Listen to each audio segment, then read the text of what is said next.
is of a crime that you may have read about. Indeed, you may have thought that it was solved. It's been in the news quite a bit. It's about two girls from the same school in Leicestershire who were both 15, both sexually assaulted and both murdered. But there were 3 years between the killings. The first was a notorious unsolved crime called the Black Pad murder after Black Pad Lane, where the body was found. The victim was Linda Mann, and her mother made a prophetic appeal for public help. If anybody knows anything or saw anything, they must come forward and help, because it can only happen again. On Thursday, the 31st of July this year, it seemed as though it had. Not far from where Linda had been strangled, Dawn Ashworth died in broadly similar circumstances. Suspicion fell upon a 17-year-old youth who lived locally. He was arrested, and in a tape-recorded interview, he made a statement and was charged with Dawn's murder. But with nothing to link that suspect with the earlier crime, police used for the first time in criminal history a complex forensic test known as DNA, or genetic fingerprinting. The results were conclusive, but not what detectives had expected. And 4 weeks ago, they called a press conference. Those tests which were carried out did not implicate Mr. Buckland in the death of Linda Mann. The results of the tests indicate that a person, as yet unknown, was involved in the deaths of the two girls. In other words, whoever sexually assaulted Dawn Ashworth was involved in both murders. And unless he's caught quickly, he could endanger someone else. What follows is a reconstruction of Dawn's final afternoon in her home village, Enderby, near Leicester. It's summer holidays, and Dawn is helping out at the village newsagents. You got my wages? Yes, there you are. Thanks so much for showing me. Have a nice holiday, and don't forget to send me a postcard. I won't. Bye. Okay, bye, love. Bye. Ta-da. This week's wages were especially welcome. Dawn and her family were off to Norfolk for their holidays. Dawn was a cheerful, bubbly girl, about to start in 5th form at the local grammar school. At 15, she wasn't yet much involved with boyfriends, but had a school friend whom she planned to see that night. She had the opportunity, being in the newsagents, to buy every new magazine that was available. And this really was what her money went on, clothes and her look. And she was changing and blossoming, really, from day to day. That Thursday, Dawn was going to the next village to see her friend. But her parents were also going out, so Dawn agreed to stay behind and look after her younger brother. Since the friend, Sharon, wasn't on the phone, she set off to tell her she wouldn't be free that night. Bye, Mum. I'll be back by 7.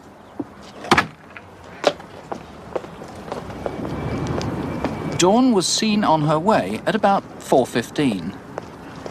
Hi. Tony and Leslie were friends from school. This is £10 Lane, which goes to Narborough. It's paved and lit at this end. But where it meets the M1, it narrows and eventually peters out into a track.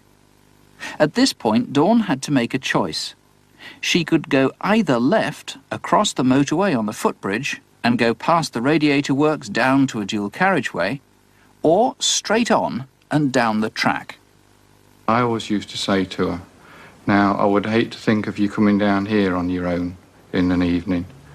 And I always used to impress on her, you should always use the footbridge. Always go over the footbridge that way.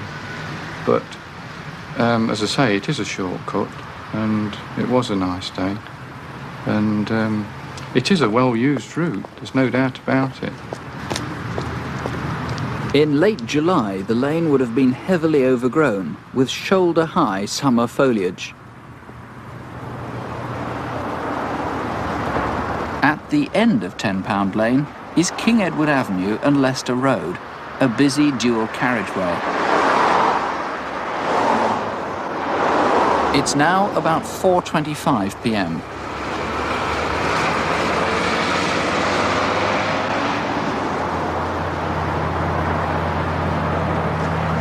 Through the hedge, and Dawn would have been straight into Carlton Avenue, where Sharon lived.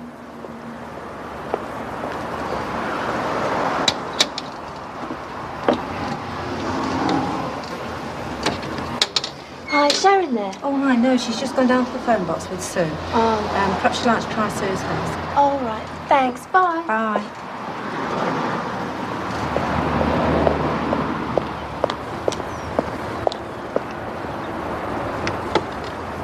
Hi. Is Sue and Sharon there?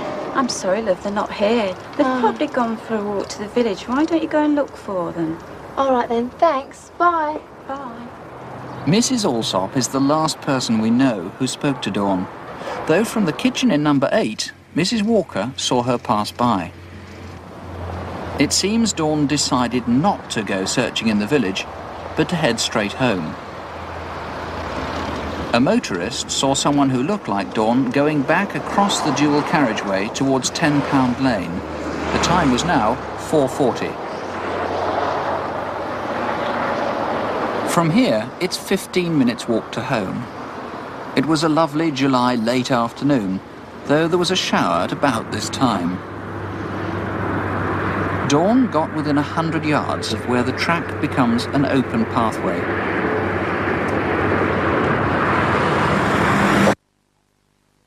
Somehow she was taken off the track, was raped and strangled. 2 separate events suggest Dawn died between 5 and 5:30, the time she should have reached her home. Just the far side of the footbridge across the motorway, 2 men were out in the yard of the radiator works. The sound seemed to come from the direction of 10 Pound Lane. At 5:30, 2 motorists saw a man run across the road from 10 Pound Lane. They had good reason to remember him. At the top of that embankment is the M1.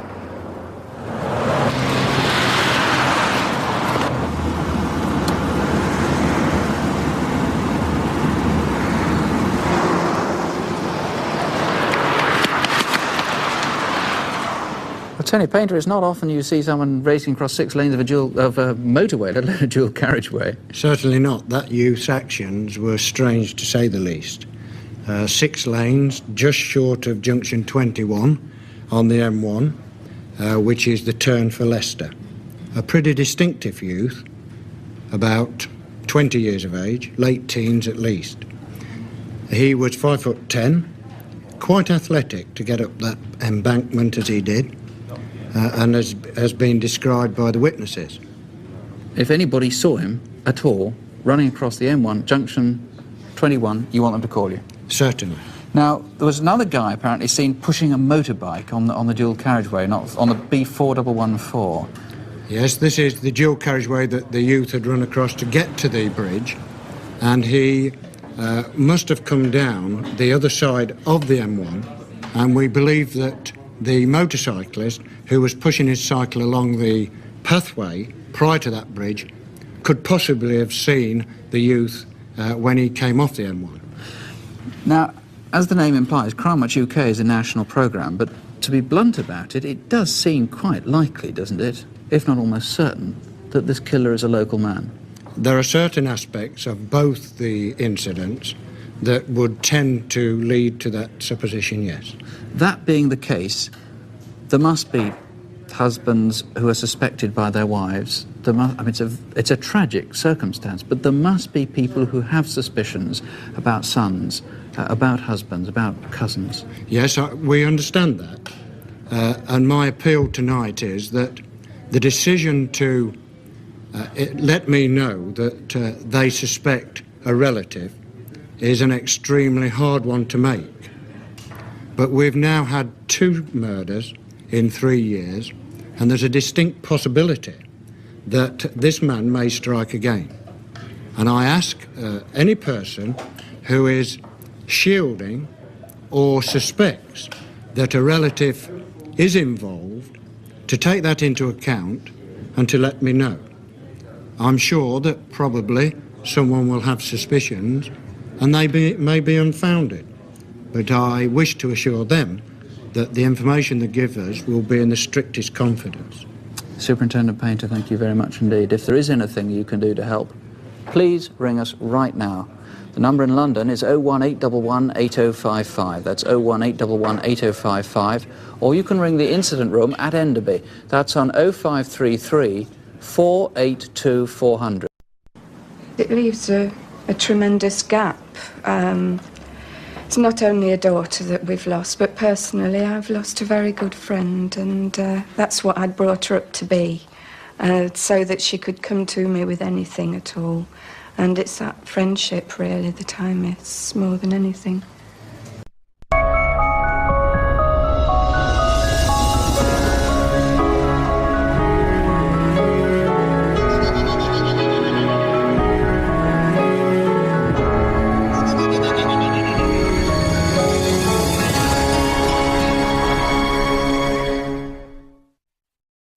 Linda was supposed to be babysitting for a lady down the road, only a few houses away.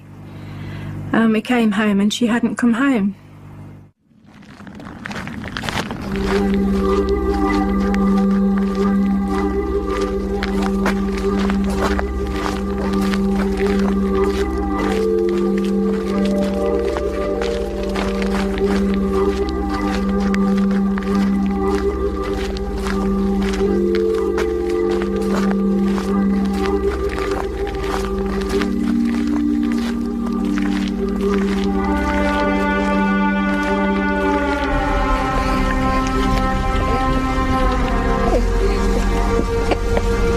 Shush now. There's a good boy, right?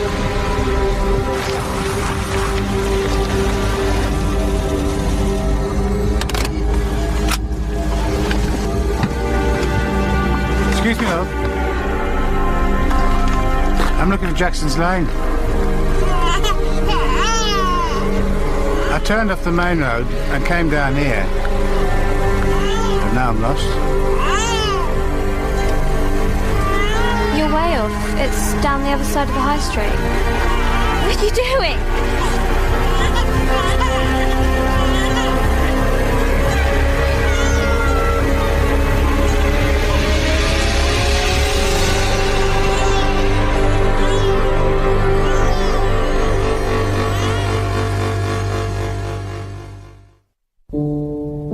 The body of a schoolgirl found murdered this morning has been named as 15-year-old Linda Mann from Narborough, Leicestershire. Linda's body was found just yards from her home by a passerby. You have three villages. There's Enderby, Littlethorpe and Narborough. Small communities, all leading a very, very normal life. Law-abiding, good community people. And then suddenly this happens, this disaster within their midst happens. It was a lovely atmosphere, very village, very community. Everyone helped each other. If you needed a hand, you knew who to go to. This lane is known locally as the Black Pad. It's used mainly by people walking their dogs, pedestrians from Enderby and from Narborough. It was unusual because she was always very good, always on time, or she would let us know if she was going to be late. At that time of night he was taking a chance because usually this lane is fairly well used by people. He knew that it was getting dark. She was alone and the opportunity for him was there, and that's why I took it. Well, we'd been up all night. I was looking out the window watching the children going to school, just thinking she might come back probably, you know, ready to go to school. She'd stayed at a friend's somewhere that we didn't know of. And police come to the door and asked us to sit down and just said, she's dead. We found her.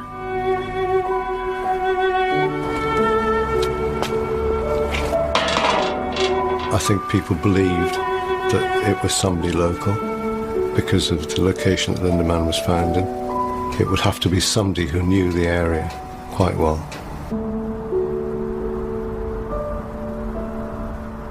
It's 15 days after the rape and murder of Linda Mann, and people in the village of Narborough are living in fear. I think young ladies should be very scared because we haven't found him, so we don't really know what's happening at all. It was a topic of discussion in every pub, on every bus, in every street, not just in the village of Narborough or Littlethorpe or any of the areas around there, but across the whole of the county. And police are keen to speak to anyone who saw Linda on the night she was murdered. The man leading the hunt, Detective Superintendent David Baker, has appealed to anyone who may have seen something to come forward. There was no indication that it was anybody away from the area. We got no descriptions of the assailant or anything like that from witnesses, so we were very much in the dark as to who was responsible.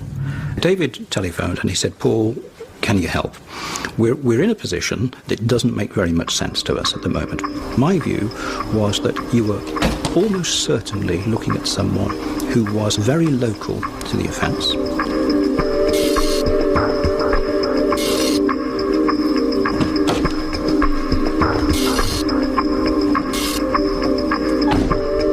This is a person who would be living in a stable relationship, but he's a man who is certainly going to be driven by a sexual fantasy cycle.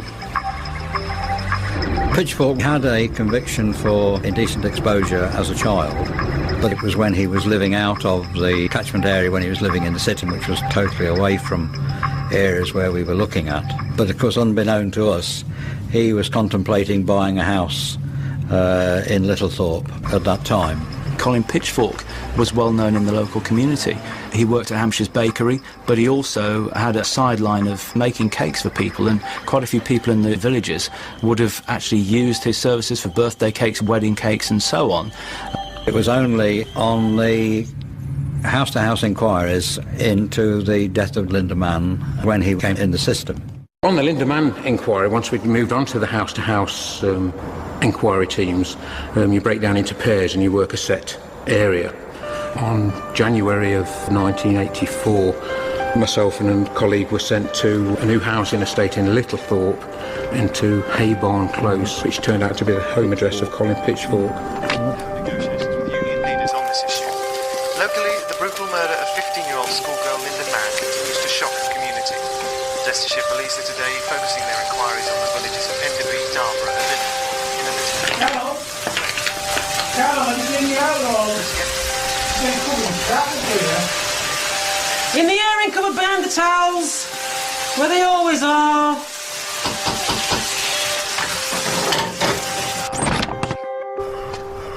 Ah, hello madam, sorry to bother you.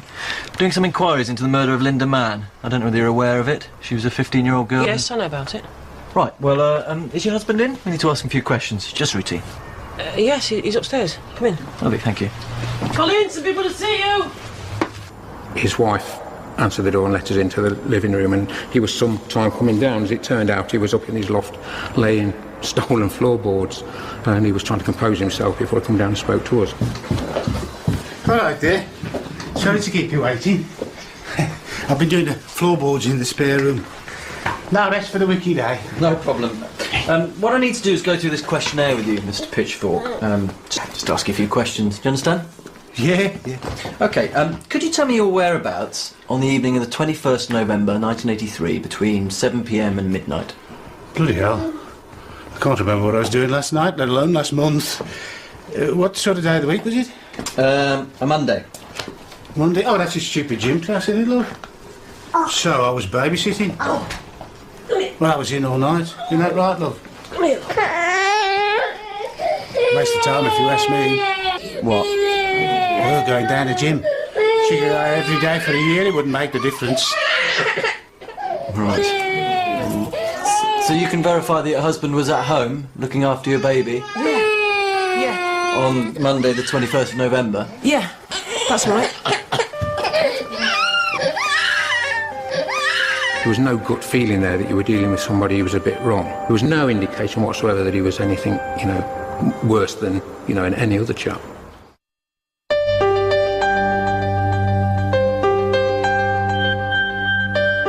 Gradually it grinded to a halt, but we continued to monitor, everything that went on. Outside the community itself, in Leicester and the rest of the county, I think people had really started to forget about it. Police this morning are stepping up their search for missing schoolgirl 15-year-old Dawn Ashworth, who went missing 2 days ago in the Leicestershire village of Enderby. Earlier, police said they were extremely concerned for the safety of Dawn and are appealing for any information that may lead to her safe return. Here was a girl of the same age as Linda Mann, a girl on her own, going from A to B and disappears. So consequently we did treat it with a great deal of priority. Dawn had been to see some friends in Narborough. She crossed the dual carriageway and then she walked up 10 Pound Lane, and then she got to perhaps halfway along when she was confronted by the man who indecently exposed himself to her. Sadly for Dawn, she panicked and ran through the gate into this field, and she ran into danger. He followed her into the field, spoke to her, told her all about himself, raped her, decided then he'd given too much information away, strangled her, and then dumped the body in some undergrowth. The body discovered this morning by police in Enderby has been identified as that of missing schoolgirl Dawn Ashworth. 15-year-old Dawn went missing 2 days ago after failing to return from a friend's house. Some are already linking her murder with that of Linda Mann 4 years ago. I warned her about the dangers of going down there on her own, but children of all ages, certainly when they're of Dawn's age, think they know best. And if there's a shortcut to be made on a bright summer's day, I'm sure they'd be sorely tempted to use it. We've got to find the fiend, really, that did this to my daughter, to our daughter, and stop it from happening again. People now really did believe, if they didn't before, that the killer was local, and that's the time when the police began to say, you know, we believe this is a local man. Police today have a fresh lead in the Dawn Ashworth murder inquiry. A woman motorist travelling down the Leicester to Coventry Road last Thursday saw a young man hanging around the path near to where Dawn was murdered. We need to identify this individual, and we need to talk to him. A man called Buckland seen on his motorcycle near to the motorway bridge, which is at the entrance to 10 Pound Lane, on several occasions.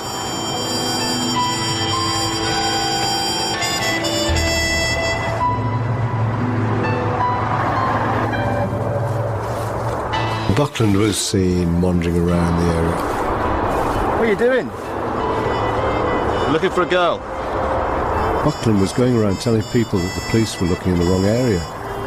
He even told police officers looking for Dawn that they were looking in the wrong place. Take your helmet off. Buckland was a local lad who worked in the hospital in Enderby. Richard what? Stay there, Richard. There was something not right, something very strange. We interviewed him, and he couldn't give a very good account of where he was that afternoon, and in fact we were able to establish that a motorbike absolutely identical to his was parked under the motorway bridge, not far from where the body was subsequently found. We weren't satisfied with his explanations, and a decision was taken to arrest him.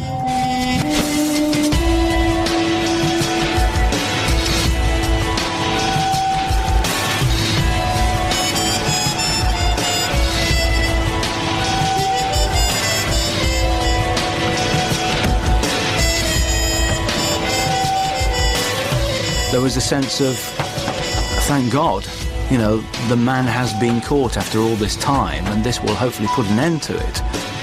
Leicestershire police have today arrested a youth in connection with the murder of 15-year-old Dawn Ashworth, who was killed in Narborough 3 weeks ago. 17-year-old Richard Buckland, a kitchen porter also from Narborough, was arrested in a dawn raid on his home this morning.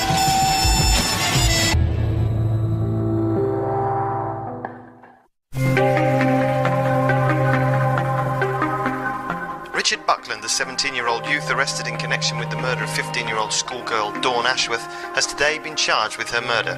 Police said Buckland had been identified by a number of witnesses close to the location where Dawn's body had been discovered, hidden in undergrowth in the village of Enderby.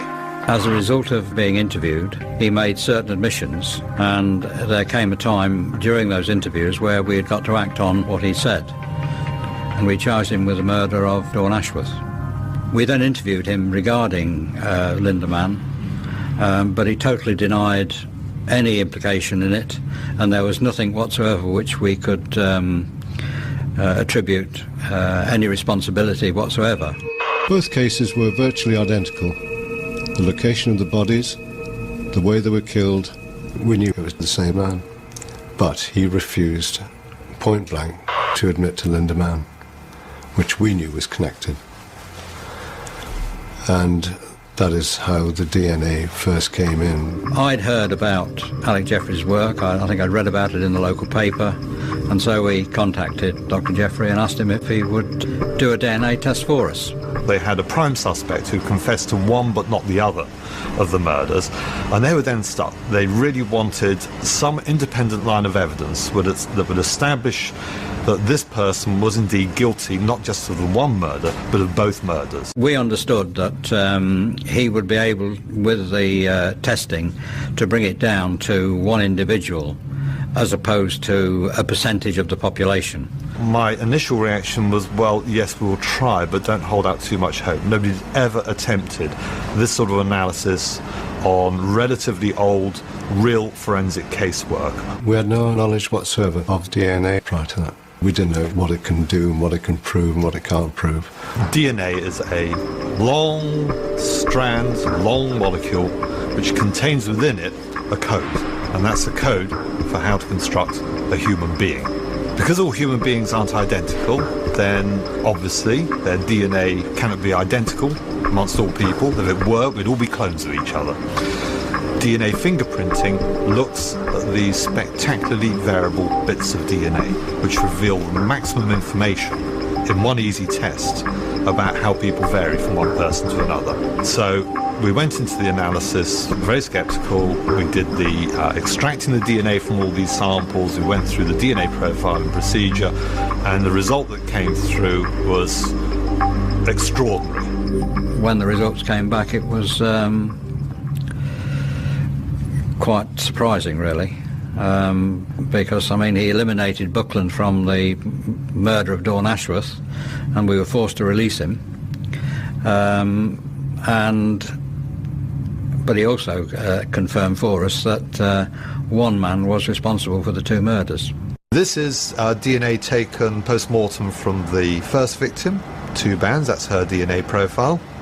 The next track is the key forensic evidence. That was a semen sample recovered together with some cellular material from the victim. And what you can see is in there, as expected, there's the victim's DNA profile, and in addition there are 2 bands up here which are the DNA profile from the semen. So we've now got DNA profile of the assailant. If you look at the second victim, this is her blood, her 2 bands. Note the pattern's completely different from patterns over here. And then here we have 2 very, very faint DNA profiles from trace semen recovered from her clothing. But even though they're very faint, because there's very little DNA, we can see a pattern which looks very, very similar to this pattern over here. And that was strong evidence that both girls have been raped and therefore presumably murdered by the same man. And then this is the prime suspect, Buckland. Here's his blood DNA profile. They're completely and utterly different from the semen profile from the victims. The prime suspect, in fact, was innocent, and this was a false confession.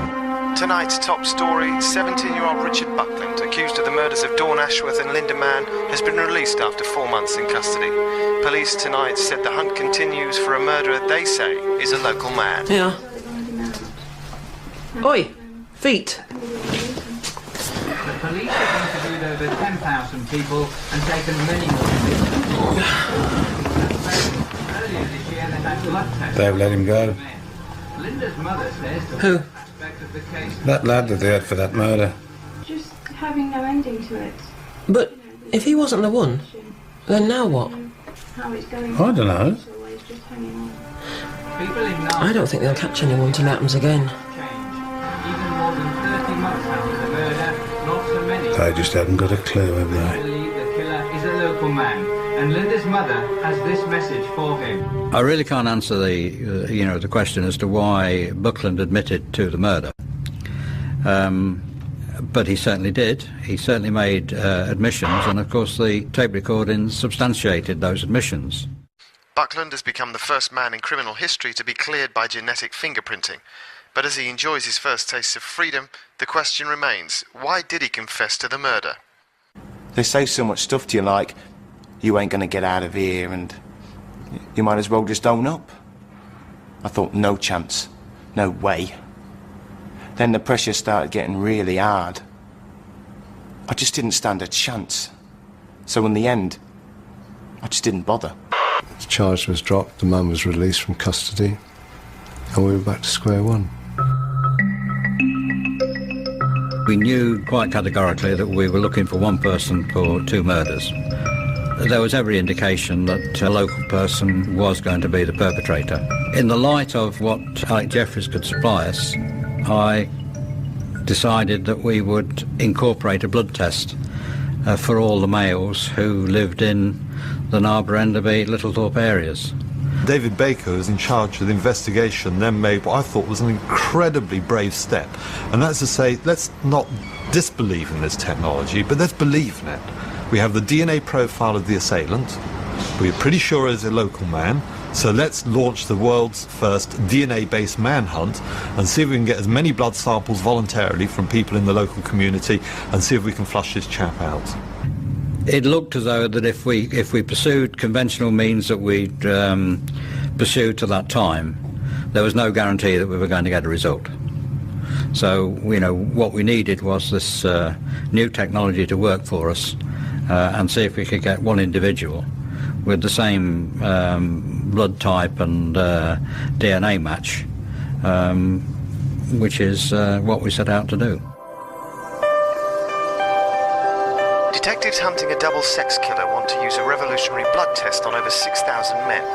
Police believe the killer of schoolgirls Linda Mann and Dawn Ashworth can be trapped using a genetic fingerprinting test developed at Leicester University. It is voluntary, and we are, appealing to the people to come forward. It is purely for elimination purposes that we are taking these tests. The plan is to test all men aged between 18 and 34 who live locally. Their blood and DNA will then be tested to see if it matches the profile of the murderer. Police say they are sure the killer is a local man, so by a process of elimination, the killer will be caught. I think most people felt uneasy, perhaps, at what was going to happen, but at the back of some people's minds, I can imagine they must have thought, well, this has never been done before. How do we know they're not going to make a mistake? It was all fairly new, and it hadn't been sort of like it is now on the television. Everybody knows how it works, but it was so new that it hadn't really been explained. But they said, as you say, it's like a fingerprinting. We believed in it. Even though we didn't know much about it, we believed that this was going to work. The world's first DNA manhunt is underway. Thousands of men from the villages of Narborough, Littlethorpe and Enderby have this week been attending voluntary blood tests in an attempt to catch the killer of 2 Leicestershire schoolgirls. Did you have any doubts about coming tonight? Not at all, no. I think the person responsible might have. All men aged between the ages of 18 and 34 have received a letter asking them to attend the screening. In setting out your parameters or what have you, there is a degree of apprehension that have you cast your net in the right area? You know, is he within the area or have you just missed him?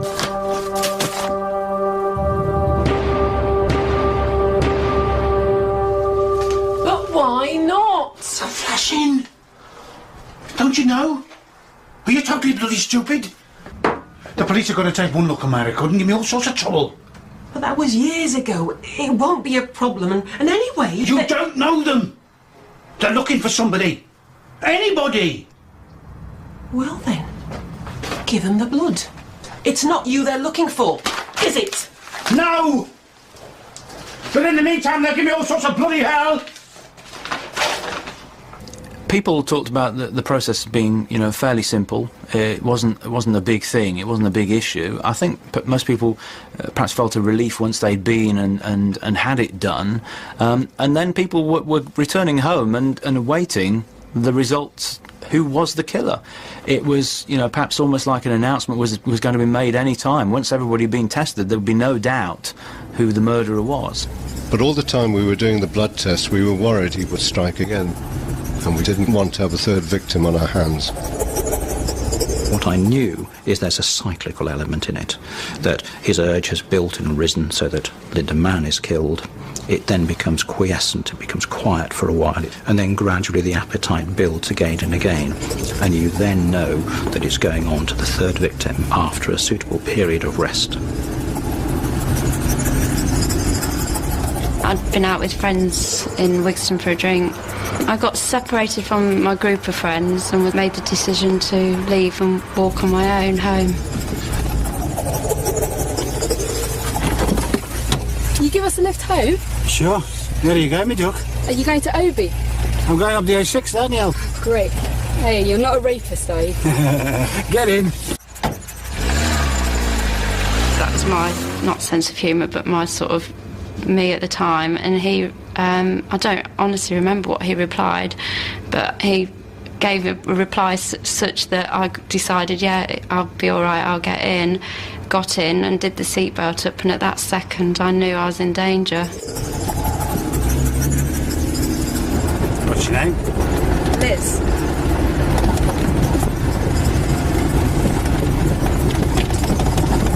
Where do you live? What? Well, you said Obi was on the way to where you were going. I looked up at him and saw his dad stare and just realised I'd made a big mistake getting in the car. That's the turning there. And it was only as he passed the road of my house that I realised that my worst fears were coming true, that he wasn't going to let me out the car. Go back! I want to get out! There came a point when I decided I'd had enough and that I just was going to get out no matter what, and that's when I steered the car off the road. There, turn in! What the bloody hell are you doing, a crash? I thought this is what you wanted. Well, I want us to go home. Had a bit of a drink, see, I'll get a bit carried away. I can drive if you've been drinking. The psychologist said that because he was a controlist and he was he was taking control of me in the situation, because I broke his control. It spoilt it for him. I've not hurt you. Just let me out! Give us a kiss, then. Just let me out! I totally believe that what I did probably saved my life. I never did contact the police. I felt rather not stupid, just that I'd made a mistake, something that I wanted to forget about, really. I didn't tell anyone. I bet you never accept a lift again!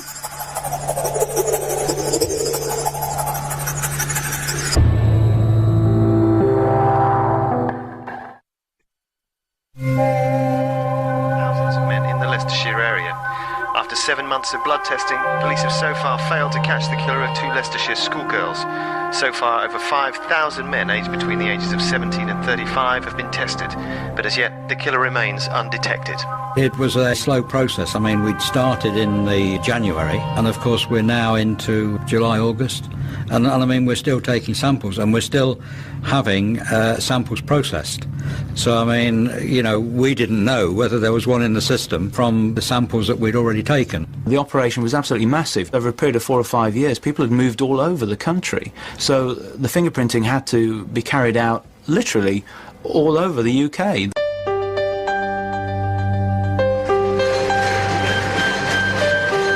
People were returning, having had their own tests done, telling their own families about the process and so on. And obviously the topic of discussion when they went to have their test was always the murders.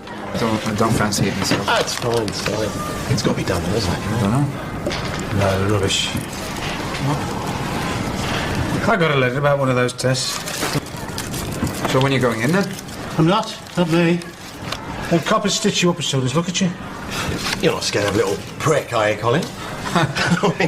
It's only a few coppers and a needle. I'll tell you what, I'll come with you, shall I? Hold your hand. The only little prick around here is you. And if you don't watch your mouth, you'll be getting more than a jabber, you know.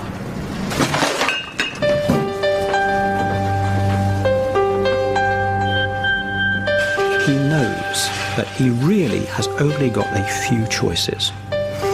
Either he comes forward and his sample is taken and he's immediately identified as being the offender, or he says, no, thank you, I won't come forward. In which case, he makes himself stand out as one of the very small number of people who haven't offered their sample, and so he picks himself out for investigation. And that leaves just 2 alternatives. One is that he flees, and that again attracts attention. And the other one, the one that I thought is the most likely, is that this is a man who will have someone substitute for himself in giving a sample. Who's just a work colleague. He worked at the same place as me, and that was it. I didn't know him particularly, no. Just knew him at work.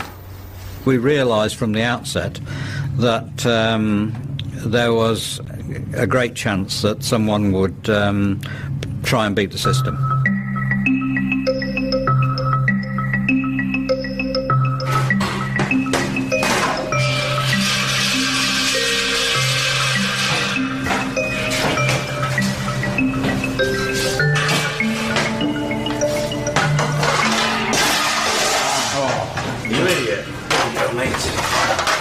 No harm done, eh? Thanks, Cole.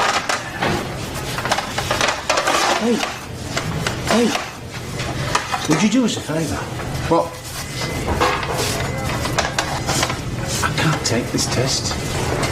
Why not? I've already done it. What? See, this bloke, he's a mate of mine, and well, he got into a spot of bother when he was young from flashing and robberies and that. And he's scared that the police are going to pick him up because of his record. Well, he talked me into doing the test for him. I don't know, Cole. Why don't you just explain to them that you can't do it? Don't be daft. They wouldn't swallow that. Besides, I don't think they're going to bother much with me, because I didn't even live in the village when the first girl was killed. But now I've got this letter, well, I'm in trouble because of him. You wouldn't do it for me, would you? Oh, no. I don't know, Cole. I couldn't do that. I mean, I can understand the trouble you're in and that, but, you know, I just can't. It's got nothing to do with me. You know, I'd like to help you out and all, but I can't do that. Why don't you ask someone else? Who is he not going to choose? Well, he's not going to choose someone who's going to be unduly critical. He's not going to choose someone who's going to be unduly questioning. He's going to choose someone who thinks that they are going to be helping a friend, getting one over on something, who is sufficiently bright and intelligent to carry it off, but not so questioning as to say there's something not quite right here. It went on for about 6 weeks, like. He kept pestering, but I didn't know he'd asked anybody else. So, and the reason he gave me was he'd done it for somebody else. And he'd got 2 kids and his wife. And that was the general reason. I kept saying, no. That was... I don't think he picked on me for any reason. I think he just picked on anybody he could get hold of at the time to do it for him. Now, listen, I need your help. Cole, I told you I couldn't do it all right. 27th. I've got to give blood on the 27th. Now, why won't you do it? It's not right. Break the law and that. I thought we was mates. Ah. I did it for this other bloke and I didn't know him near as well as you know me. I might get nicked if they find out that I've given blood twice. I can't do it, all right? I've got kids. You ain't got kids, have you? Have you? No. Right. Well, now you can help me out. What do you say? Yeah, OK. If you get off in the back. Good lad. Good lad. Right. Now meet me after work, and we'll go to the photo booth at the station. Why? Don't ask questions. We've got to get this right. I was worried that what I was doing was wrong, but I thought I was doing it. I felt sorry for him, and that's the only reason I did it. I felt sorry for his kids, that was why I was doing it, but I didn't got any clue that he had anything involved in it or anything. Every suspect who came in to be blooded had to have their passport with them. If they didn't have their passport with them, a photograph was taken with the name and address put on the back, and it was verified later with one of the neighbours. But it wasn't anticipated that he could get away with that. We felt that we'd covered it. We went to a photo booth because we had to get a photo for the passport. I'd been ill. I weren't very well. I'd been to the doctors. I was on antibiotics. I got a bad chest infection. I felt so rough. I weren't interested. while I was having the photos, Colin stood outside. He wanted the photo so he could change his for mine, so nobody then identified him at all.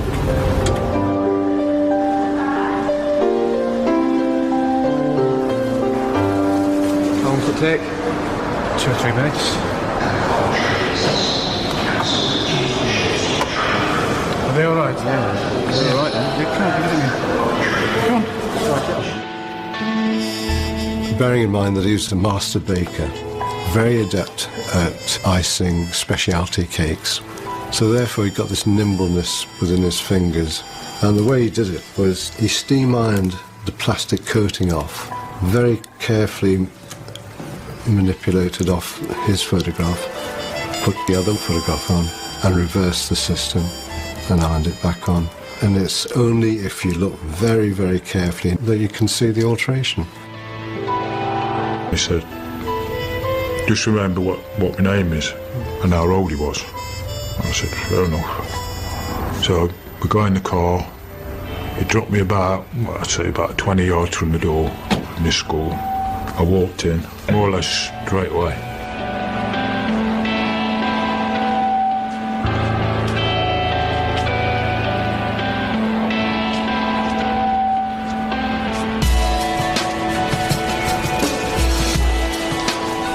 I just sat there. I said there was people beside me, like, but I weren't taking any interest. Cause all I felt like doing was just go to there, get it done, come out.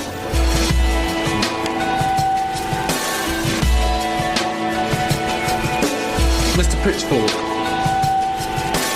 Colin Pitchfork. Colin Pitchfork. Mr. Pitchfork, please. Colin Pitchfork.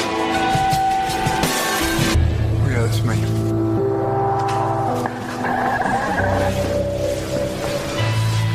Can I see your ID, Mr. Pitchfork, please? Thank you.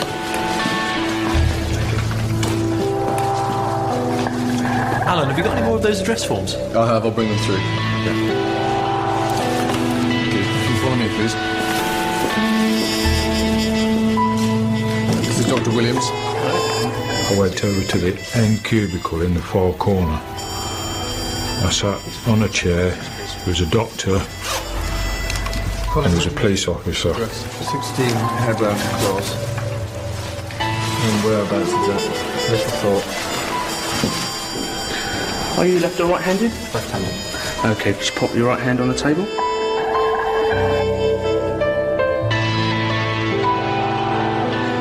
Okay, can I ask you just to pump your right hand?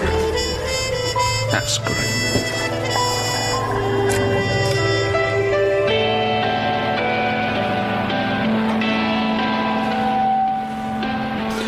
Sharp scratch.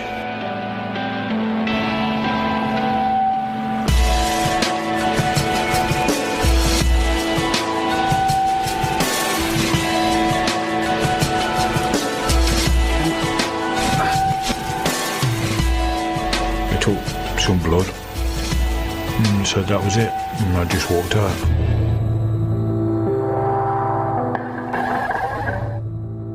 He was just a fool. He was manipulated by him and allowed himself to be manipulated by him. And with the number of blood tests taken by the police reaching the 6,000 mark, some are questioning whether this complex process will ever lead to the apprehension of the killer. Local MP Nigel believes that the police are doing everything. Hi, love. How'd it go? I thought they just pricked your thumb. Nah, they use the needle and they stick it in your arm. And I didn't like the attitude of them coppers. Treated me like a criminal, they did. Still, all over now. Now, what else to see? Fish fingers or hamburgers? Sweet corn or baked beans? I didn't go into work for about a week after. Well, he'd been into work and he told everybody he'd done it. Now, if I'd have gone into work and he'd gone around telling everybody that he took a blood test, I'd have gone up to him and said, "Well, hold on a minute. Why are you going around telling everybody you took it when I took it for you?" And then probably everything would have come out. It was very sad when, having gone through this huge exercise and done all this blood group typing and all this DNA typing, at the end of the day, they had nobody. It was frustrating because we knew he was in the system. We knew he was there, somewhere he was there. This is the first criminal investigation that DNA had ever been used in, and I had a concern that, you know, the public's perception of DNA was, here's a flash technology that's useless. And what we were conscious of was that if somebody else took a sample for someone, then somebody else was in the know, and that information may come to us. Now, the risk is it's the time scale. We know this man is a serial killer, and the great tension is which comes first. Is it the person who can no longer retain the confidence, or is it the urge that will lead to the third victim?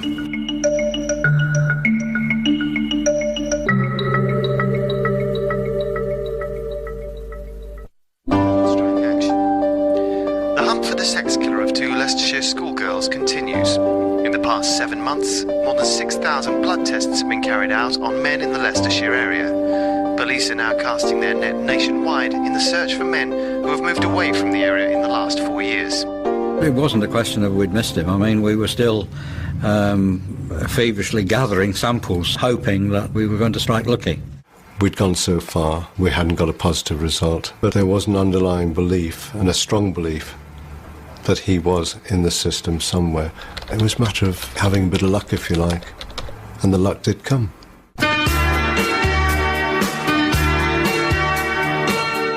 I'm sitting in this pub with other work colleagues. The conversation come round to Colin Pitchfork for some unknown reason. Either she didn't like him or something. His poor wife. I mean, if it was me, I'd kill him. Dirty bugger. He can't keep his hands off women. That's what his problem is. It always has been. I tell you, that Pitchfork is a wrong un. My friend said something and he said, well, he asked me to take a blood test. And I turned around and said... Yeah, I took that test for him. What test? The murder inquiry, that one? Yeah. For about 2 or 3 seconds, conversation went quiet. Does anyone want another drink? Yeah, same again, yeah, please. go on then. What did you used to work then? I just said it and that was the end of it. I mean, if somebody had turned around and said, well, do you realise what you've said? Then I probably would have... Well, what do you mean? Well, then I probably would have realised, like... Eventually, this person is going to need to tell somebody. He's going to want his share of, hey, look at what I've done, you know, I'm all right, aren't I? He's going to need the reinforcement, a little bit of buzz, and someone's going to hear that and send it back to the police. A young woman who was in the party listened to what was said, was aware of the implications in it, and of course she is the catalyst of telling us. All I know is she just kept worrying about it and worrying about it. Colin, take it off. Colin? To the point where she got that worried that she had to go and say something to somebody. Hello? Is that the police? It's about their murders. I don't want to bother you. It's probably just nothing. I was in the murder incident room when the call came through. It was a breakthrough, if you like, that we in fact were waiting for. It was good information. Nobody could make that kind of information up. We knew when that information came that if that was the case, there was something not quite right.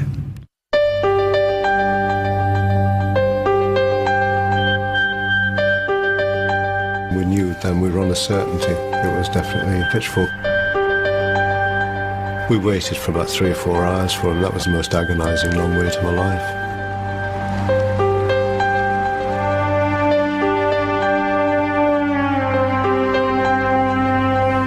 Boys, get ready.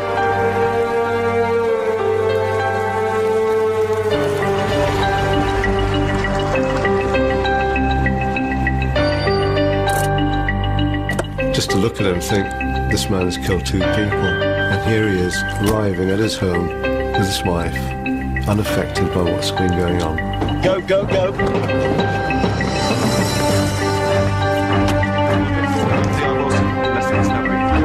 Colin? Colin, what's going on?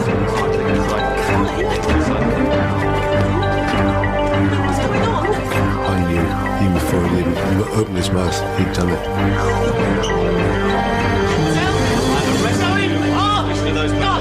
You're not obliged to say anything. Tell me why is but anything you do say may be taken and used as evidence. Do you understand? Give me a few minutes with the wife, will you? All right. What's going on? A few minutes. They've come to arrest me. What for? For their murders. But you took the blood test and we got a letter back saying it was negative. I didn't do it. Did you do it, Colin? Come on, we'll talk Colin, about this did you kill those girls? Did you do it? Yes. Did you? Yes. Bastard! Get him out! Get him out! Police have revealed the identity of the man arrested yesterday for the double murders of 2 Leicestershire schoolgirls. Colin Pitchfork from Littlethorpe has undergone DNA testing and matches the samples left by the killer. Police also said that another man from Leicester has been arrested in connection with the murders. I felt sick, gutted. Well, there's no words can describe how I felt. Because if I'd have known, I wouldn't have done it. Let's put it that way. We were very pleased because it was the culmination of some 4 years' work. The feeling that, yeah, we were right, he was in the system, but we flushed him out in a way that we didn't expect. The test flushed him out. Otherwise, he would have still been sitting there. If we hadn't have been taking blood samples, he would have, been bluffing it out that he was at home, and we couldn't shift him on that. The actual genetic fingerprinting didn't catch Colin Pitchfork. It was me saying something in a pub, and that's what caught him. At Leicester Crown Court today, Colin Pitchfork was sentenced to 2 life sentences for the rape and murder of Linda Rosemary Mann in 1983 and Dawn Amanda Ashworth in 1986. Pitchfork's work colleague, who took a police blood test on his behalf, was also found guilty of perverting the course of justice and given an 18-month suspended sentence. When he went down, and I was the only one on the street that could get out, that was it. I mean, you couldn't even walk on a bus without somebody saying a snide remark or anything. I mean, I once nearly got stabbed, because a lot of people think I was there when he actually killed him. Well, I wasn't. I didn't even know him. And what can I say to him? I mean, he's ruined my life, so that's the end of that. Had we not been able to identify him and arrest him, he would have continued with this course of conduct and was well on the way to becoming a serial killer. He showed no feelings whatsoever. He seemed to be able to justify everything that he'd done without any feeling. For a man to be able to do what he did, and when he was asked why, he just said because she was there. I mean, what kind of man is that?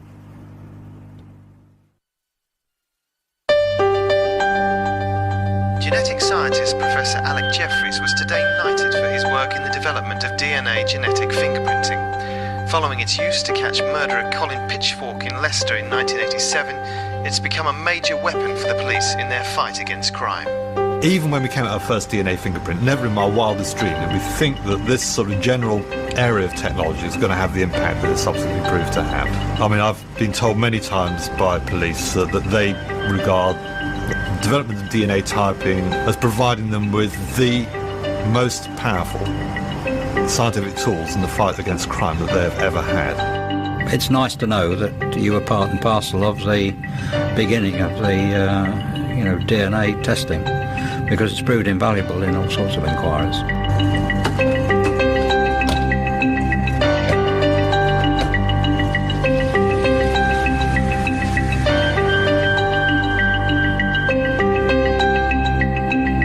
Tomorrow night at 9, it's total emergency, and the ambulance crew are called into action when a butcher has an unfortunate tangle with a mincer.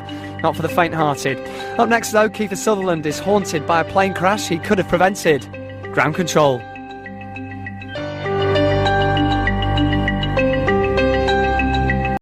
There's a killer on the loose, and someone must know who he is. The police and a grieving family need your help. As you're about to see, the nature of the killing leads to the fear that he might well strike again. It's a macabre story made even more bizarre by this letter that was sent to the police by a man who claims to be the murderer. Do you recognise the style? It may have been written with a ruler and a mapping pen, and look in particular at those peculiar S's that are written in the form of exclamation marks. It's a bit like some computer shorthand. Now, the letter could be a decoy, it could be a hoax, but if you know who wrote it, you could save someone's life. In the reconstruction that follows, every detail is as exact as we can make it. The real locations and the actual vehicle the killer drove.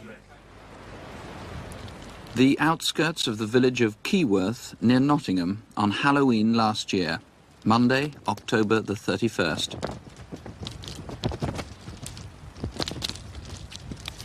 At 9 o'clock in the morning, a body was found by a passer-by. A young girl had been strangled and raped with particular brutality. Colette Aram, a trainee hairdresser, was 16 years old. The previous evening she'd set out to walk to the home of her boyfriend. She never got there. This bizarre letter was received by the police 2 weeks later. The details in it suggest it's genuine and possibly written by someone with local knowledge. Is somebody protecting this man? Superintendent Bob Davey heads the inquiry team. Today, 7 months and 2,000 statements later, they still haven't found the killer. And without your help, it's like looking for a needle in a haystack. A man who's white, aged roughly 25 to 35, with probably brown, wavy hair. So what the hell do we know about him? He's not going to sit in his house with the word murderer written across his chest or across his back, is he? He's got some sort of sexual hang-up. He likes young kids. It's not going to be ever so obvious when he goes through the door. But talk to the people, talk to the wives. Let's find him, because he's about somewhere. Colette's left in a field, don't forget that. We're dealing with an actual savage killing. Let's sniff him out and let's see if we can find him. The police have built up a picture of the killer's movements from the letter and from corroborating evidence. It starts at a riding stables 5 miles from Keyworth. I was in a hut for hours waiting for a girl to return from horse riding.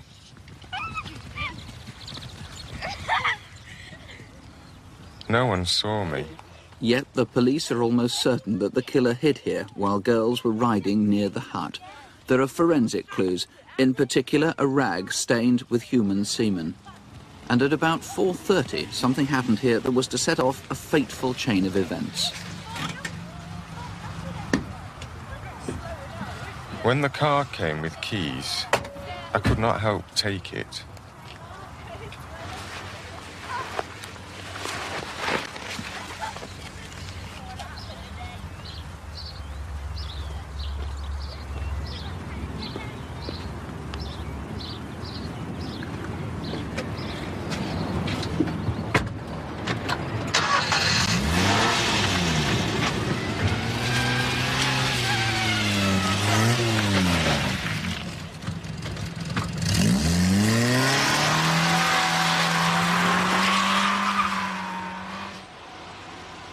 The next time the stolen red Fiesta was definitely sighted was shortly after 5 on an estate in Keyworth.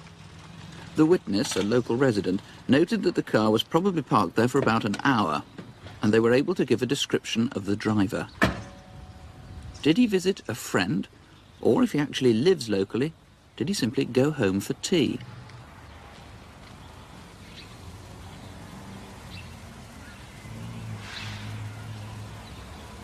Then, early on that Sunday evening, in the hour between 6:20 and 7:20, the suspect is known to have cruised the neighbourhood, trying to pick up young girls. One of them had a very close encounter.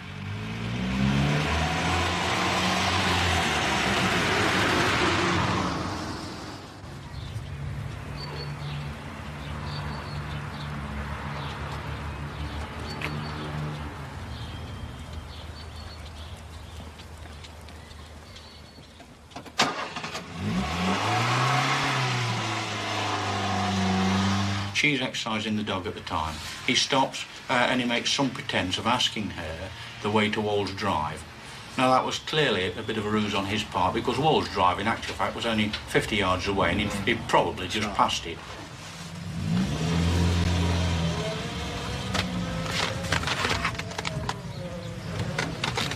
Yeah, look, come here.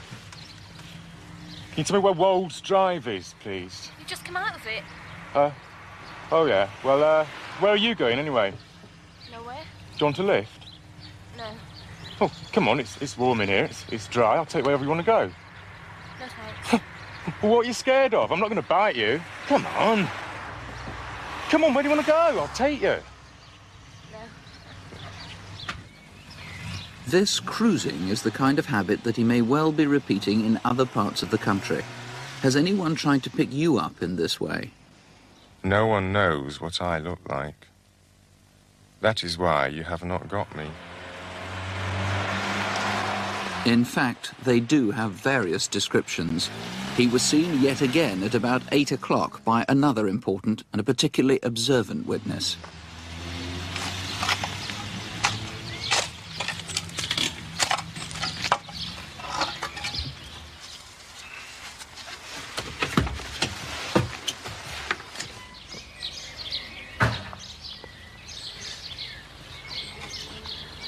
Hello. Yeah.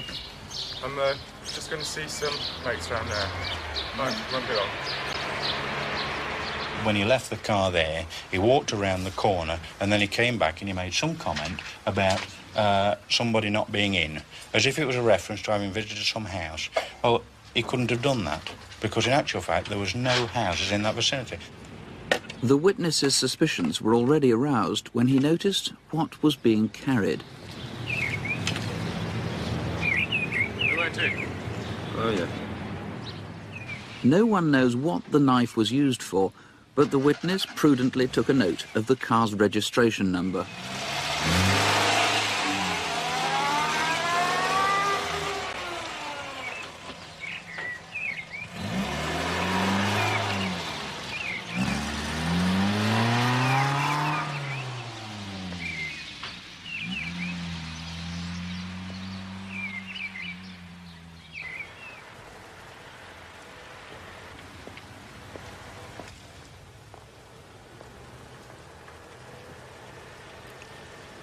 Colette Aram took her last walk up this hill. She left home at 8 o'clock on her way to see her boyfriend just 20 minutes away. What happened then must be speculation. But one further witness, a local resident, did provide a vital piece of information.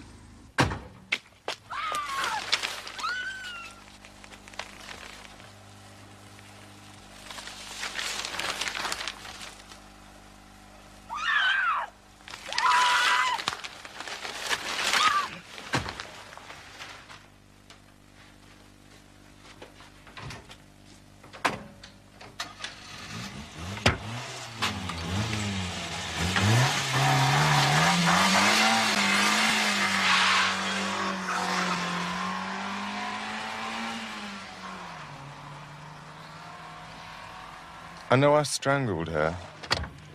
When a car passed, she would have got me caught. But she was not dead when I left her. Maybe the cold killed her. Cars passed when we were there. I thought she would be all right. We're talking about Colette probably being abducted and murdered at about 8:15 on that Sunday night.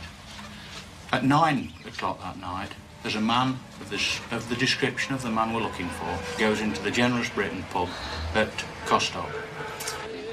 Good evening. What can I get you? A pint of orange lemonade, please. And can I have one of those cobs as well? If we accept it's the man that went in the pub, and I think we do, is a man that, if you remember, he drank a pint of orange and lemon. Now that's an unusual drink. It is in our circles. We're pints of bitter men. Ham, he said. Ham. Yes, please, yeah.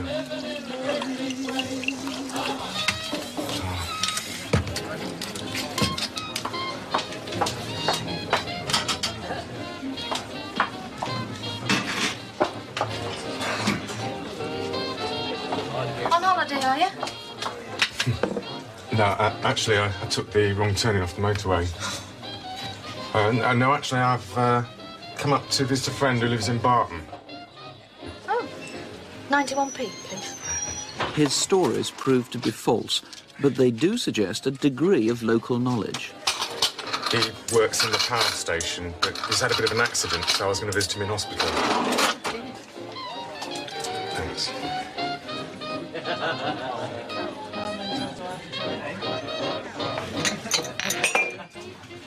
Oh, they've gone. Excuse me.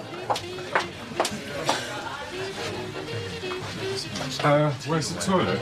Oh, just back there.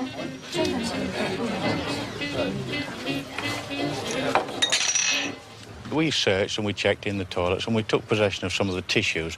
One of the tissues was sent, in fact all of them were sent off to the forensic, and they found signs of blood and also human semen.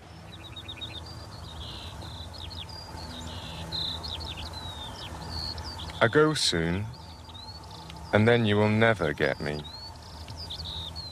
Well, the man who's determined to get him, who's in charge of the case, is Detective Superintendent Bob Davey. First of all, Superintendent, how much credence do you put in this weird letter? Well, one's got to be open-minded about letters like this from previous experiences we've had. But there are certain aspects of this letter which make us think that it probably is genuine. That is from the man who murdered Colette. Now, what about the description of the killer? Obviously, the man we used was an actor, and people mustn't think too much about that description. How much do we know about the killer? Well, I shouldn't want that to mislead people, but we're looking for someone 25 to 35 years, of average height, probably light brown hair, and we know from a number of witnesses that he was wearing this brown suede or imitation suede three-quarter length coat. Was he clean-shaven, or did he have a beard? Well, of course, he could grow a beard or cut one off since. Do we know? Well, that's right. And in fact, a number of witnesses in this case have given varying descriptions. But we want to be open-minded about this, and we feel that at this stage he's probably clean-shaven. And do you think that somebody out there knows or might know who the killer is, might have a good suspicion? Well, we think so. We think that the man's got local knowledge. We think he probably lived locally at that time. And we're looking for someone who was away from his home between 4:30 that day when the car was stolen and until about 10 o'clock that night when we know the car was brought back or was seen coming back into Keyworth. Now, this horrible behaviour that we saw, the cruising around, trying to pick up young girls, he might presumably be doing that somewhere else. Well, this is a possibility. In fact, this is quite a likely possibility, bearing in mind his behaviour on this night. I mean, we've evidence from witnesses that, in fact, he was following young girls and cruising the area. I would think that behaviour is probably still continuing. So, if this happens to any other young girls, you want them to report it, wherever it is they live? Oh, yes. If anyone's been approached in this way or seen anyone behaving in this manner, if they let us know, we'd be grateful. Is there anything else that we should know? Have you had any other information? Well, we've had a lot of information on the case, but there's a woman that rang in. She rang the local evening newspaper, and she rang one of our police stations. She was distressed. She was anonymous. She said that she knew who had murdered Colette, and then she broke down and she put the phone down on both occasions. She knew who the murderer was, and she hasn't rung back? Well, this is what she said. It may be, of course, that she doesn't know, but she thinks she knows. We'd like that woman to come forward and contact us again. We'll treat whatever she says in confidence. Right, so you want her to ring in at anybody who thinks that they have suspicions about somebody who might have been in the area at the time, and the description is a fairly broad one. Yes, somebody between their mid-20s and their mid-30s. That's right, and I certainly wouldn't want people to take too much notice of the actor or the descriptions that we've shown. Right, Superintendent, thank you very much indeed. Thank you. The number to ring is 01 811 8055. If you think you can help in any way, and especially if you think you know who did it, please call now. Don't let what happened to Colette happen to someone else. A case that's remained unsolved for all those 20 years, and indeed was the first reconstruction we ever showed. It's a macabre story made even more bizarre by this letter that was sent to the police by a man who claims to be the murderer. Do you recognise the style? It may have been written with a ruler and a mapping pen, and look in particular at those peculiar S's that are written in the form of exclamation marks. It's a bit like some computer shorthand. Now, the letter could be a decoy, it could be a hoax, but if you know who wrote it, you could save someone's life. In fact, now police fear that in the 20 years since, the culprit must have struck again, and probably repeatedly so. 2 decades ago, Chris Barnfather was a young detective in Nottinghamshire Constabulary. This remains the most emotionally draining case he has ever dealt with. All those years, he's stuck with it. The victim was Colette Eram. 20 years on, Chris reviews the original film and reveals new evidence. Well, Colette was abducted from the side of the road. She was probably struck at that time. She certainly had a head injury which would support that. She was dragged into a vehicle. She would have been terrified. She was driven 2 miles up the road, probably fighting in the back of the vehicle.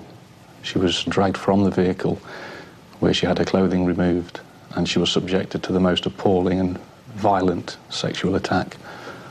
She was then strangled, and she was left to die in a field a few miles from her home. The police have built up a picture of the killer's movements from the letter and from corroborating evidence. I was in a hut for hours waiting for a girl to return from horse riding. No one saw me. About 5 miles from Keyworth, there are riding stables there. Young girls, predominantly, exercise their horses on a Sunday afternoon.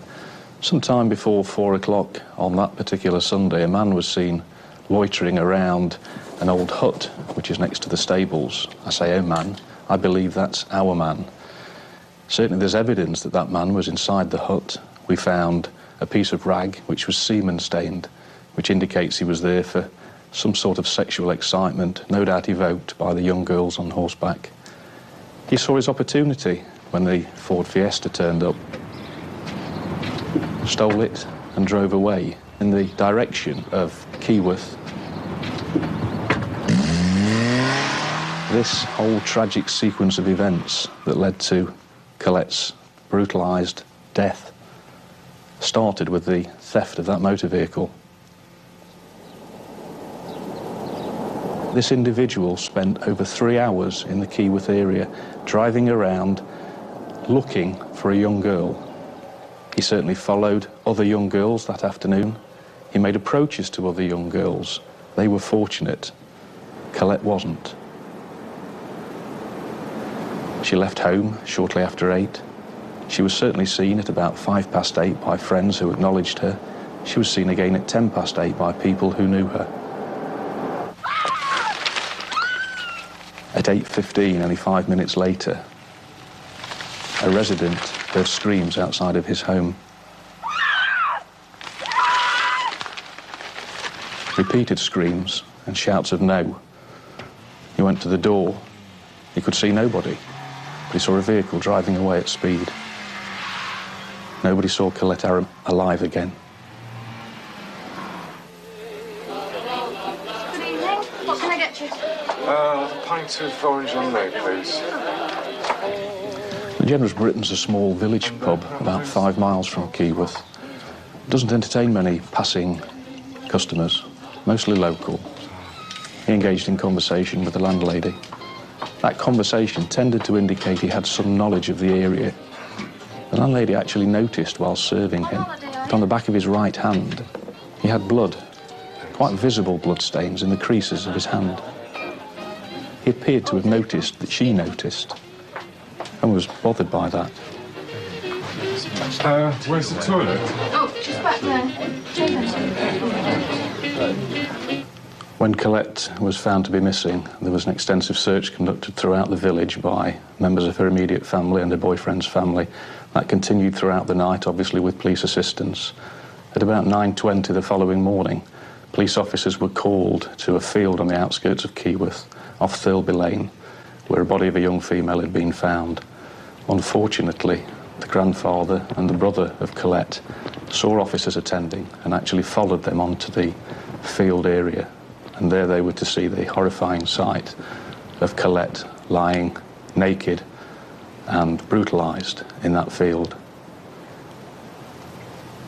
A fact that the police have never released before, because we always like to hold a little bit back, is the fact that Colette had had an item of clothing actually tied to her wrist.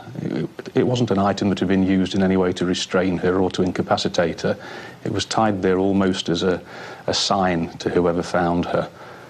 The way her body was posed has never been released before. She wasn't left with any dignity. She was left in a position which could only horrify anybody who stumbled across her body. The resting of her clothing had been thrown into a culvert, but an item of jewellery was missing, almost as if the offender had taken a trophy and had left his victim in a field displayed for all.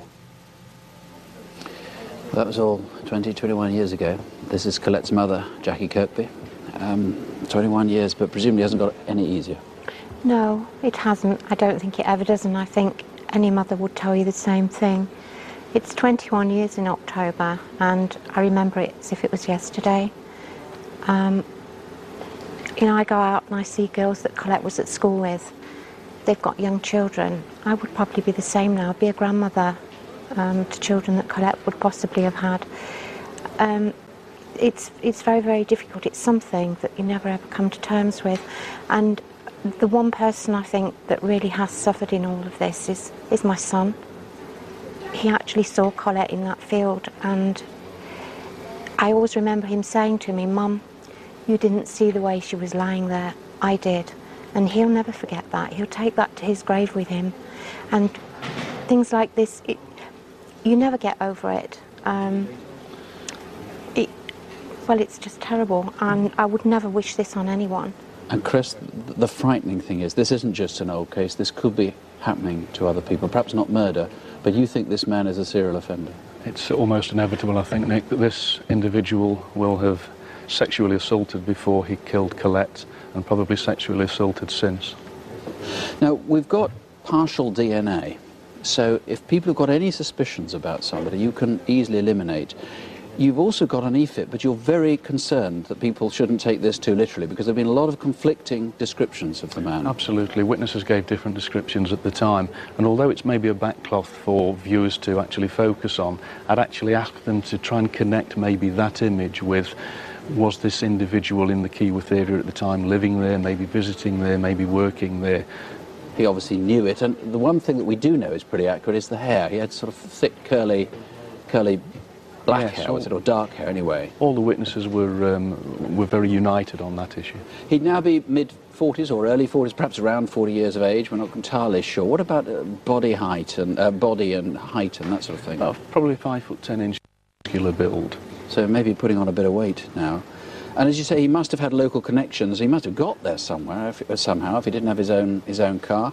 And this fetish for stalking girls. Now, this is a behaviour he presumably exhibited at other stages and has exhibited since. I would suspect so, yes. He clearly had followed a number of young girls around in the Keyworth area on that night before he actually found Colette. So there'll be perhaps police officers elsewhere in the country, prison officers, psychiatric social workers, psychiatrists and so forth, people who may see somebody and have may seen them recently with a similar method of operation. Yes, I believe this man may well have gone through the prison system at some point in time subsequent to Colette's killing, and I would appeal to those professionals to come forward to us tonight. The taunting with the letter. One wonders if he might be watching Crimewatch and might ring you tonight, might ring you. I would invite him to phone me. You'd invite him. I should make the point, incidentally, that no calls to Crimewatch, we always say this publicly, no calls to Crimewatch are ever traced. So if he does ring, you can't trace him, but you still want him to call. We don't record them either, incidentally. It's an opportunity to speak to him and maybe to understand why this occurred. Jackie, having lived with us for 21 years, what would you say to anybody who, they're not sure it's somebody, but they've just got their faintest suspicion? They think, well, I can't ring on the faintest of suspicions. I would ask them to just find it in their hearts to phone, whether they got a slight suspicion or not. Maybe then we can put behind us, well, we won't put behind us because we never will, but at least we might get to know the reasons why and get to know with satisfaction that he's behind bars and he's not going to be in a position to do this again. Well, you can talk openly if you call us here, or if you prefer, you can talk in confidence to any of the detectives, and there are BBC staff here too, gathered here in the studio, or you can call the local incident room on 011 59 672 954. As we've been saying, he's almost certainly reoffended over the past 20 years. Please, let's catch him now. Uncovering a killer's mistake can lead detectives to unexpected places. Those who take the lives of others may work hard to remain masked, camouflaged. It's a classic Sunday night in England, and a local arrives for a drink. He went to a local pub where he sat and ordered a ploughman's, had a chat with the landlady, and drank an orange juice and lemonade. Shortly after, the man popped his coat on, went to the bathroom. And he dried his hands on a paper towel, which he put in the bin. The biggest mistake Paul Hutchinson made was that he didn't have a crystal ball. He couldn't anticipate the advances in forensic science that would bring about his undoing. An hour or so earlier, Colette Aram failed to turn up as expected at her boyfriend's house in a nearby village. The family reported her missing. Colette was such a genuinely beautiful person that she wouldn't let anybody worry about her. The paper towel and the missing girl became part of a 22-year murder mystery. Every investigation is like a jigsaw, each piece offering new evidence as a picture of a suspect emerges. But which one will reveal the killer's mistake? Why Colette? She's beautiful, Colette. Why her?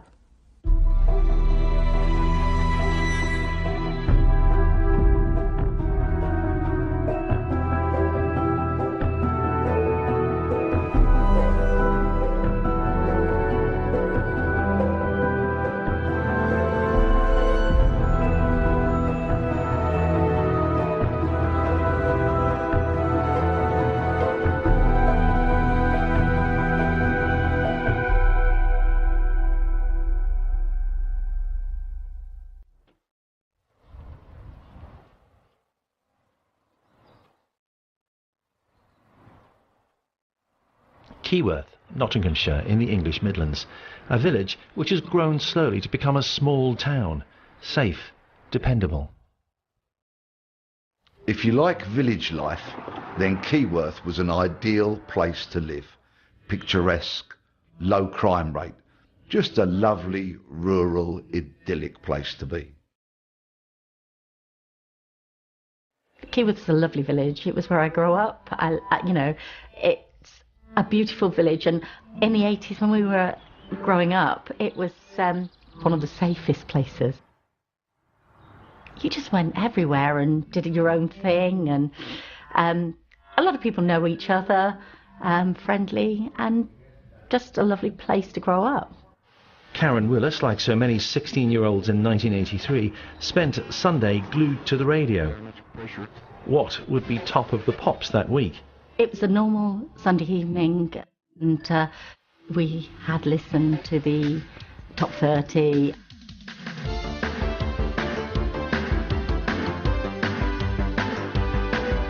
After finding out it was Culture Club and Karma Chameleon, she planned on a date with her boyfriend and set off on foot to his house. Walking everywhere was never an issue. You would go anywhere and everywhere by foot and felt comfortable doing so. But that night would be different. I did my usual, say goodbye to Mum, and off I trotted to the local pub, if you like, in the corner to meet my boyfriend. And as I was walking, there was an incident that gave me a little bit of a concern.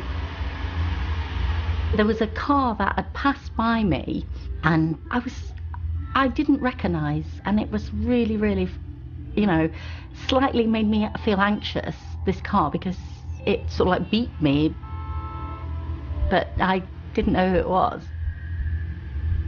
It was an unsettling moment for the young woman, and it wasn't over. So carried on walking down the road, and then a little bit further down the road, I was again, the same car beeped again, which made me then think, who are you? It made me slightly anxious, and I continued down the road as fast as I could because I could see a couple walking together. So I tried to catch up with them. Who was it? What had just happened? A friend, perhaps, who was saying hello? That would be typical of Keyworth. Karen Willis did catch up with the couple ahead of her, eventually got home safe. Later, she planned on calling her best friend, Colette Aram. They'd met at school. As Colette was growing up, she liked lots of different things. She liked riding, what have you, but we just had fun. There was no, we were just innocent young children that were lucky enough to grow up in a lovely area and lucky enough to have wonderful parents. And we're just happy children. And Colette was an easy choice for best friend. Colette was a model daughter. She was studious at school. She listened to her parents. They couldn't have wished for a more beautiful girl. She was very considerate and kind and gentle and soft and caring. The girls had the same ambition for when they left school. We were both starting to do hairdressing, and Colette and I were so excited because we were going to go to college together. She was working in one salon and I was going to work in the other. Feeling confident about their futures, Karen and Colette felt set for life. First job, great place to live, and no reason to be worried about a neighbour called Paul Hutchinson. Paul Hutchinson seemed like a completely normal man next door. He was married, he had children, he had a normal job. There was nothing that made him stand out as abnormal or out of the ordinary. Except they should have been worried. Appearances, even in Middle England and places like Keyworth, can be deceptive. They don't come much worse than Paul Hutchinson. As a committed sexual deviant, in his spare time, he liked to hide out in sheds, watching young girls riding horses.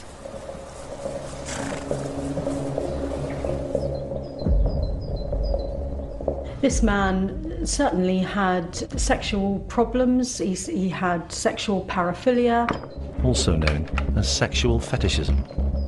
He'd hide away in stables and in woods. He got off by watching young girls.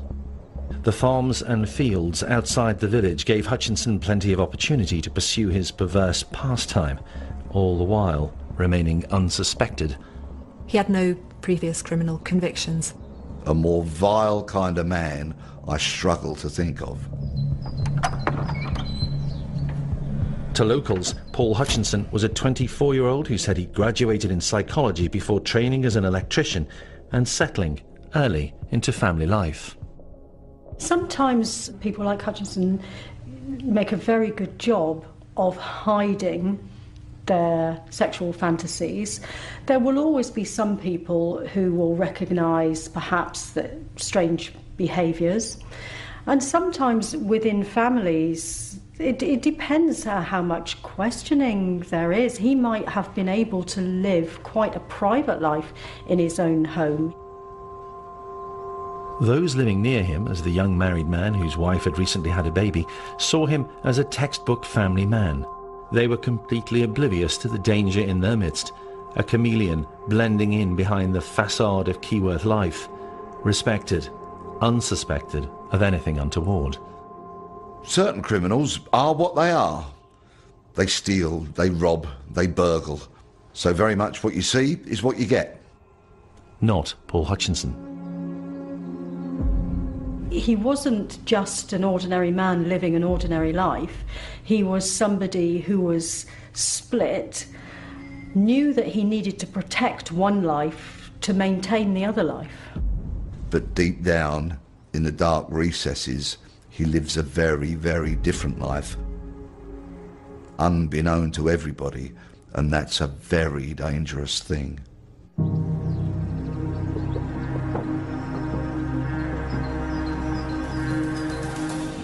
It was the 30th of October 1983 when Karen Willis had been beeped at by a motorist. Earlier, Paul Hutchinson was doing what Paul Hutchinson did, spying on young girls riding. Colette Aram had been at the stables. When home, she planned a night out. Colette had gone to meet her boyfriend, so she was going, as we all did, walking to see her boyfriend. He was going to meet her up Nicker Hill. Again, a beautiful place in Keyworth where you wouldn't think anything of walking. It was still a mystery to Karen, who had beeped at her earlier. As detectives later tried to uncover a killer's mistake, they would want an answer to that mystery. At 7 o'clock, a few streets away from Karen, Colette headed out.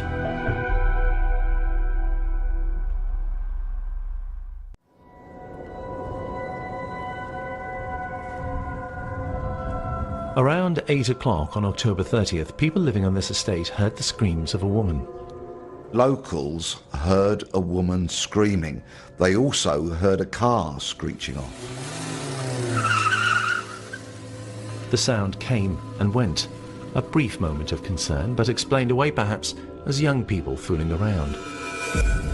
Earlier that same day, unbeknownst to anyone, Paul Hutchinson had been indulging himself, ogling girls at the stables. Jane Monkton-Smith helps police forces profile people like Hutchinson. They behave in a very ritualistic way, so they have what you might call a fantasy in their head, which they relive, and that's how they get their kicks. Clearly, with somebody like Hutchinson, he's got a very specific ritual in mind, so he'll be looking for a certain type of victim, and he was looking for a young girl. A young girl like Colette Aram, who was on her way to visit her boyfriend. Colette didn't arrive at her boyfriend's, and soon afterwards the alarm went up. Colette's missing. Something's very, very wrong. It was very out of character for Colette to go missing. Some children do, and they do that a lot, but not Colette. This was completely out of character. She would have phoned her mum to say, by the way, I've just popped into Karen's, or I've just popped in, wherever she was going, she would have said. So mum wouldn't worry, because she was such a kind, considerate person. And that's why we knew so quickly that Colette was missing straight away, because she didn't arrive, and she would have made the phone call. Sometime that night, Colette's family called the police. As a detective, you dread hearing those words, a child has gone missing. Detectives are parents themselves, but they have to suppress all the natural concerns that they might have because they've got a job to do. We've got to find this child. As police arrive at the scene, family and friends convey a picture of Colette that makes it clear she isn't the kind of girl who just disappears. She must be in trouble. Everybody else that was around, had gone looking for her and was searching to find where she'd suddenly disappeared to, because nothing made sense. But this is serious. This is worrying. We've got to find this girl. The search parameters were set. Start at her home, follow the route to her boyfriend's, fan it out as much as you possibly can, depending on how many resources you've got available. Turmoil. Horrendous. While police searched, Karen Willis becomes convinced that the strange car she encountered earlier that evening could give a clue to Colette's whereabouts. The police wanted to know a little bit more about it, but unfortunately that really, really hurts and still does, the fact that I couldn't give them anything more than the fact that this car had passed me and made me feel anxious. The next day, the community sprung into action. Everybody went out looking for Colette, everybody that knew was searching for her. Her brother, her mum, her dad, aunties, uncle, everybody was there trying to find where's Colette, because clearly that wouldn't have happened. She would have let us know. The following day, about 1.5 miles from the route that she'd followed, Colette's body was found. She had been raped, strangled, and her body had been left. Colette's brother had to suffer the horror of finding his own sister dead. To this day, I have no idea how he lives and copes with what he saw. Trauma never goes away. The family, every day live with that trauma, and it's never going to go away. You know, you can say time makes a difference, but it doesn't. It's so traumatic what happened. I personally had to break away from any of the information about what had happened to Claire that evening, and that was how I protected myself. I felt guilty that it was Colette. I didn't want, obviously, it to be me, but I had so much guilt that, why Colette? She's, you know, she's beautiful Claire. Why her? Why anybody? But, yeah. As police searched for clues and the perpetrator, village life in Keyworth, a previously serene and safe space, was turned on its head. Keyworth changed that day. It became a different village. It became a village where nobody trusted one another. Everybody wanted to know where everybody was, and we weren't allowed to walk the street by myself, and I didn't want to. We were too frightened. And probably to this day, you know, obviously the children now are growing up, you know, but even as parents, I always make sure I take my children everywhere, and I know that my parents did the same from that day forth. Police were on the hunt for a killer's mistake. Quickly and correctly, they assessed the sequence of events. Colette was abducted from a country lane. She was bundled into a car. She was strangled and she was raped, and then her body was dumped in a field. When Colette's parents bid her farewell that evening, they wouldn't have dreamt for a moment that such an appalling thing was going to happen to her. Detectives built a case from the evidence up, and what they quickly learned was that a motorist had pestered a young woman in Keyworth, and hours later, another young woman had been snatched, or perhaps accepted a ride. That theory was quickly ruled out. Colette would never have gone into a car, not in a million years would Colette have. She would have had to have been forcefully. Somebody maybe asked her directions. I don't know how that happened, but clearly she wouldn't have, gone into that car without a forceful situation. Unmasking Paul Hutchinson would not be easy. No one suspected the quiet family man. His penchant for perversions were widely unknown, and he'd never escalated to attacking a girl. On the evening of Colette's murder, he behaved as usually as he could.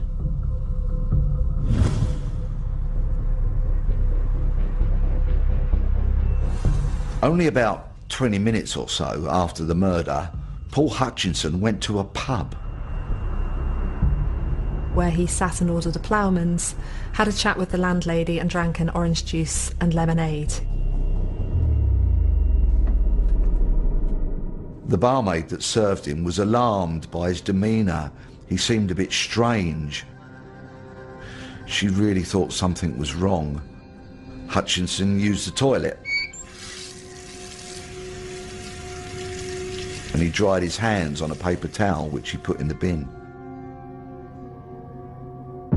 The landlady of the generous Britain pub where Hutchinson went that night had noticed something suspicious about the orange and lemonade drinking man, and acted after the news of the teenager's murder became public.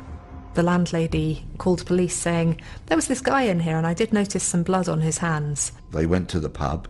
And they retrieved some items, including a paper towel. But one very, very astute detective seized the paper towel that Hutchinson had used, which had traces of blood. Now, back in the 80s, there was no DNA analysis of exhibits. That science just didn't exist. Basically, it was fingerprints and very little else. And even in the late 80s, once fingerprinting had been invented, you needed large amounts of biological specimens to actually be able to generate a DNA profile. That detective had the wherewithal to seize that exhibit, the significance of which wouldn't be realised for over a quarter of a century.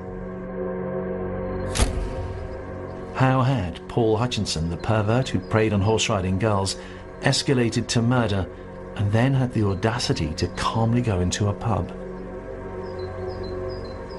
With sexual killers, the acts that they get involved in, whereas we look at it as something that would create an emotional kind of explosion for us, we'd feel dreadful afterwards. What they actually feel afterwards is relief. So they are, after that, feeling relieved and will present as probably calmer than they had done in the run-up to that homicide. So he could have gone to the pub and actually, with that feeling of relief, been able to stand there and have a drink and chat to the landlady without looking as if he'd done something absolutely dreadful.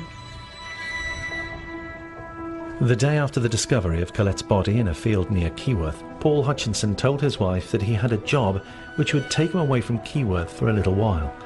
Soon he would show a chilling level of confidence that he'd got away with murder.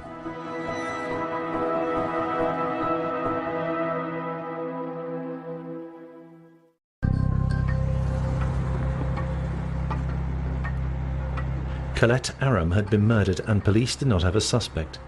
They could not know that her killer had returned to Keyworth from where he had conveniently left on the pretense of working away. Hutchinson was also a cocky character, so I think it's about 5 weeks after the murder was committed, he actually went back to the village and had a look around, saw what the police were doing. This was a really serious crime, and he would have known that there would have been a lot of police activity. He'd have been quite concerned that he might have left some evidence behind. After the initial period of having committed that crime, he'll start thinking about the repercussions of that, and sometimes going back to the scene. People go back for different reasons. I'm sure Hutchinson was enjoying some kind of weird and perverted adrenaline rush not long after the murder. He was probably trying to constrain himself from telling somebody about what he'd done. This, for him, was the pinnacle of his very sad life. If Hutchinson was enjoying the fact that he, a killer, could parade in front of police hunting for a killer, he was about to take his cockiness one stage further. Hutchinson decided that he'd taunt the police, so he wrote them a letter saying words to the effect that "you can't catch me." But he was making mistakes that unfortunately wouldn't be discovered for a long, long time. Despite what we see represented in lots of television programmes, it's very unusual for somebody who's committed a murder like this to then taunt the police and send letters. Not only is it an arrogant thing to do, it's an incredibly stupid thing to do, because it gives the police another line of potential forensic evidence. We can't know exactly why he wrote that letter, but it's almost as if he wanted some recognition for what he'd done. He might have seen it almost as an achievement not to have been caught, and he was a kind of a narcissistic person. He liked to big himself up, he liked to tell people that he was a psychology graduate, he liked people to recognise how clever he was, and that might have been the purpose in sending that letter. Clever enough to know that what evidence he was giving to the police was worthless. Hutchinson had a clean record. Police had this letter. At that time, they would have been able to do a few tests on it. They could do some handwriting analysis, but you need a suspect to compare the handwriting to. Similarly, they might have been able to recover fingerprints from the letter, but you need a fingerprint that matches. So you need Hutchinson's fingerprints to be in a fingerprint database. Not only did police not suspect the local electrician, his own family and friends were equally in the dark. Hutchinson was good at keeping secrets. He went on with life as normal. Depending on his kind of personality profile, depending if he was somewhere on the spectrum of psychopathy, Very often those people do become very good liars because they become very manipulative. And if you tell a really big lie that you can't imagine anyone would lie about, that almost, is your cover. But he may have been somebody who routinely lied anyway. He certainly presents as that kind of person, so was very used to it. The masquerade of Hutchinson, the young family man, continued as the hunt for the killer was scaled down. How had he got away with it? The police had blood on a paper towel, possibly left by a suspect, fingerprints on the letter that he had sent, coldly telling the police they would never catch him. But weeks turned into months, then years, and still no arrest for the murder of Colette. He had made mistakes, but technology advances would be needed to uncover them. If the same crime happened today, one of the obvious first things police would have been able to do was retrieve DNA from Colette's body, from underneath her fingernails. They'd be able to look at the fibres on her body. They'd be able to maybe look at DNA found on her clothes. Those tools just didn't exist back in 1983. No CCTV. No automatic number plate recognition cameras. No mobile phones. And all the evidence that they can give. And forensic science was really in its infancy. If you got a fingerprint, you were a very lucky detective. DNA fingerprinting was invented in the mid-80s and started being used towards the end of the 80s, and even then you needed a large amount of biological material. Today, you can just run a swab over a door handle, pick up a couple of cells and generate a DNA profile from those cells. The murder of Colette Aram was to be the first case to appear on a British TV programme called Crimewatch. Colette's mother made an appeal. As a mum, she went on Crimewatch, did so many, everything she could possibly do as a mum to get him where he needed to be, behind bars. Crimewatch was new. It was something different. It gave the police a tool that they'd never had before. Keyworth had a population of around 4,000. The new information in many ways got in the way. Every single man in the community, but for one, was innocent. But they were all suddenly worried about a visit from the police. There were around 1,500 people that might have been potential suspects. There were hundreds of other witnesses to be interviewed.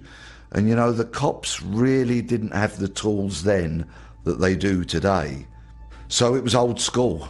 Old school methods, old school tactics. Investigations and interviews that followed the Crimewatch appeal didn't lead to any arrests, but it did make Paul Hutchinson, the killer still living in Keyworth, feel that the net was tightening. Lots of people were getting questioned and interviewed.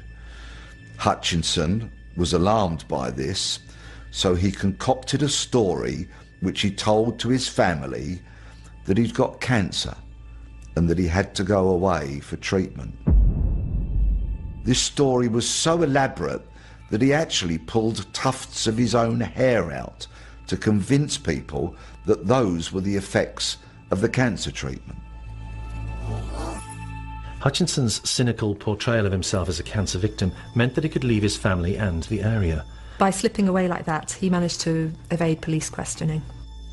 If officers going door to door, following up leads from the TV programme, called at his house, there was a legitimate reason for him to be away. It's a classic diversionary tactic. Claiming that he had lung cancer is not only a big lie, it's a very specific kind of a lie. And sometimes when people want to avoid being questioned or challenged about something, they will feign some kind of illness so that people will feel guilty about questioning them. So if he's telling his family that he's ill, that's a very specific lie.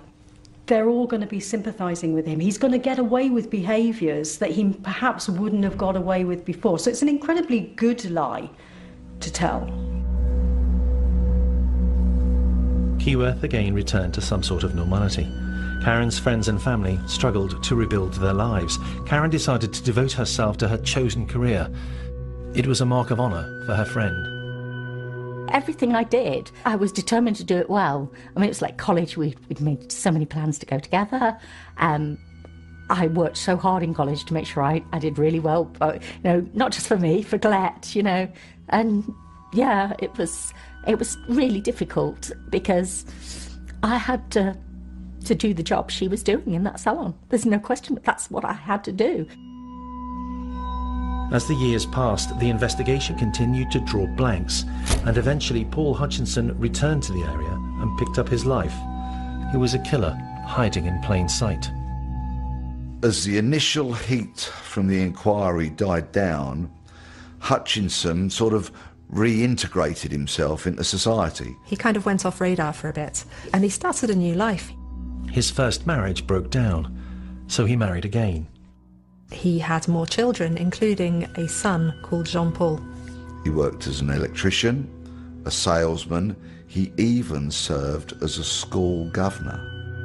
Despite the witness evidence, forensics and tip-offs from the general public, Paul Hutchinson lived the standard Keyworth life for a man with children, going to work, coming home, accepted by those around him. But time was passing, science was improving. His mistakes would one day catch up with him. Fast forward 20 years, police try again. So they have another look at the evidence and they swab that letter that was sent to them, taunting them. They have a look at Colette's clothes and retrieve DNA from her clothing. They also have another look at that paper towel that was found in the pub. From these three sources, they're able to put together a DNA profile of the possible killer. They still have a problem, though. They may have a DNA profile of the killer, but they still need to match it to somebody. What mistakes had Hutchinson made? Would he ever be uncovered as the killer?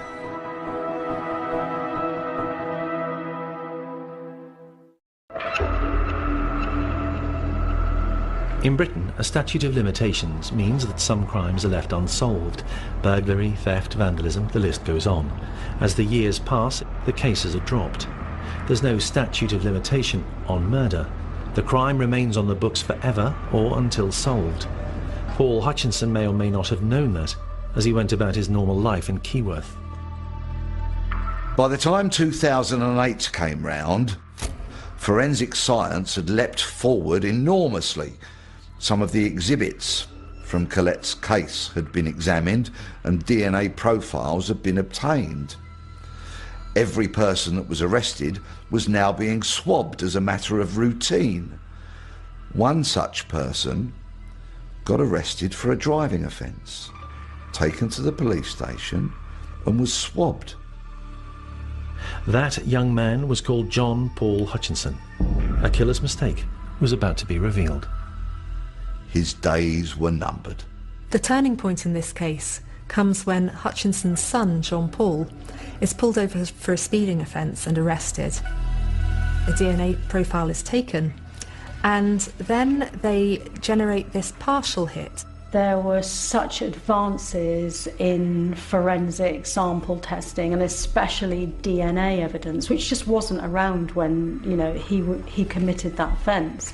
And things have moved forward so much that you don't even need to be yourself on the database now for the police to get a match. And increasingly we're seeing that where people who've committed offences 20, 30 years ago are now getting that knock on the door, which a lot of them must be dreading. So he couldn't possibly have predicted that things would advance in the way that they have. So he was just very unlucky that he managed to keep himself off the DNA database so that that match wasn't made, but he could not control any of his relatives getting onto the database. Like the man arrested on a driving offence in Keyworth. An analysis of his DNA profile showed a lot of similarities with the DNA profile that they'd got from the exhibits around Colette's murder. The dots were beginning to get joined up. Jean-Paul's DNA matches the crime scene DNA profile, not entirely, but enough that that makes them think, maybe this person is related to the killer. There was a match then to Colette's murder, and it was only a matter of time before he got the knock on the door. Was the family man about to discover that his own son inadvertently would create his father's downfall? The DNA profile was close enough for police to suspect that a family member of the young John Paul Hutchinson was linked to Colette's murder. It couldn't be John Paul, he was too young. Once you've identified that somebody may be a relative of the person who committed the crime, there are other tests, other DNA tests you can do. One of them is Y chromosome testing. So usually when you generate a DNA profile, you're looking at little markers across all of the chromosomes. In this type of test, you're looking just at the Y chromosome. The Y chromosome is what males carry. So females have two X chromosomes. Males have an X chromosome and a Y chromosome. And that Y chromosome is important because a copy of it is passed down the male line. So Paul Hutchinson's brothers will carry the same Y chromosome. They inherited it from their father. But Hutchinson and his brothers will also be passing that same Y chromosome down to their sons. So when Jean Paul's Y chromosome is tested, they can then look at other male relatives and get a stronger idea of whether this person really is related or not. The DNA profile police had from John Paul was a familial match to that found on the paper towel carelessly discarded by a man at the Generous Britain pub in 1983. It matched the DNA found on Colette's clothes too. But his father Paul had a reason for that. It wasn't his DNA. He was going to try and lie his way out of it. The police arrested Hutchinson and he spun a yarn. He said the DNA profile that they'd got actually belonged to his brother who was dead, so he was trying to put the blame on him. What he doesn't realise is the police have his dead brother's DNA and it's not a match. So that blew a hole in Hutchinson's story. And there was a fingerprint on the letter that Hutchinson wrote to the police all those years ago. So now, the DNA from Colette's clothes, the DNA from the paper towel in the pub, the fingerprint on the letter, the case against Hutchinson was looking compelling. Once you've used familial DNA testing to identify Paul Hutchinson as the suspect, you then need to do a full DNA profile because familial searching isn't enough to say with certainty this person matches a crime scene profile. So you swab Paul Hutchinson's DNA and you generate a DNA profile and you compare that to the profiles from the paper towel and from Colette's clothing and so on, and you see that they match. Time was up for the killer of Colette Aram. It was Paul Hutchinson who'd skulked in the stables, a peeping Tom pervert who'd spied on young girls near Keyworth. It was almost certainly Paul Hutchinson who'd beat at Karen Willis, who had snatched Colette Aram as she walked to see her boyfriend, who had strangled, raped her, murdered her, and then dumped her body in fields. It was Paul Hutchinson who'd gone to the Generous Britain pub, casually ordered an orange and lemonade, washed away blood from his hands before drying them on a paper towel. It was Paul Hutchinson who'd lived the lie of being a family man, stand-up citizen, school governor and electrician living in a neat house on a neat row in a neat street of Keyworth. 26 years after the crime, Paul Hutchinson was sentenced to life imprisonment. But that is not the end of the story of the killer who made a mistake. Hutchinson got hold of enough tablets to take an overdose. Annoyingly, he only served a few months of that sentence. He took his own life. I always get extremely irritated by murderers who are allowed to take their own lives in prison. Hutchinson evaded justice while he was alive. He has now been able to evade justice through his death. When he went to prison, he got a life sentence, and he probably didn't see much of a life for himself in there. Everything that he'd known, all of the family network, the stability that he had gone. It's very sad for the family because they don't feel that they got justice. But in the end, he was never going to give them justice anyway. And this was his final act of, I'm going to deal with this, I'm going to win, I'm going to have the final say. As criminologists reflect on the murder of Colette Aram and the evasion from justice for decades of Paul Hutchinson, they can now see why he was destined to be captured. Hutchinson actually made quite a lot of mistakes, any of which could have ended with his arrest. He was just lucky that they didn't, really. Sending those letters, for example, was a big mistake. And certainly when he was arrested, having sent those letters, that wouldn't have helped with his sentencing, because it shows no remorse. He couldn't have known about the DNA advances, but even so, going into that pub, talking to the landlady so close to the murder scene, going into that pub with blood on his hands, leaving behind a tissue which had Colette's DNA on it and his DNA on it, that was a big mistake. Hutchinson's biggest mistake is that he left actually lots of evidence lying about. At the time, the technology didn't exist to do anything with that evidence, but as time goes by, technology develops, and then they could catch him. The other great irony here is that Hutchinson went away, kind of disappeared, didn't do anything else that we know of, but then his son gets pulled over for a speeding conviction, and then because of that, because of something his son does wrong, police are able to look back and find him. The biggest mistake Paul Hutchinson made was that he didn't have a crystal ball. He couldn't anticipate the advances in forensic science that would bring about his undoing. He left DNA at the scene, he left DNA on that paper towel at the pub, and of course there was a fingerprint on the letter. Those who loved Colette Aram finally saw justice done for the teenager who had high hopes and a life ahead of her. But that will never bring her back. Beautiful, quiet, kind and giggly. Her giggle, I'll never forget that giggle. It's still, her giggle is the one thing that has never ever, it's so clear in my mind, her giggle, because it was slightly different, but it made you smile.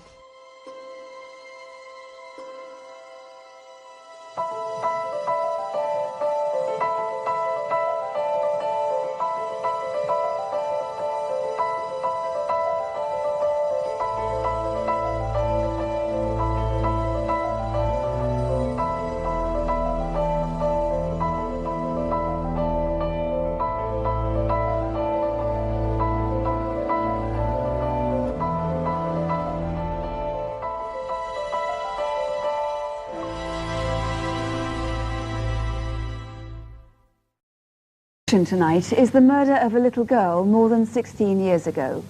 It's a case that has shocked the nation twice. In October 1975, 11-year-old Leslie Moleseed was murdered on her way to the local shop. And for some time afterwards, parents everywhere thought twice before letting young children go out alone. Then last month came the second shock. Stefan Kishko, the man convicted of murder years ago, was cleared by the Court of Appeal. He'd spent 16 years in jail for a crime he couldn't possibly have committed. So now the investigation into the murder of Leslie Moleseed has reopened. Key witnesses from 1975 have helped us to make this reconstruction. We hear the voice of Leslie's mother, April, but an actress takes her part. With your help tonight, perhaps it's not too late to see justice finally take its proper course. Our film begins in Rochdale in Lancashire on Sunday, October the 5th, 1975.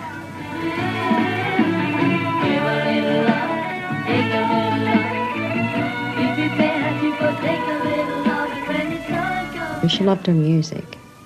She liked to be city rollers. That was her passion. She used to run around with a tat and scarf tied round her arm, you know, and be city rollers stocking and whatnot. And her sister used to argue a lot because she was always pinching her sister Laura's Bay City Roller posters, and just a rough tumble little girl she was. It's just she was exceptionally small, that was all. She looked very delicate, very small. She had open heart surgery when she was about 3, which she came through with flying colours. We were breaking, we Everybody knew Leslie. She really was a lovely little girl.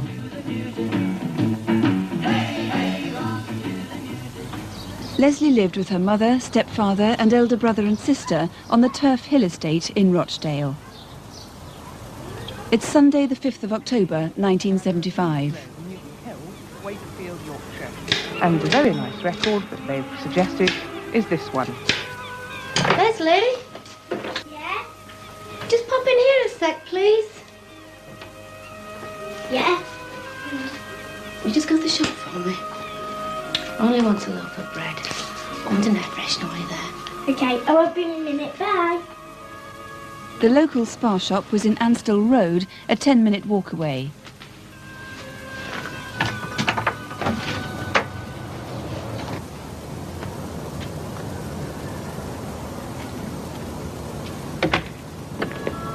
Where are you going? I went to the shops. Do you want anything? No, thanks.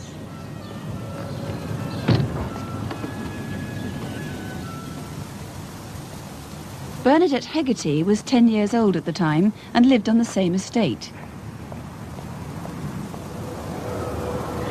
I've known Leslie since we were small. We used to play together. She only lived a couple of doors away. As she was going to the shop that day, I was walking up behind her. We didn't walk up together because we'd fell out at the youth club on Friday over a maxi dress. So Leslie went off up the lane and I went round the other way.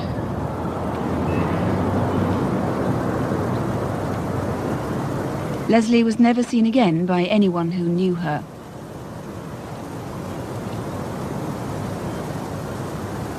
The shopkeeper couldn't be sure that she ever reached the shop. An hour later, a few roads away from the Moleseeds house, Emma Tong was waiting for her son, who'd arranged to take her out for the afternoon. Through the window, I saw this car with a child sat in the front. A man in his 30s with thinning, fluffy brown hair got into the car. It was a dirty, like a beigey colour, with the red round, as though it was ready for respraying. I saw that poster of the little girl when I was going in town. And I thought, sure that's that little girl I saw in that car outside of my house, you know. By 1:30, Leslie had been gone more than an hour. Laura went to look for her. About 20 minutes' drive from Rochdale is the A672, linking the M62 with Halifax. At about 3:30 that Sunday afternoon, Christopher Coverdale saw something that struck him as odd. As I came around this particular corner, I saw a man and a young girl on the skyline. He was quite a large chap, portly, receding hairline. On a cold, misty October afternoon, it was strange for anyone to want to go walking on the moors. At dusk, just over 2 hours later, Sandra Chapman and her husband were driving past the same spot. There was a white car in the lay-by and it had all this red primer on it, and I took particular notice because it was parked very tightly in the corner and there was no one around. 3 days later, Leslie's body was found just a few yards from the lay-by. She'd been stabbed repeatedly. Time doesn't. Well, perhaps tonight, Trevor Wilkinson, someone can help find who did kill Leslie and right that terrible miscarriage of justice. That's right, Sue. West Yorkshire Police last year, having uncovered the evidence that clearly showed that Stephen Kisco was not the murderer of Leslie Moleseed, we began re-evaluating the evidence that was gathered in 1975. That evidence revealed very striking similarities between the sightings of Emma Tong and Christopher Coverdale. That last sighting of Christopher Coverdale was within yards of where Leslie's body was eventually recovered. What exactly are those similarities that were striking? In both sightings, the man was, in 1975, believed to be in his 30s. He was wearing a dark brown jacket, lighter coloured trousers, and a light coloured cardigan underneath the jacket. The child's clothing in both sightings was identical to that worn by Leslie. What must now be remembered is that that man would be in his late 40s or in his early 50s now. And how many people do you have who seem to have seen that white car with the red primer around it? Apart from the sighting in the lay-by that has been shown tonight, there is 3 sightings in Wellerth Lane near Mrs Tong's house. 2 of those other sightings, the people are convinced that it was a Vauxhall Viva. One of the people who saw it and he is from the motor trade, believes that it was a 1965 model, and that would mean that it could possibly be on a D plate at that time.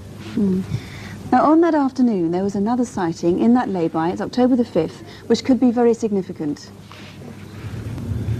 As we passed this lay-by, we saw this ex-GPO van, horrible painted colour, and I just turned around to the door and said, "Oh, look at the colour of that ruddy thing." Just seeing the van parked there with the rug, you know, all around the windows, that I think made us think that probably somebody was courting. Now, how important do you think that could be to you? It's a very important sighting. Mr Jones says that that sighting and that colour of the vehicle is the best one he has seen since 1975. That vehicle, we know, had been in the lay-by or visited on several occasions between 2 p.m. and 6 p.m. on that afternoon. It may not be connected with the murder, but it might be somebody who actually was there for other reasons that they couldn't come forward in 1975 who might have seen something very relevant. There was 8,000 inquiries to try and trace that vehicle. It wasn't traced. We asked that person to come forward now who owned the vehicle, who might have seen something. We realised that all the sightings we're asking people to put together, the man, the vehicle and that vehicle, are 16 years old. But what we've been impressed is the clarity of the memory of people who have come forward since 1975. We actually believe that in 1975 there was a member of the public, and a viewer tonight probably, who had suspicions about a member of the family, a neighbour, a friend, a work associate. And now, since 1975, they may have reoffended. They may have come to notice of the police. They may even be in prison now or have served a prison sentence. We want them to come forward and tell us about that person. They may have been very anxious when the body of Leslie was on the moors that day, that time between the 5th and 8th of October 1975. That anxiety would have been relieved when Mr Kisco was arrested and eventually convicted. When his appeal was become successful, that anxiety may have returned. We need that phone call. The nightmare that has revisited the Mulsey family twice in 16 years needs to be laid to rest. We want a phone call that will give us a key that unlocks this case and finishes their anguish forever, and also Mr Kisco's. And this is the number, if you can help, 081 811 8181, here to the studio, or you can contact Bradford Police Station direct. That number is 0800 212 392. The last 32 years have been horrendous. They still are, and they always will be. The murder of 11-year-old Leslie Molseed casts a long shadow. You're numb because you keep coming back to the fact that Lel's never coming home. It was a horrific crime that destroyed 3 families. This is the man that had killed my sister, and this is the last face that Lel had seen. I can't erase the past, I wish I could. It tears me apart some days. And it played on the mind of one man for more than 30 years.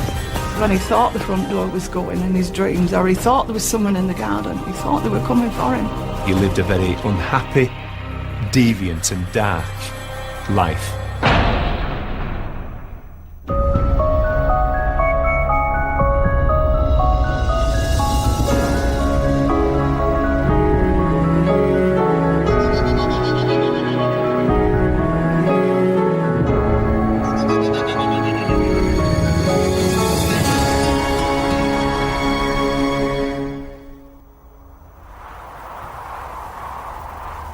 The discovery of Leslie Molseed's body here on Rishworth Moor in West Yorkshire was sensational news back in October 1975. And more than 3 decades later, her death was in the headlines again when her murderer was finally brought to justice. But what about the years in between? Well, they were filled with drama and a flawed police investigation that led to one of Britain's most infamous miscarriages of justice.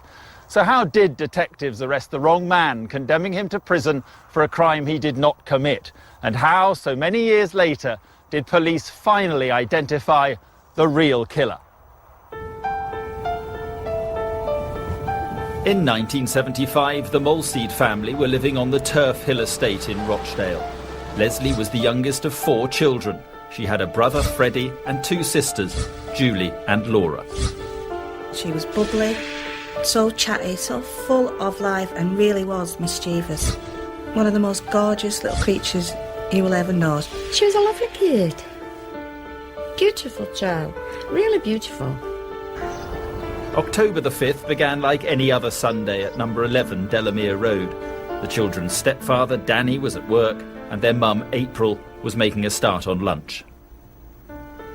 Through my mind went, oh, you don't have any bread. So I looked at the wee rota and I thought, who's next? And it was Leslie. So I called her in. Leslie!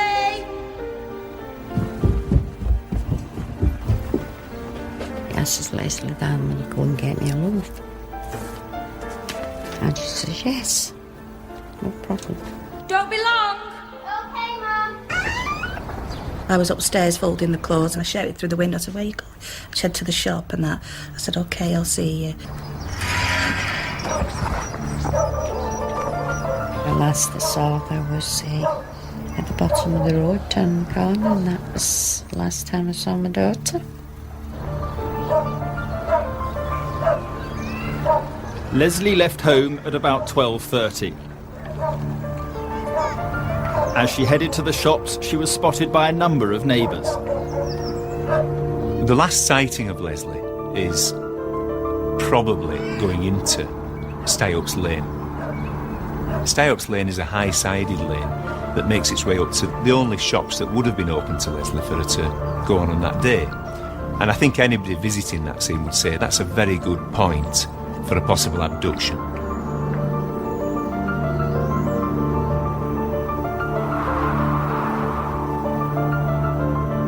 I don't know if it was about half an hour to an hour, and I said to Mum, she's not back. Belle's not back yet, so that's when Mum sent us out to have a look for her. I was at my boyfriend's and I thought I'll go and visit my mum and that, so I went down to Stuyps Lane and I just crossed Tuff Hill Road and there was my brother Fred and he was running and I said, oh, where are you off, Fred? He said, oh, Lyle went to the shop over an hour ago and she's not come back. So I quickly marched round and my mum was at the gate at that particular time looking out and I said, Mum, what's going on? She looked really drawn, really, really worried. I was expecting to find her.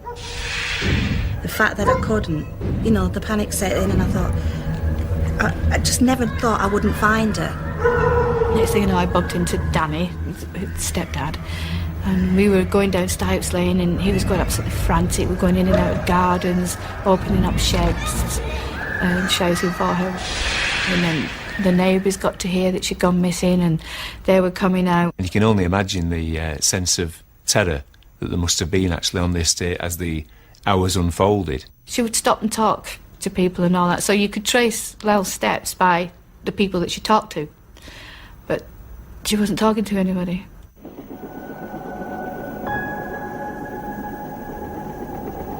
In the days that followed, as the police search widened, Leslie's family began to fear the worst. I went into meltdown. I was useless to anybody, even myself. Completely and utterly useless. I went numb. And although I was only 16 at the time, I knew something bad had happened. And I can always remember it was Tuesday morning and Mum was upstairs. She was actually sat up in Lel's bed and she had a whole pair of the old American black and white baseball boots. And she just put them down on the bedside table and I put the cup of tea there and she said, she's never going to wear them again, Julie. And I said, no, Mum, she's not. And we both burst into tears and just started crying, so we knew then that Lyle was never coming home.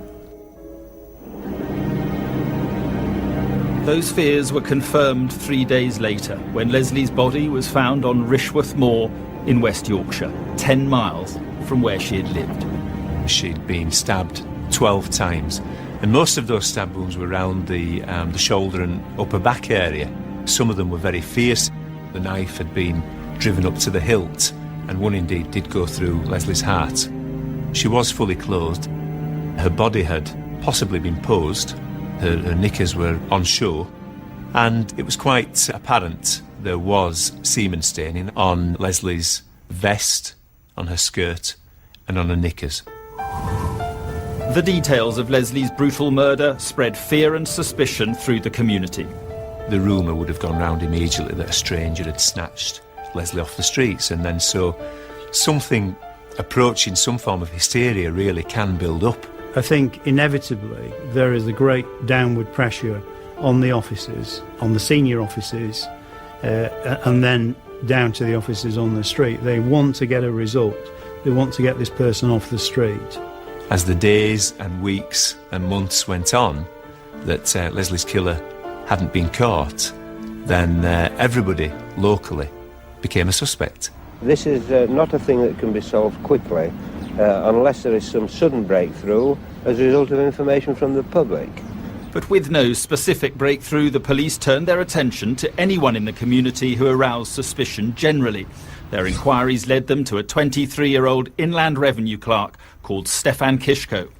Stefan was the son of Ukrainian migrants, and he was rather a simple soul as a child. He looked odd, he was quite large for his age, he was quite timid, and rather a mummy's boy, really. When he was 18, he was walking home with his father, Ivan, and Ivan collapsed and died in the street. Now, Ivan was about the only male influence on his life, really, and when his father died, Stefan became even closer to his mum and really did cling to her apron strings.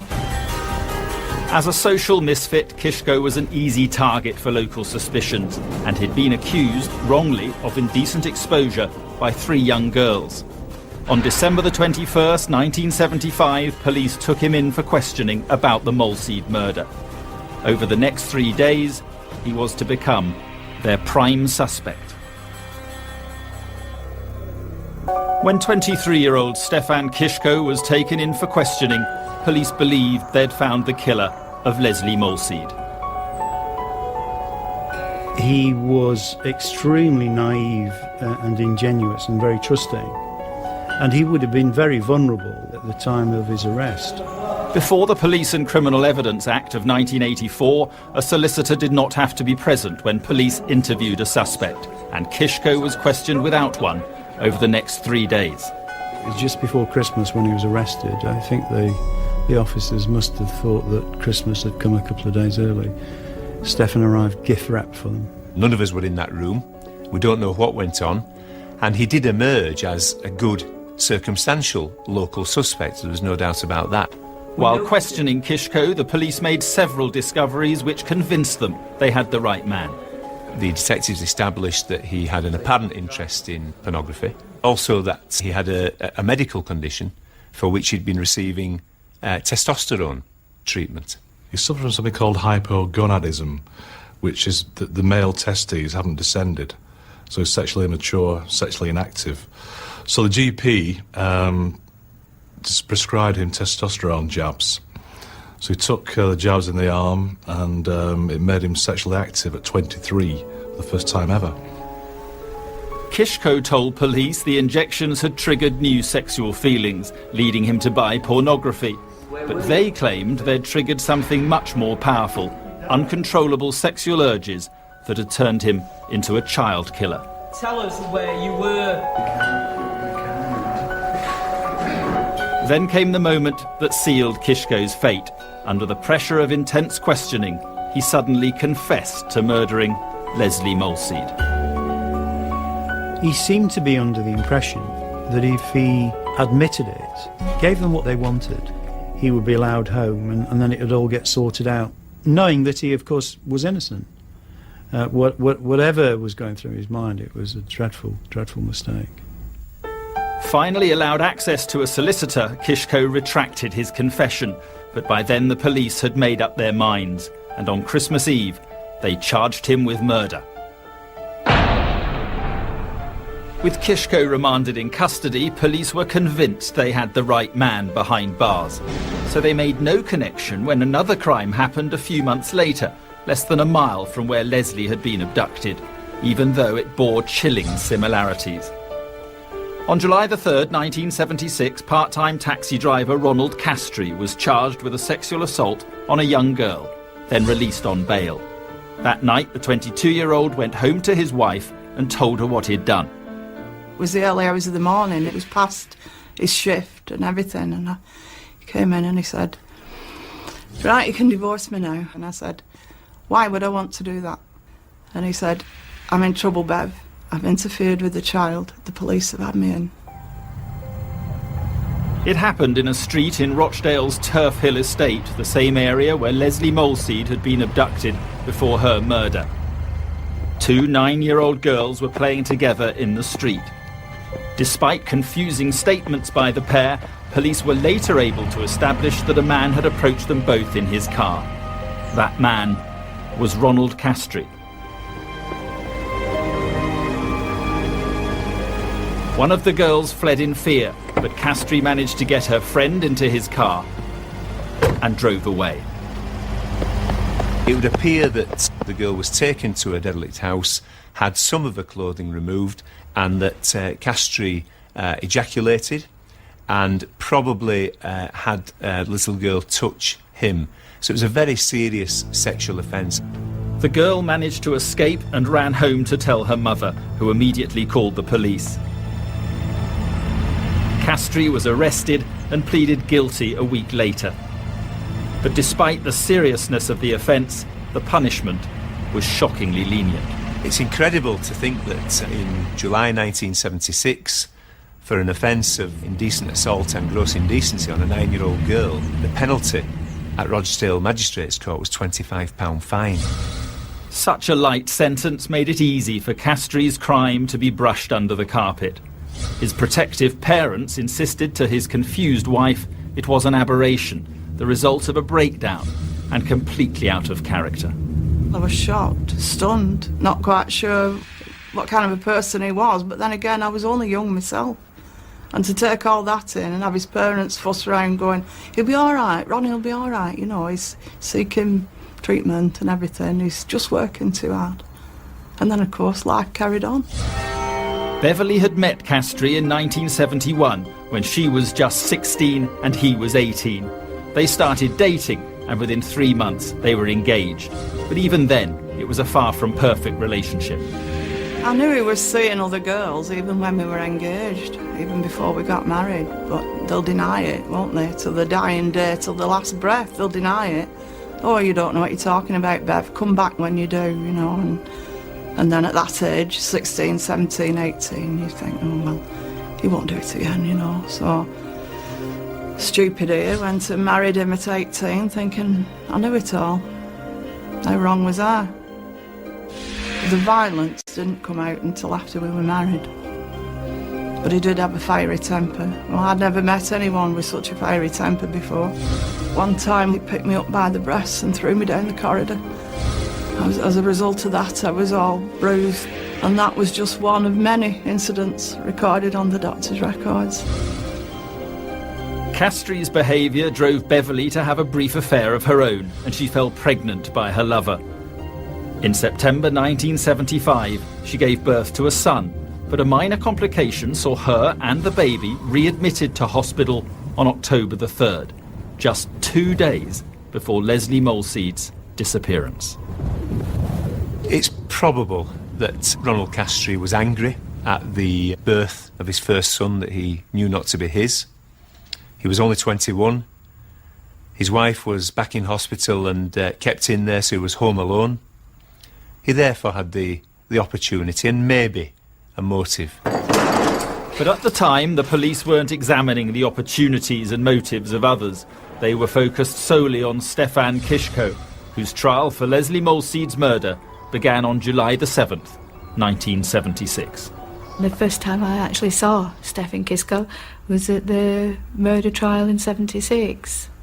And I can remember looking down on him and thinking, God, he's so tall, he's so big.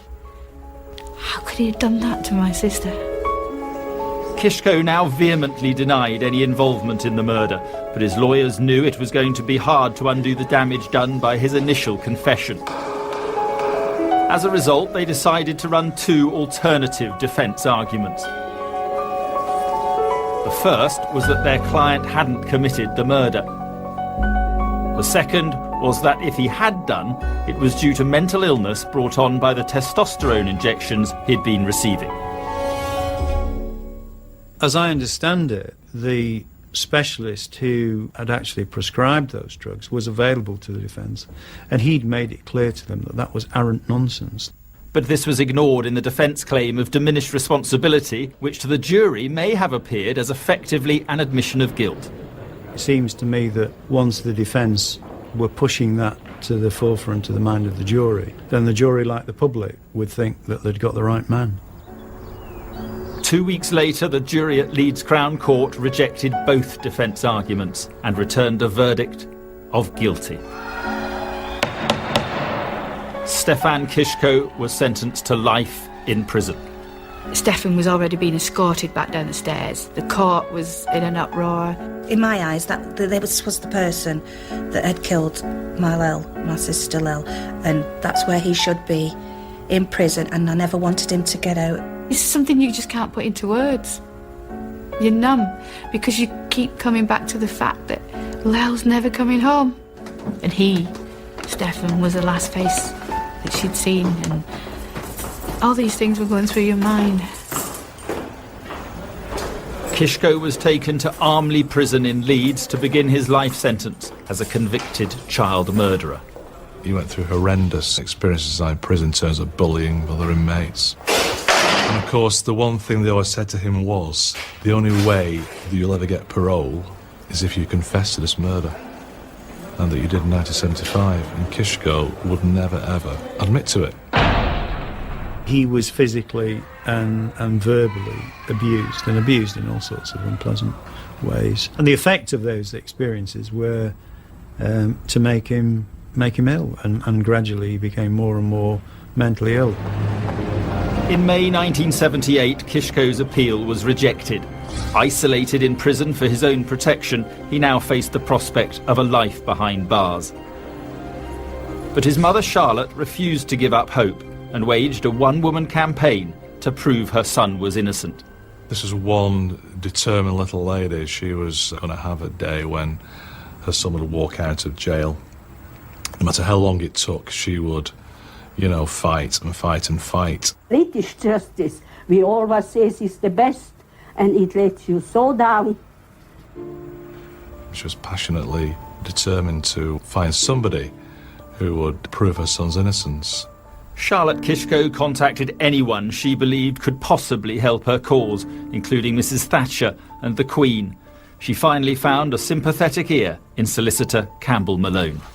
The more that I looked at the case, and the more that I spoke to other people who'd also looked at the case, the more I just developed the feeling that there was something terribly wrong. There was one man, though, who knew for certain that Kiszko was innocent, but he remained silent. By the mid-1980s, Ronald Castry and his wife Beverly had 3 children, but the appearance of conventional family life disguised a catalogue of abuse. I'd describe my dad as being split personality. He'd be all right to everybody outside, but to us, it'd be psychological violence towards me, physical violence towards my mum. He had to tread around on eggshells all the time, and he did have guns for a certain amount of time. And by this time, he drank an awful lot. He'd down a bottle of whiskey a night, and then mixed with painkillers as well. It was like a time bomb waiting to go off. He was totally weird in the bedroom department. He had washing lines, canes, box of tricks, He always had a keen interest in schoolgirls, and he wanted my mum to dress up in schoolgirls' uniforms, and because my mum wasn't that way inclined, he'd openly say in front of us kids, well, I'll go out and find someone to do it. So that would lead him to prostitution. Castry was a regular user of prostitutes over the years, but there was a much darker side to his sexual fantasies, which had disturbing echoes of his previous conviction.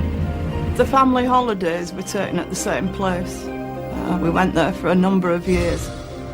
We didn't realise why in the beginning. It was only as the boys got older we all realised together that he was taking an interest in the young girls. He'd send us lads off swimming, and he'd stood there in the pool, main pool, ogling at the girls. One time we were quite close to another couple and their 2 daughters, and he made them feel so uncomfortable they moved. You cringe, you're embarrassed, you just want to curl up and die. Ronald Castry may have been enjoying his freedom, but without his knowledge, events were unfolding that would soon put him in fear. The man doing time for the murder he had committed was about to be declared innocent.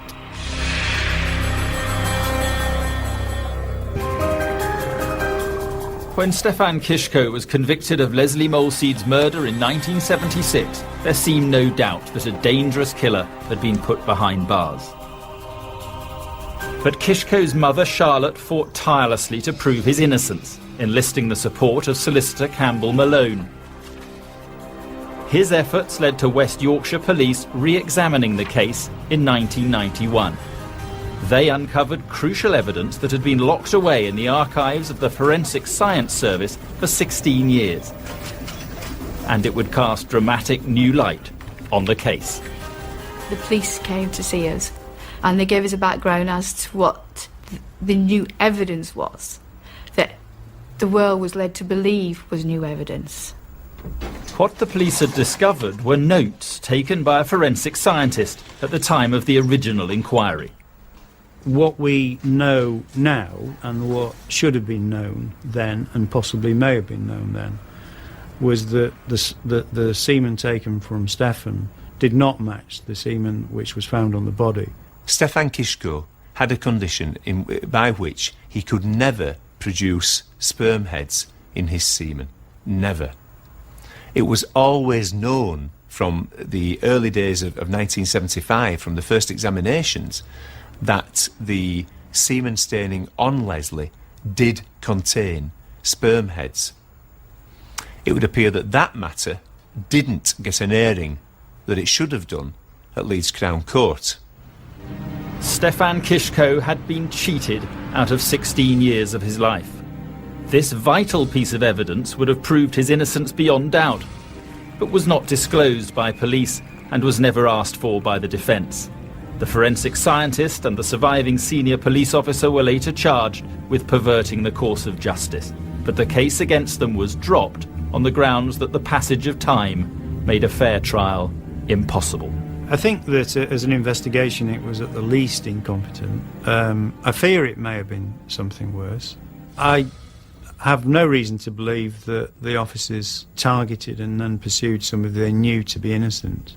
I think they'd become convinced by everything they saw about Stefan that they'd got the right man, and they didn't want to know about anything that didn't fit that. For Stefan Kiszko's 16 years of wrongful imprisonment came to an end on February the 17th, 1992, when the Court of Appeal finally quashed his conviction. I've never had an emotion like that before or since. And I knew it was coming. It wasn't as though there was any doubt about the verdict. But it had been so long and there'd been so much suffering for Stefan and his family. It was a physical sensation that I was only just able to control. But the years of incarceration had taken their toll on Kiszko's physical and mental health. It's been a nightmare situation, to be honest with you. Prison's been very difficult. The whole situation in the police station was a very difficult one, and the whole situation just has been intolerable. He struggled when he came out. He had a lot of difficulty coping. I feel angry towards the police, the way they handled all of this. Why? Because they should never have arrested me. They should have arrested the right person. People were extraordinarily nice with him, and the nicer they were, the harder he found it, because it brought it all back. What are your hopes now for the future? My hopes for the future to get married, go on holiday and enjoy my life as much as I can. It was not to be. On December the 23rd, 1993, 18 months after his release, Stefan Kiszko suffered a heart attack and died. His mother, Charlotte, died 4 months later.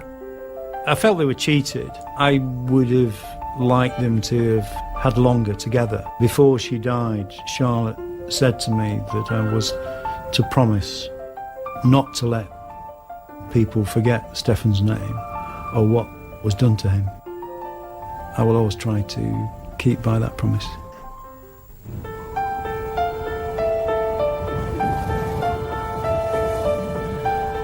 For the family of Leslie Molseed, Kiszko's release marked the beginning of a new ordeal. I'd hated this man for so long, and now they're telling me that this man hadn't done it, and there was somebody else out there who had actually killed Lel, and I couldn't accept it. Even to this day, it's still there. You know, I had 16 years of living where Kisco killed my daughter. And it's still, everybody, you know, people keep talking about, oh, you want a poor lad and all that. I kind of get that. I'm very upset about Kisco serving 16 years in prison for the murder he didn't do. There's somewhere out there there's a man who killed my sister. And the police, I hope the girl to catch him, because I'll never rest until they do. None of us will rest. None of us, in fact, will rest. It brought it to the forefront of my mind what had happened to Lel, what she'd gone through. So you started all over again. Lel, Lesser Cotton Salts had been murdered again. I appeal to any person who has any information that could assist the police in any way to come forward. 2 families have been the victims of this murder, mine and Mr. Kisco. And if anybody can help our anguish over Leslie's murder, please come forward. A new hunt to find Leslie's killer was now underway. The first thing you do is clear the ground from under your feet. So you go back to 1975 and you say, well, what evidence, what information did we have at that time? And a number of potential suspects emerged from that data trawl. Several men were questioned by police, but by the mid-90s the investigation had stalled. Desperate to see the killer brought to justice, Leslie's family took to the streets with their own campaign to remind people of the little girl who had been murdered back in 1975. People forget at times that that little girl is dead. I mean, she's my little girl, and I think about her day in and day out. This man has got to be brought to justice. With such a frustrating lack of progress, West Yorkshire Police launched a cold case review under the leadership of Detective Chief Superintendent Max McLean. We always knew that this was a very sensitive and important case for West Yorkshire Police. We knew that we, amongst others, had got it badly wrong in 1975, and it was something that meant a lot to us. We knew we couldn't turn the clock back, but we desperately wanted to try and put it right. And the way in which we could do that was, of course, by finding the real killer. Aware of how badly let down by the police Leslie's family felt, one of McLean's first priorities was to go and meet them and attempt to win back their trust. I can remember realising the importance of the first impressions we gave to April and other members of Leslie's family. I told Mr. McLean that I didn't think I would ever see the killer of Leslie in my lifetime. And he said, yes, you will. I remember introducing Sergeant Hepworth, Veronica Hepworth, as the family liaison officer. That was a very, very interesting meeting, to say the least. April, her first words to me was, well, you've got your work cut out, girl. So we knew that the reputation of West Yorkshire Police wasn't at its highest with Leslie's family. Lacking any new lines of inquiry, McLean was determined to leave no stone unturned. I went up to Wetherby Laboratory and I spoke to scientists up there about the potential for reviewing the forensic evidence in the case. And we established that there was only one thing remaining in all the exhibits, in all the case, and that was an envelope, and that envelope contained some sellotape tapings. At the time of the original examination, the surface of Leslie Molseed's clothing would have been taped, so they would have got strips of sellotape and pressed them down onto the garments and lifted them off to collect any fibres that might have transferred to them. The discovery was fortunate, and it had the potential to be hugely significant. We knew at that time semen had been found on Leslie Molseed's pants, so there were some thoughts around, is there a possibility that some of the semen could have also lifted off onto the sellotape? And it was put to me that it might be possible to extract that semen and obtain a DNA profile. But it was by no means a certainty. This was uncharted territory for the Forensic Science Service. A DNA profile had never been obtained in this way before, so scientists experimented with dummy strips of sellotape. Once confident of their method, they went to work on the originals. They only had one chance to do it right, as the process would destroy the tape. Their first success came with the discovery of sperm heads in the material they'd extracted from the tape. Then came the result police and forensic scientists had hoped for: a DNA profile of the killer of Leslie Molseed. This was such a big breakthrough. This was a case that at that time was 25 years old. It was the oldest case that we'd ever worked on, and it was the first time this type of technology had been applied to that type of retained material, so it really was very, very exciting. Police began collating DNA samples, keeping the existence of this crucial new piece of information secret so as not to alert the killer. But as the months and then years passed and no match was found, the family's hopes began to fade. I thought, we are never going to find out who it is. Why is he not in the database? Has he thought, oh, cocky, got away with killing our Lel?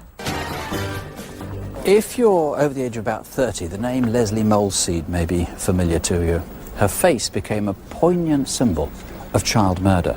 In February 2003, Max McLean used a television appeal to publicly announce the existence of the DNA profile for the first time. All we need is a name.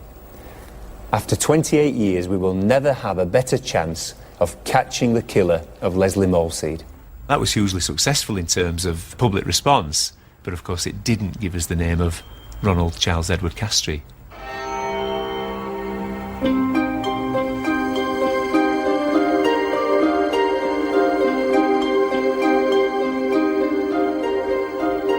Since 1990, Castry had been running a comic book shop in Ashton-under-Lyne. At the time, his chosen business raised no suspicions, but his motives have now been cast in a new light.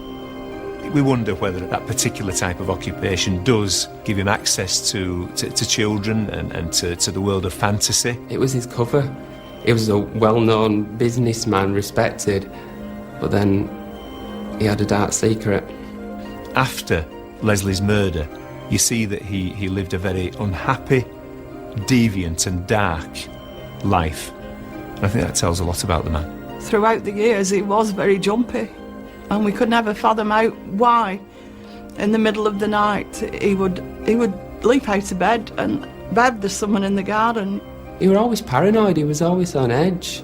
I believe that in his mind, on all these occasions when he thought the front door was going in his dreams, or he thought there was someone in the garden, he thought they were coming for him.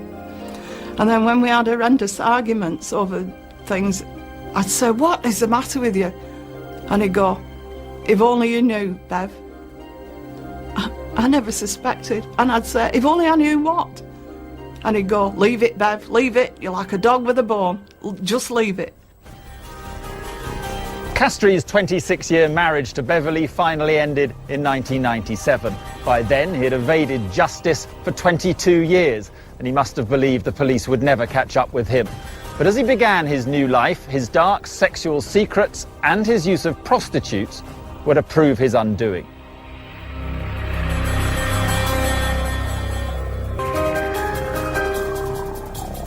"30 years after the murder of Leslie Molseed, West Yorkshire police had a DNA profile of her killer, but no match. Then, on October the 1st, 2005, Ronald Castry was accused of rape by a prostitute and later arrested. Although the police didn't charge him, new laws allowed them to take a routine DNA swab. And this was the moment when Castry's lifetime of lies finally unravelled. When the Forensic Science Service next ran the DNA profile of Leslie's killer through the database, they discovered they had a perfect match. I got a phone call from Kathy Turner at the lab, who asked me if I was sitting down, and at first what she told me didn't sink in. And she said the name of Ronald Castry, and it didn't mean at that time anything to me. I was very quickly briefed on a couple of very important factors about Ronald Castry. He lived locally, only 3/4 of a mile away from where Leslie was probably abducted. He had a conviction for a sexual offence that was quite similar in its method used to the abduction and killing of Leslie, and that he was a taxi driver and therefore had access to vehicles. So there was 3 very important factors that were immediately brought to my attention and of course were of great interest to us.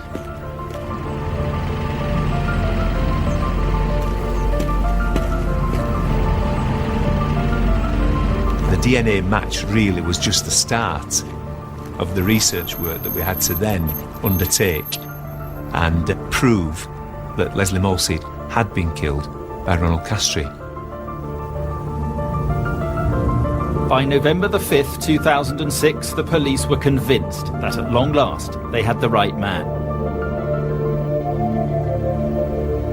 They were ready to make their arrest.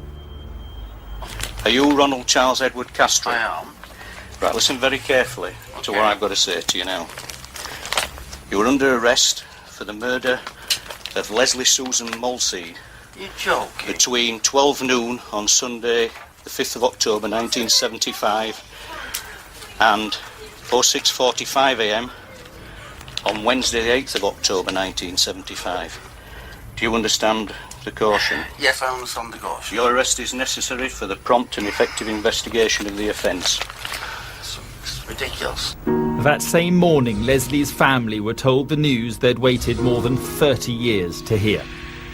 Oh my God, don't know what to say to you. It was just, my God, I can't believe it.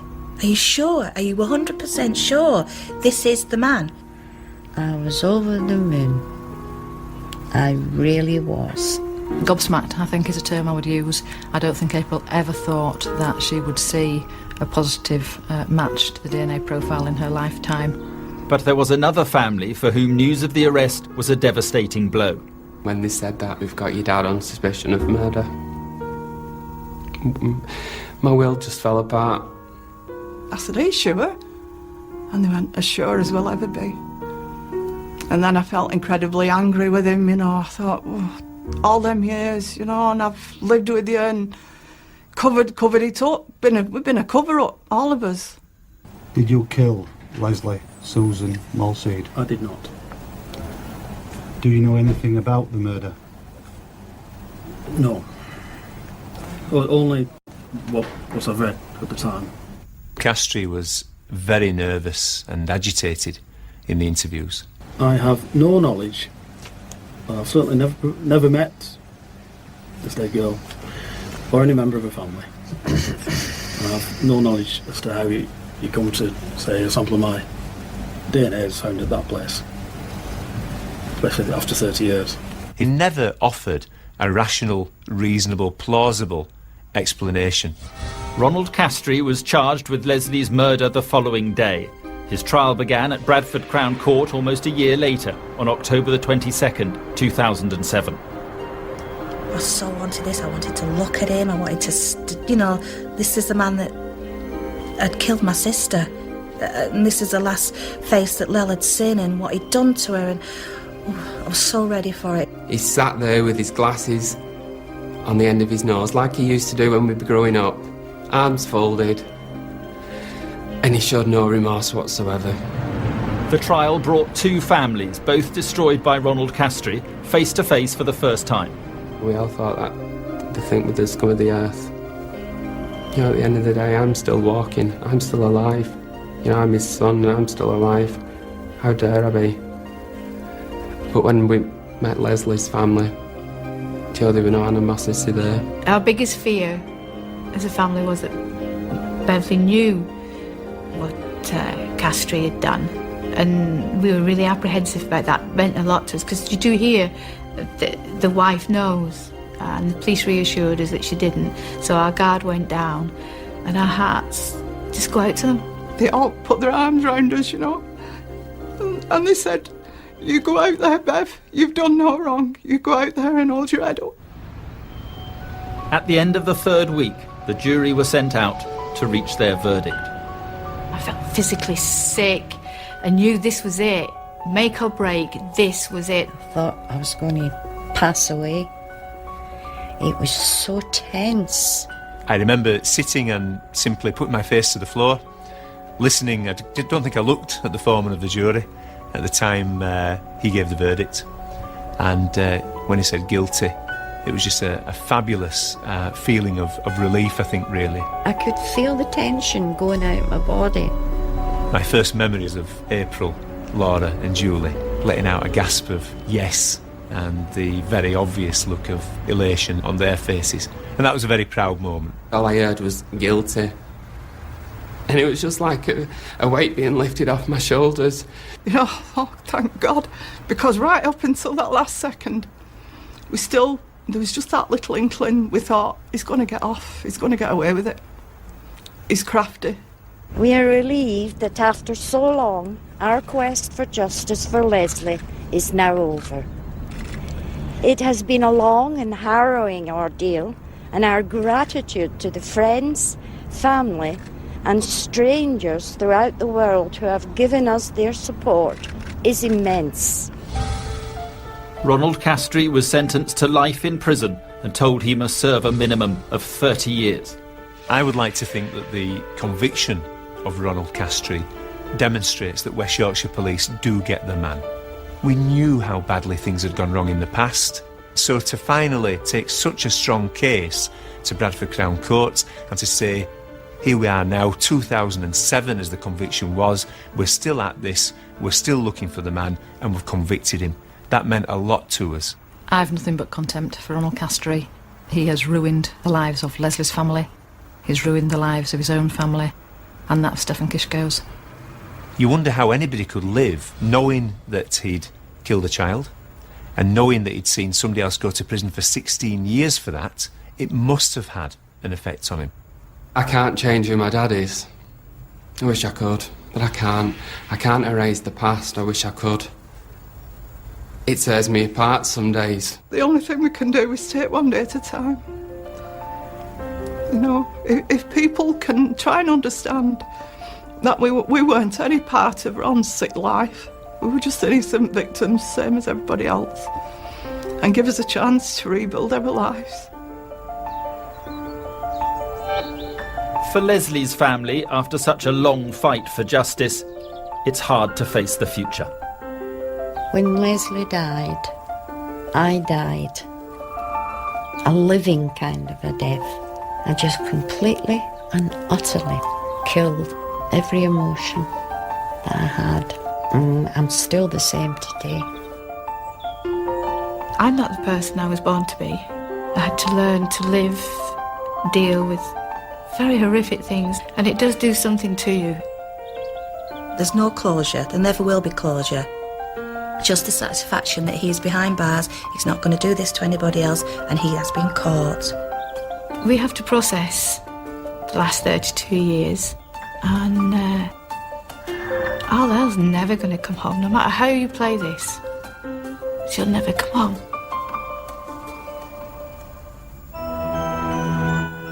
So, can Theo Walcott kick Arsenal to another victory? We'll find out tomorrow night. UEFA Champions League action versus FC Porto. Here on ITV1 at 7:30. Coming next tonight, though, it's police camera action.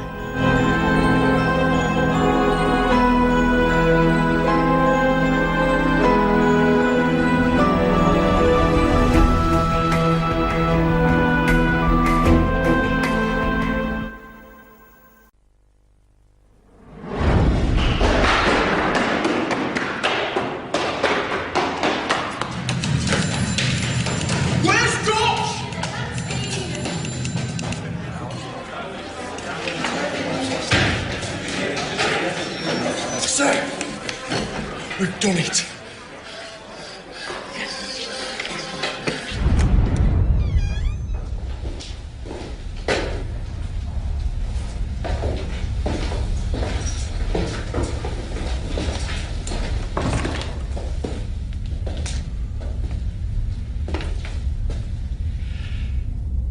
Do you want to write it, or do you want me to write it for you? You write it. I'm all upset.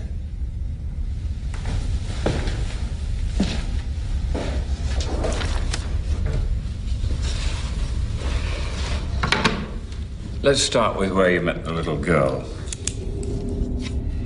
Just remember, details are important. You have to call my mother, she'll come and take me home. Hello?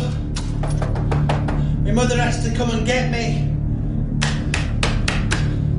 He said I could go home. He said I could go home for Christmas.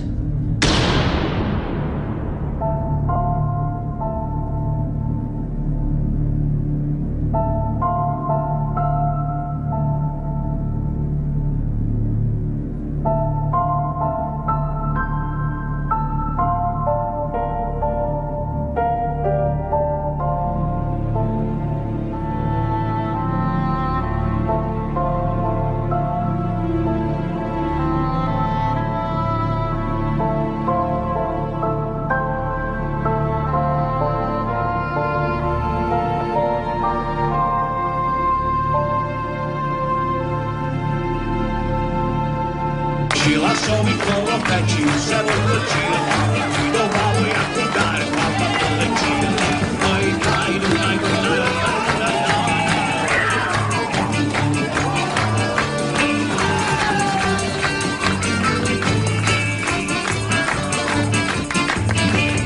Gino Babu ya contare, Papa, le Sheila, and the boy that sky and Shabba,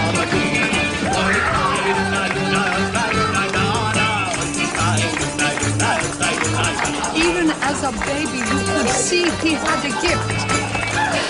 Not from me, from his father.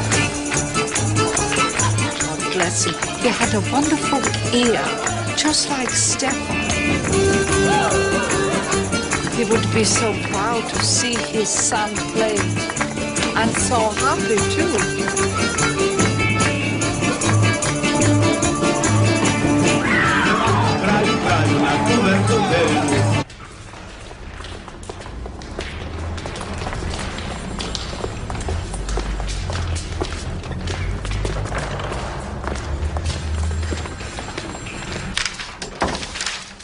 Hi, Stefan. Hey.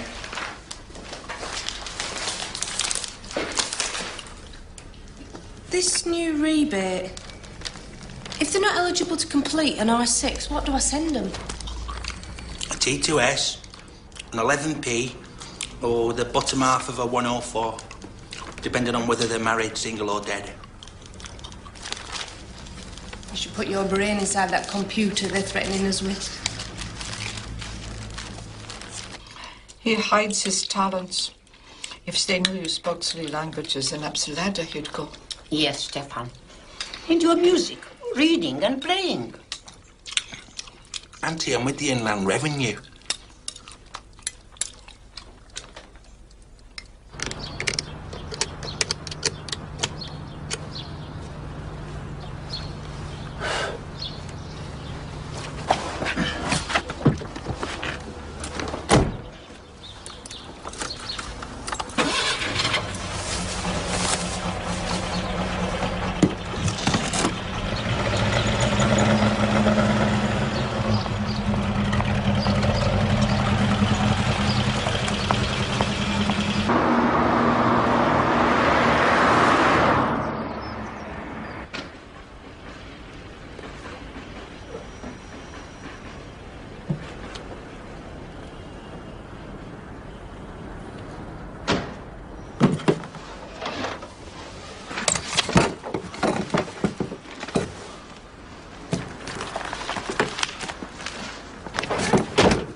accident. Accident. It was an accident. The whole realm of nature mine, that offering far too small, last so amazing, so divine, demands my soul, my life, Let us pray.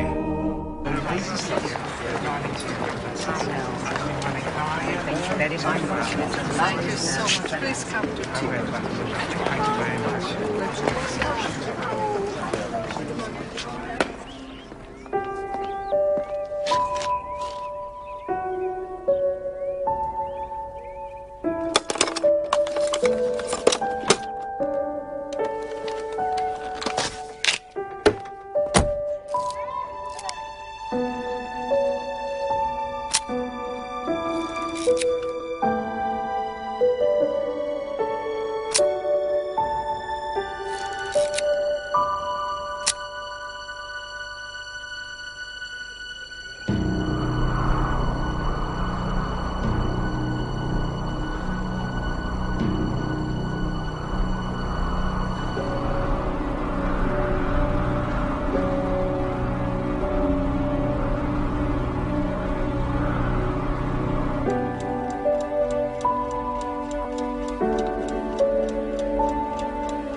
She's 10, maybe 12 years old.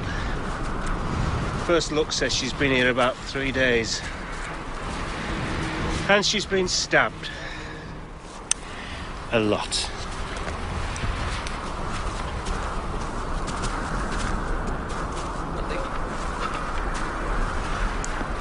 Get yourself down on the roadway. I don't want to see any vehicles pulling in.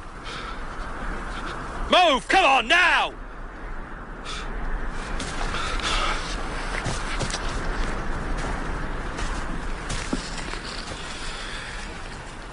She was found by a motorist who slept overnight in his van down there in the lay-by. Timing and description match a Leslie Mulseed. She went missing on Sunday.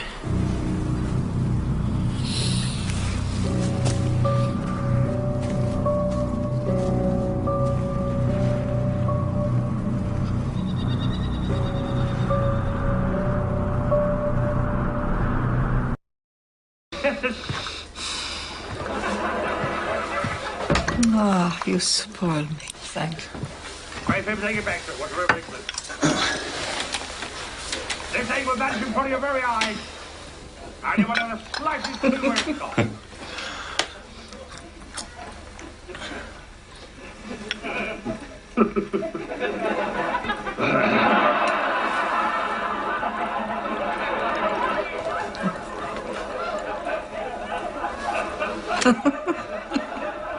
What? Look, it's gone! I don't know where it is. Other one. No, look at that. This one. How's that? How's that? Stefan Kisko? Yes. I've received a complaint that a man fitting your description indecently exposed himself on the afternoon of Saturday, the 4th of October in Vavasour Street. Nonsense. Ridiculous. He would never do such a thing. Never. Who is saying this? Mr. Kisko, can you tell me where you were and what you did on Saturday, the 4th of October? He would never do a thing like that. Never. Do you think you could have been in the vicinity of Vavasour Street at approximately 2:45 p.m. on Saturday, the 4th of October? Who is saying this? Who? A Saturday, you said? Well, that was an whole month ago. Just try and think it through. The afternoon. Well... He couldn't have done it. I remember where he was. He was in the hospital. He had an operation on his foot. He was in the hospital, so... You have come to the wrong house.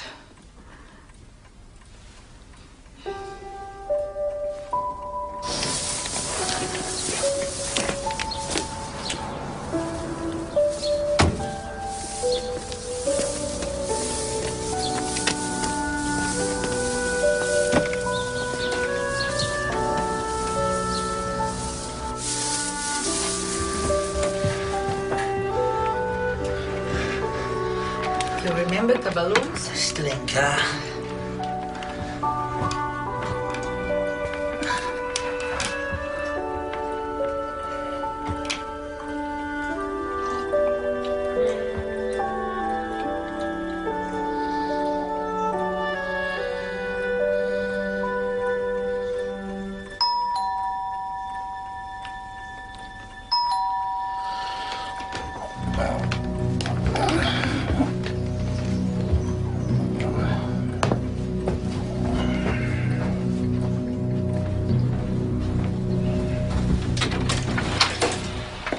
Good afternoon, sir. Detective Sergeant Ackroyd.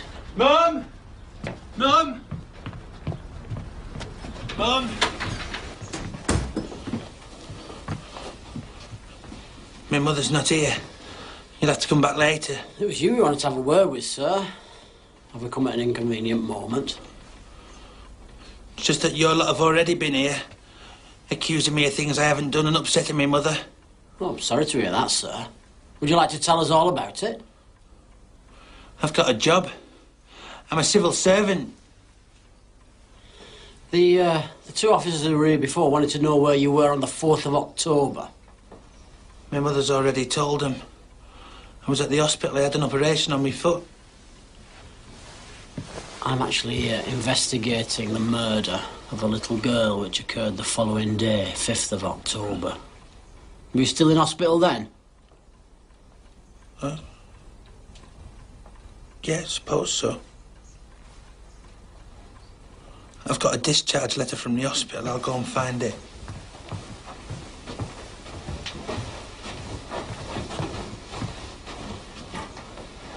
Watch the front door.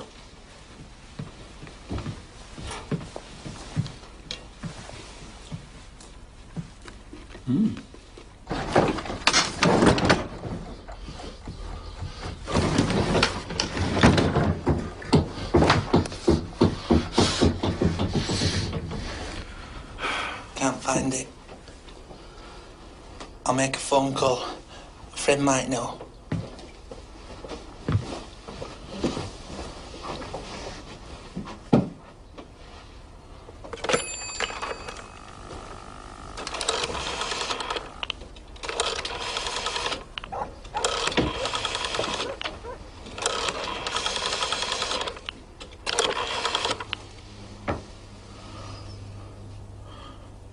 Hello? This is Stefan. The police are here again. Mother's very upset. Can you remember what day I came out of hospital?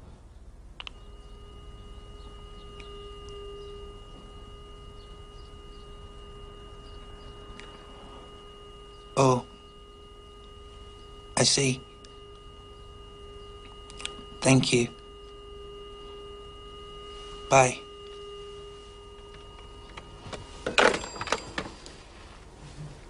Can't remember.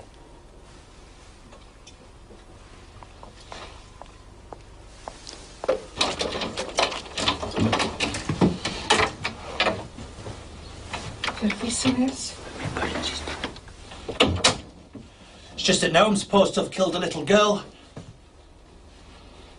All this is nonsense. Nonsense. Who is saying these things against us? Who? Just making a few inquiries, Mrs. Gisco, that's all. We've already answered everything. He wasn't there. He couldn't have done anything. Yeah, we checked with the hospital, and the record shows that your son was in fact discharged from hospital 3 weeks before the incidents we're investigating. Mr. Gisco, is there anyone apart from your mother who can confirm your whereabouts on the 4th and 5th of October? He wouldn't be with anyone but me. I'd like you to come down to the police station, Mr. Gisco. No. This is madness. Look what you're doing to him. It's very cold outside. Perhaps you'd like to get your coat. Stefan, you'll see. You'll see. We'll go down and we'll sort it all out. It's your son we want to talk to, Mrs. Gisco. I will come too. No. We need to talk with him alone.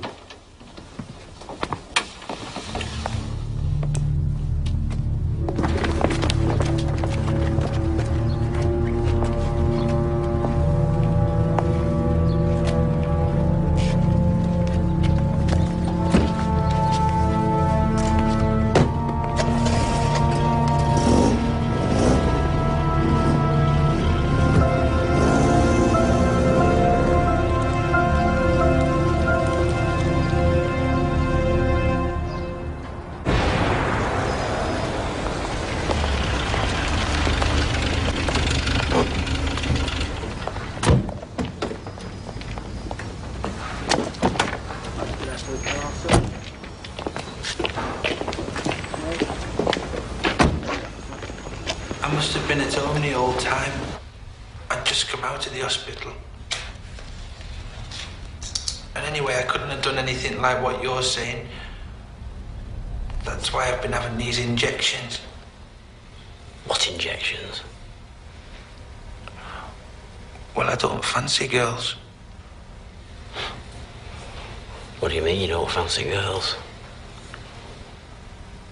When I was in the hospital, this doctor gave me some injections, you know, to bring me on a bit.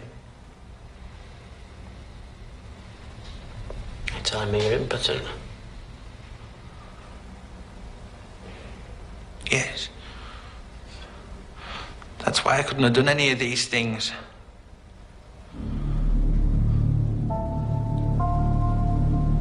Can I go home now? Listen, I just want to see him. Why not? Because he was probably less spoken never.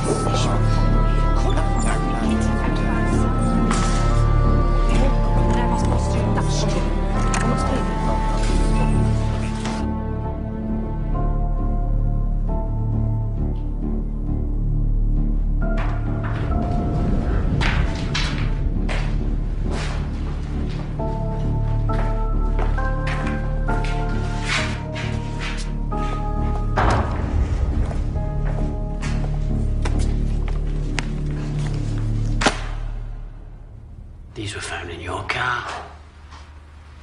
Under the carpet in the boot. Are they yours? Yes.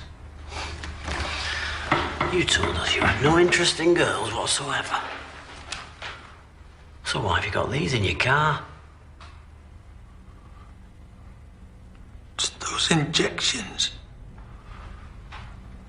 I never did anything like this before. Anything like what?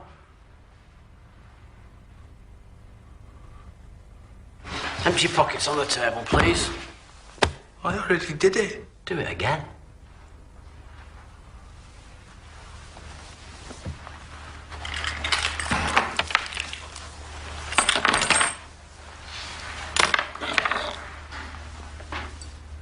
What do you use this knife for? Well, I always carry a knife. A lot of men carry a knife. So can you tell me why you carry two knives? One's for cutting string and the other's for cleaning the car battery. You lied about the indecent exposure. You lied about being in hospital. You lied about not liking girls. One way or another, we're going to get the fucking truth out of you.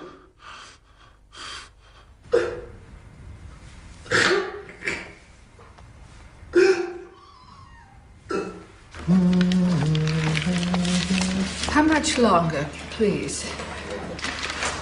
A terrible mistake has been made. My son is from a good family. Just look at us. He can't be alone like this. He needs me. I've already told you, Mrs. Kisco, that is not Please, could I see the policeman in charge?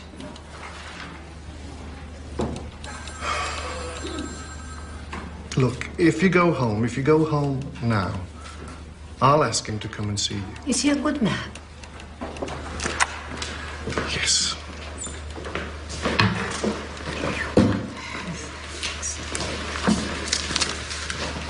What's the point of carrying balloons around in your car other than to attract children?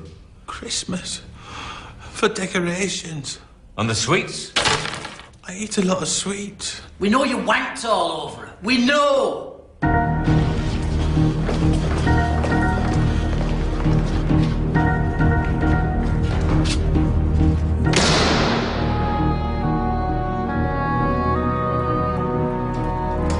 Thank you for coming. She has been so anxious to talk with you. Oh, good. You'll have tea. Alfreda?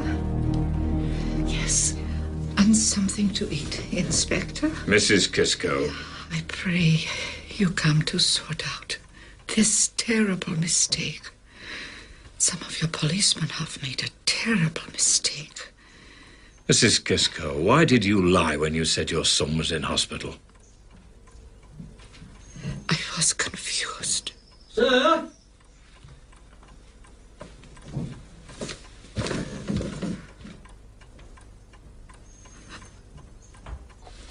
One was in the cupboard, the other under the bed.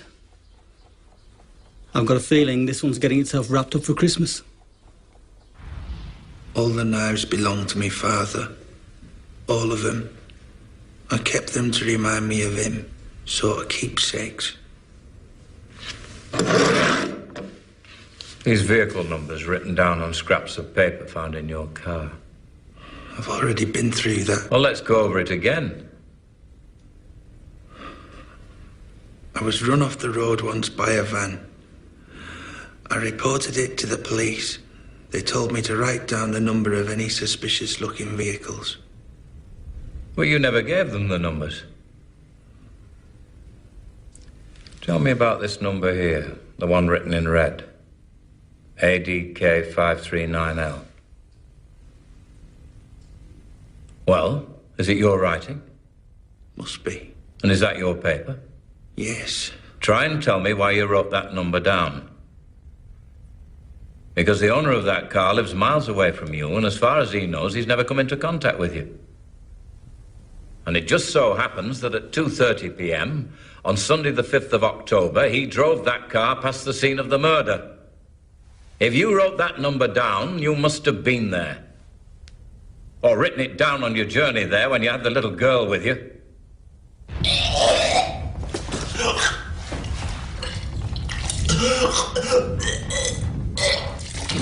Your mother lied to us. She said you were in hospital and you weren't. You were out on the streets and you took that little girl.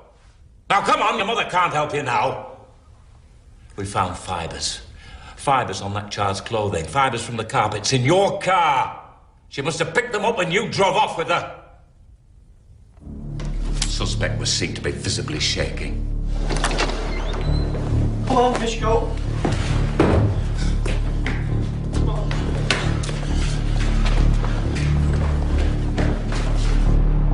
I'm worried about my mother.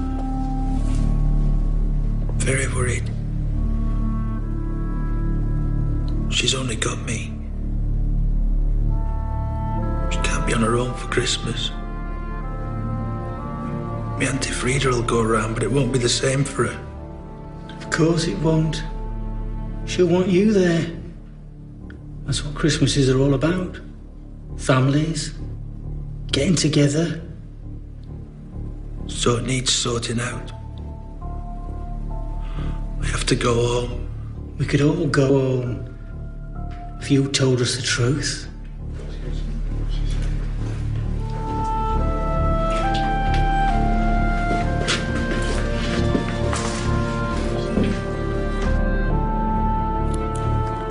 This is terrible.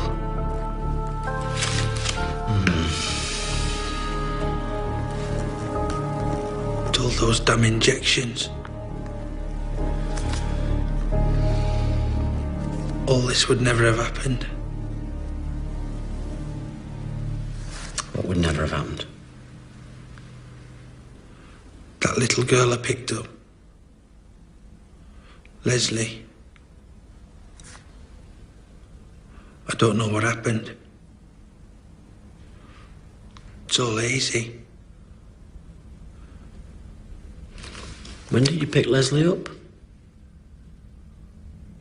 On that Sunday dinner time. The day I killed her. Are you telling me you murdered Leslie Mulseed? Yes. I killed that little girl.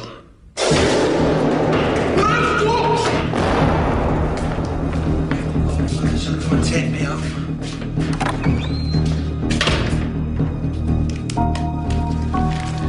And I need some pubic hair as well. Drop your trousers.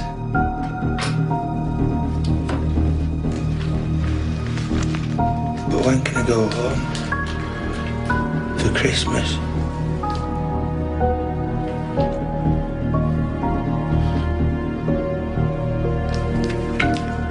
And I also need some seminal fluid. So if you could masturbate and ejaculate into this. I'll leave you on your own for that.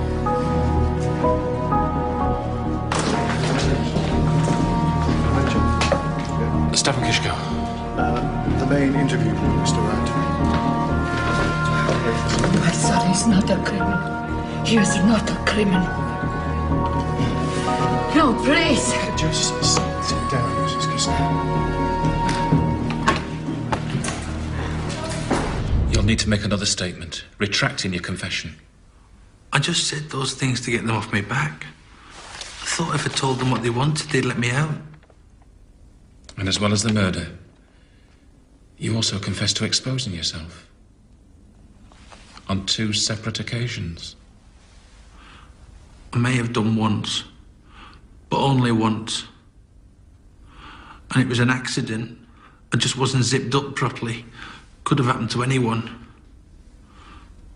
And I don't know where they got that other one from. I just went along with what I thought they wanted to hear, but they still wouldn't let me go. They needed all those tests.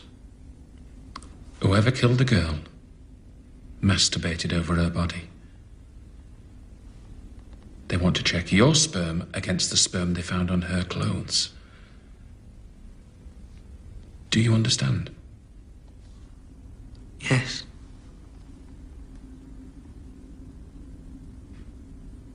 So can I go home now? Mr. Outridge. Kisco results, sir. Which ones? Semen staining on the child's clothing. And that's an analysis of semen provided by Kisco. Right. Well, we'll need copies sent over to the inquiry team.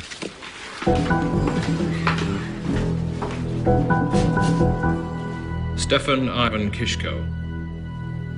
You are charged that you, on or about the 5th of October 1975, did unlawfully kill Leslie Mulseed, which is contrary to common law. Do you have anything to say? No reply.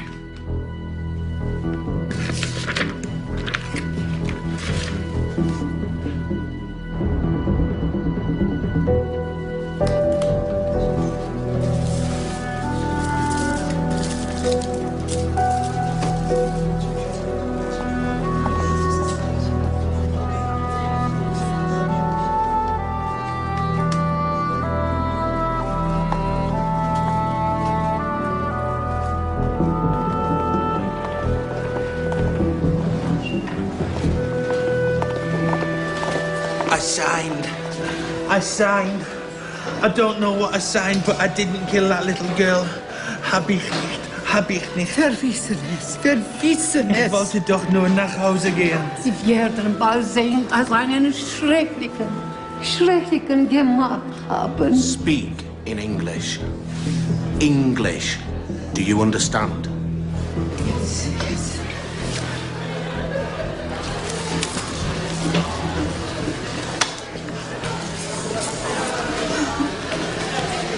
You look terrible. So food's bad. It's all right. Are you looked up with these others? Mr. Wright says an alibi is the best defense. But I was with you. I tell them over and over, every Sunday, the same thing. Church, visit your father's graves and lunch. I can't stay in here. I haven't done anything. Mr. Wright has said he'll get you the best defense lawyer, Stefan. A trial? I'll be on trial. It won't come to that. They'll see their mistake before that. Yes.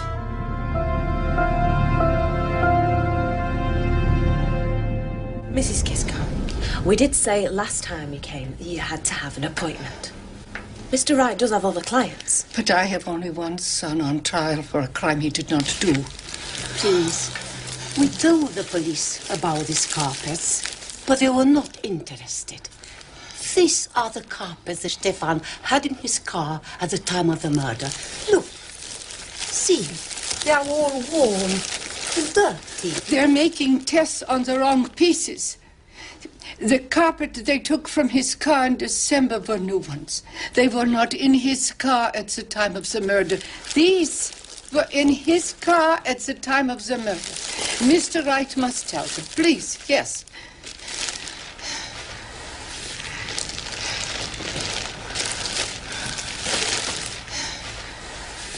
Thank you.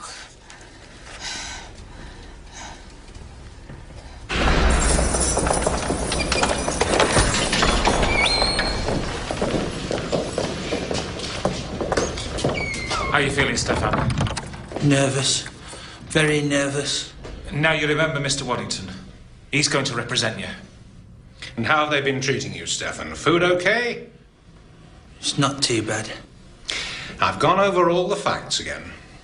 And I've very carefully considered the evidence that the prosecution are going to give to the jury. And I want you to consider pleading guilty. We can argue for the charge to be reduced to manslaughter on the basis that due to the testosterone injections you received for your sexual problem, you were somewhat out of control and thus of diminished responsibility. But I didn't do it. I didn't do it.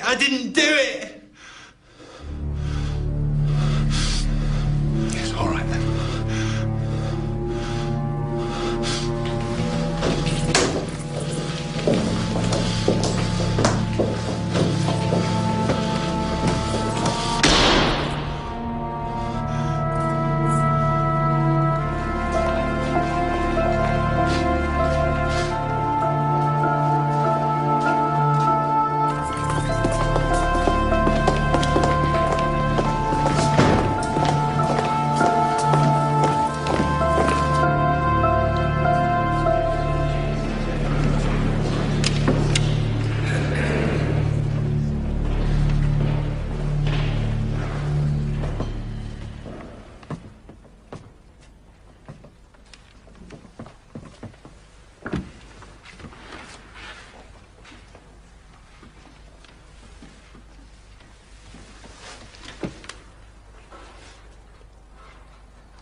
This is a very sad story. The story of a once harmless but emotionally and physically retarded young man. A young man whose sexuality was abruptly activated by medication, resulting in him embarking upon a series of escalating sexual forays, culminating in the abduction and brutal murder of an innocent little girl. A murder to which the accused confessed, and you will be shown that it was a confession of such detail it could only have come from the murderer himself. It will become clear to you that the evidence put forward by the prosecution is entirely circumstantial, and that the nub of their case is the alleged confession the defendant made. Now, you might ask yourself, why on earth should a man confess to a killing he has not perpetrated?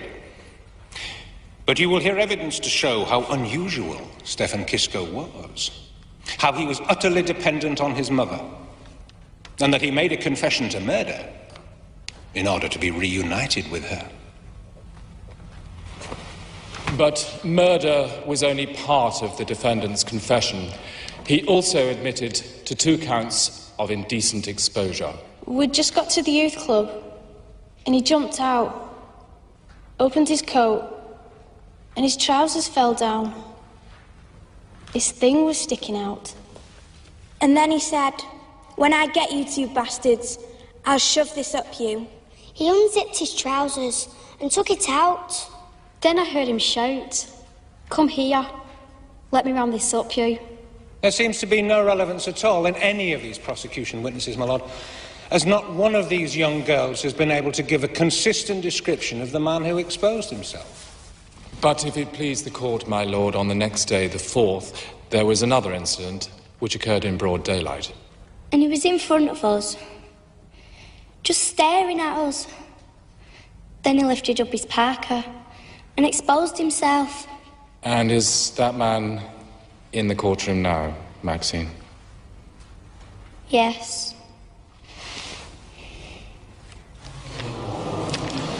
May the court please note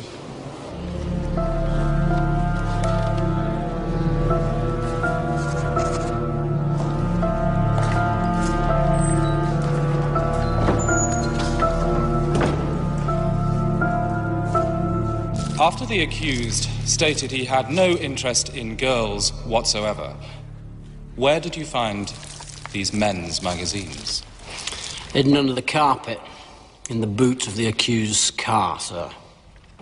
There were no signs of sexual assault, but on examination of the clothes, the knickers and the skirt, there were light semen stains.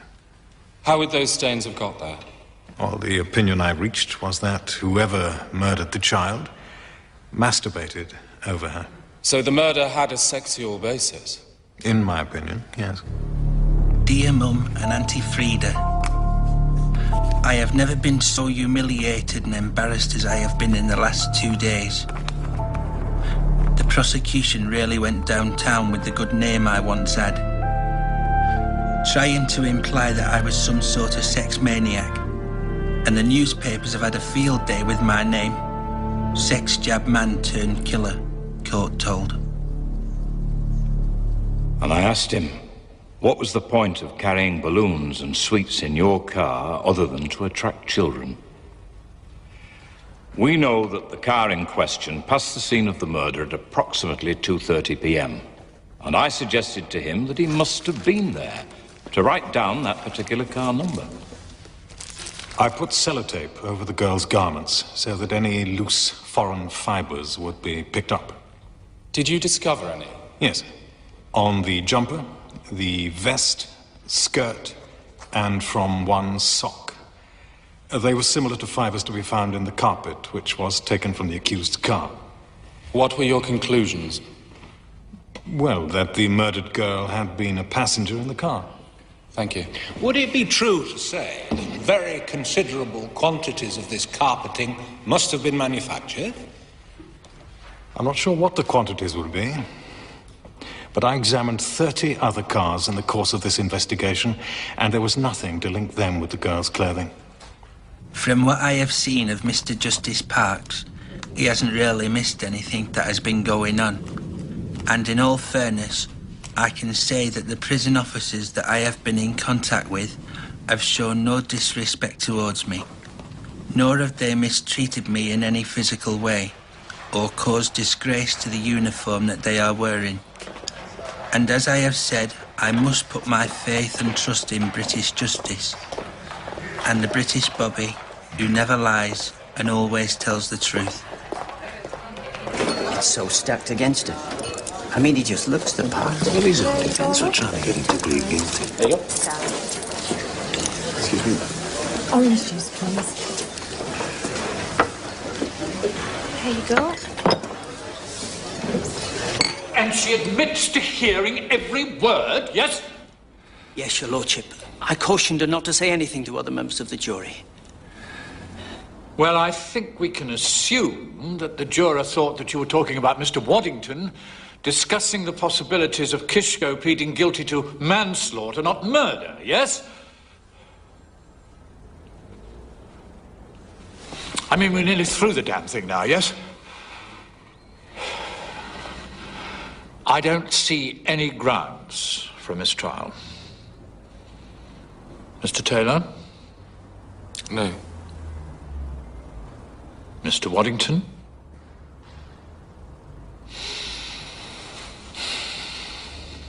Now let's go over that again. The part of your confession concerning the indecent exposures. There was a disco going on at the youth club, and two girls came down the road. Something came over me, and I unzipped my trousers and got my penis out. How could you have made this statement if you hadn't been there, and you knew nothing about a youth club or a disco? The officers told me about it. Something came over me. The officers told you to say that too? No. That bit just came into my head. Now, when you confessed to killing the girl, you gave very accurate details of where you picked her up. How were you able to do that? Because Inspector Holland had said it. Said what exactly? Well, like, wasn't it Broad Lane where you picked her up? I just said yes to go along with it, to get out of there. Then there's your description of the scene of the murder. You were able to tell police that you took the girl up a grass bank. It wasn't very high, and then it went flat. Again, how could you have given such an accurate, detailed description if you hadn't been there? They just kept asking me questions like, was it steep? Was it flat? I just picked an answer. But you picked all the right answers. And as to the details of the murder itself, can you tell the court why you were able to describe so accurately what occurred? The fact that the murderer masturbated over the young girl's body. I told you. One of the policemen had already shouted it. We know you wanked all over her. But even if that were true, what you said in your statement was, I shot between her legs over her knickers. Exactly where the forensic test showed seminal staining. I put it to you once again. How could you have possibly known? I just wanted to go home. I just wanted to go home. I just wanted to go home.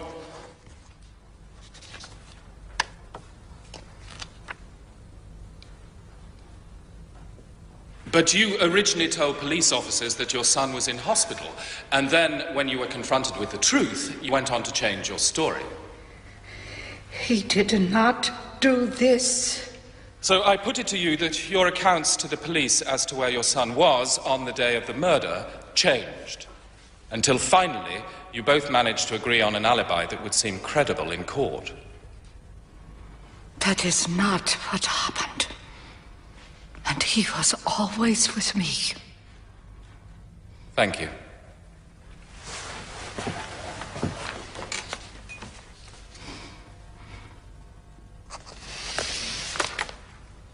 Mrs. Kisco.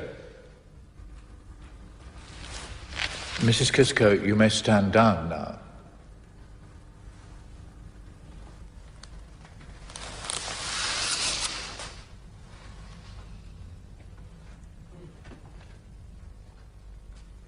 What I want to do, with your permission, is to argue diminished responsibility. Stefan, do you remember the injections you had? We can use those in your defense.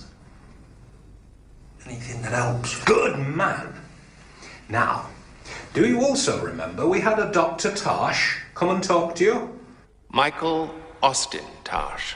A consultant psychiatrist, having special experience in the diagnosis and treatment of psychiatric disorders. Yes, I am. Now, for argument's sake, I want you to assume the defendant is guilty and that his confession statement is correct. So, when you met the defendant, did he strike you as having a normal personality? I think of Kisco as a fat, socially withdrawn, socially inept, mother-fixated, unhappy person. Dim, socially.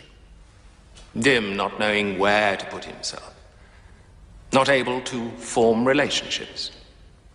Would you care to speculate as to the effect on him of a fairly large dose of the male sex hormone?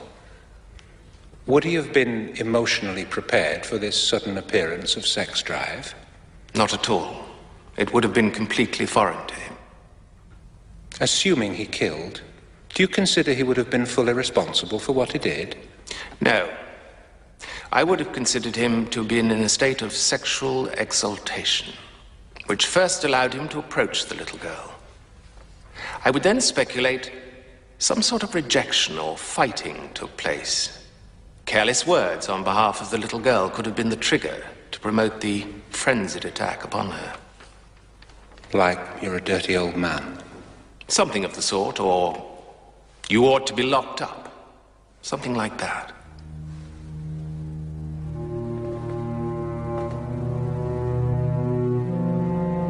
Stefan, I really must urge you to change your plea to guilty before the judge sums up. I didn't do it. I didn't do it. I didn't do it. I didn't do it. I didn't do it. I didn't do it. The person responsible for the murder was probably a person with a car. And secondly, he was a person with a sexual problem. In view of all the evidence, it is clear, isn't it, that on the day that the murder took place, the accused was a person with a sexual problem. He is also a person with a car.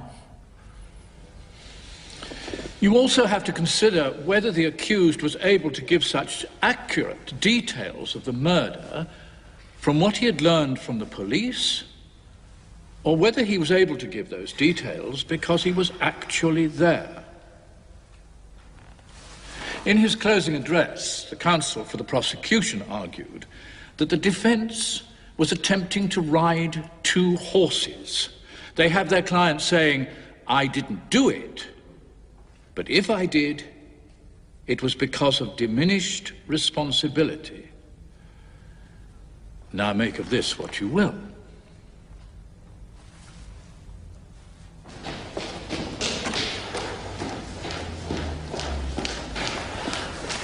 Is it good they're taking so long?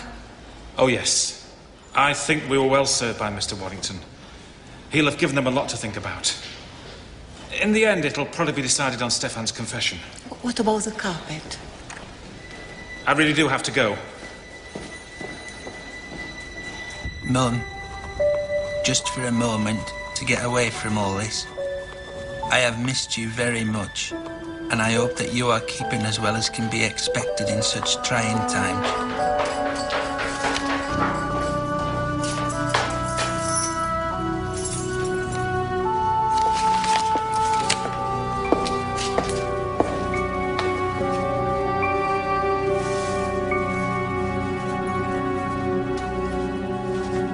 On the count of murder, what is your verdict? Please answer only guilty or not guilty. Guilty. And is that the verdict of you all, or by a majority? By a majority.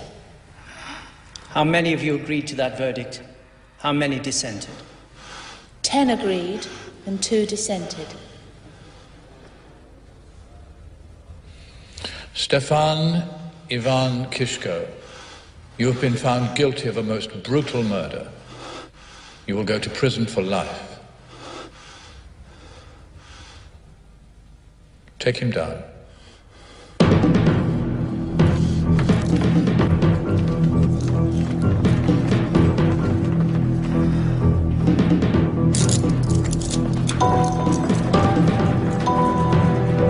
Court is adjourned.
Come on, if you're coming down.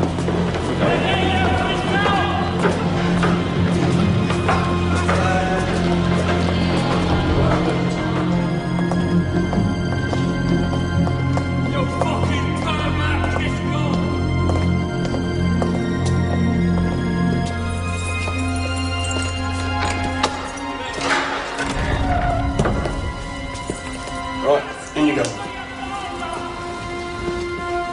Come on, Joe.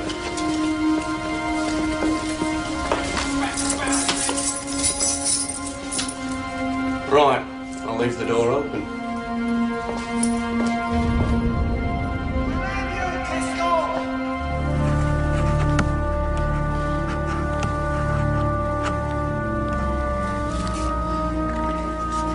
I can't tell him about the appeal, that it might be next year. Everything I write, I can only see it giving him more pain. Just our simple life here that goes on without him. When he should be here.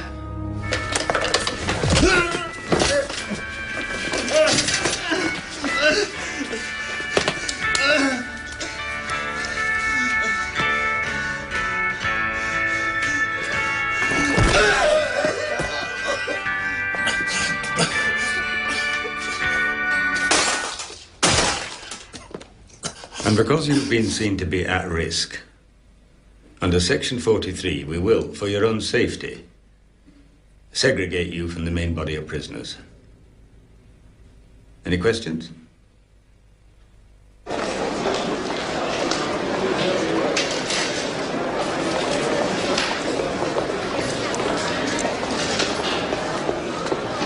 Wer hat das gemacht? Wer hat das gemacht? Scheißkerle, Scheißkerle! Yes, I know speak English. The language of the people who did this to you. Charlotte. Charlotte, come here.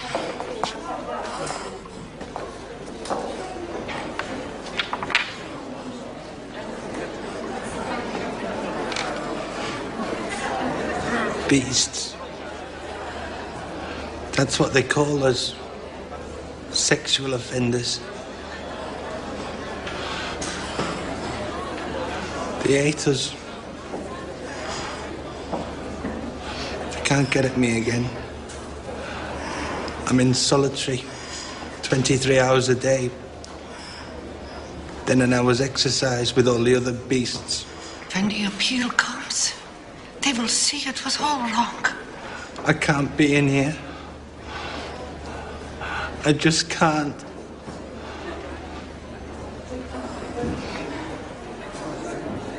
I don't want to build any hopes. The Court of Appeal won't be three nice old judges trying to make a wrong right. They'll want new evidence. And now, the alibi. I remember that I was reading an article to Stefan. I understand. You want to do whatever you can. The jury rejected Stefan's alibi. There's no point in just elaborating on what they've already heard. I'm afraid we might have to look at limiting his appeal. Scaling it down to diminished responsibility.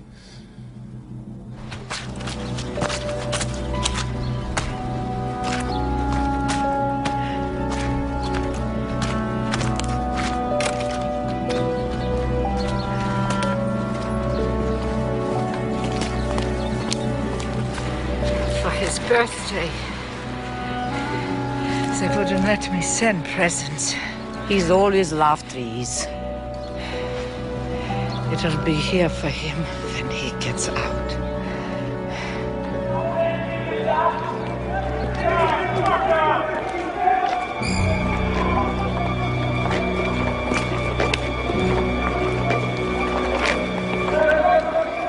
Come on, kids, go. Let's go. Setting the notice of it. Keep walking.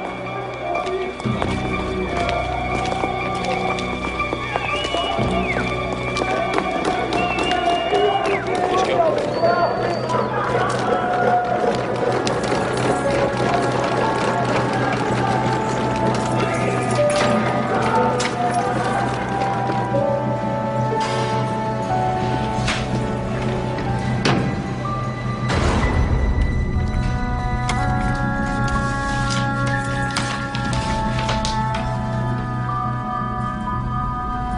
You sent him a letter. No one came. All alone in a cell, just a letter. He won't be able to do this. Can we appeal again? He won't live through this.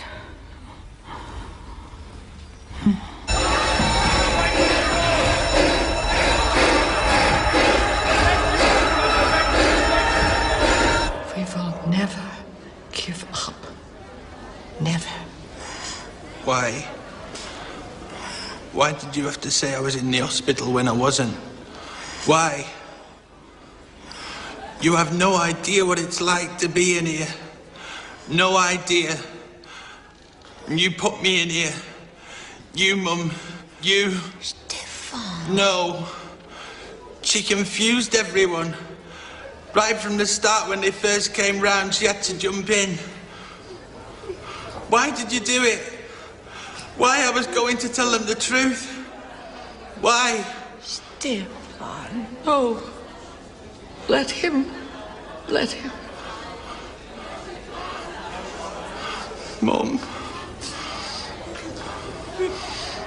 Mum. Mum.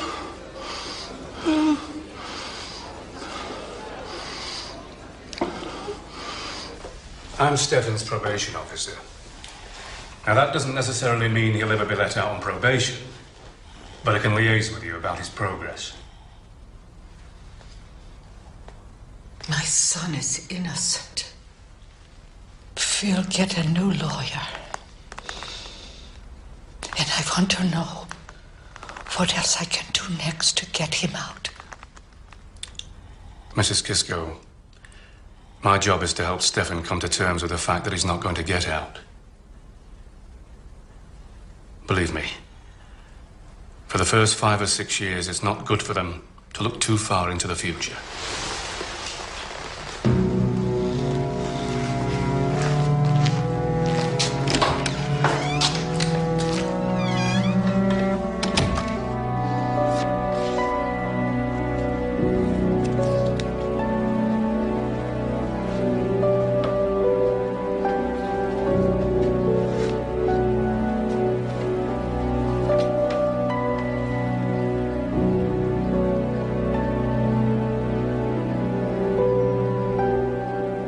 Dear Mum, we had baked beans and bread and butter for breakfast. For dinner we had fish stew and cake, plus a bread roll. At tea time we had sausage roll, cake, bread and butter and tea. For the last few days it has been raining. That's all the news for today. Please don't worry about me.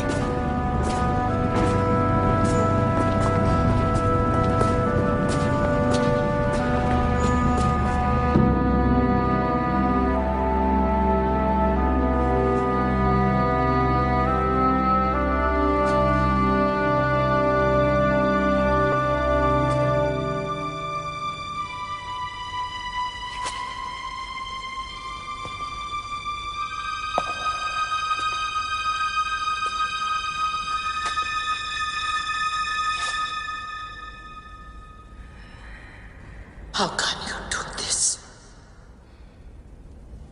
You know he didn't do it. You know that.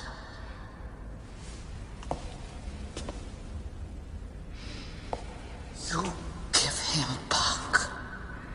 You give him back to me.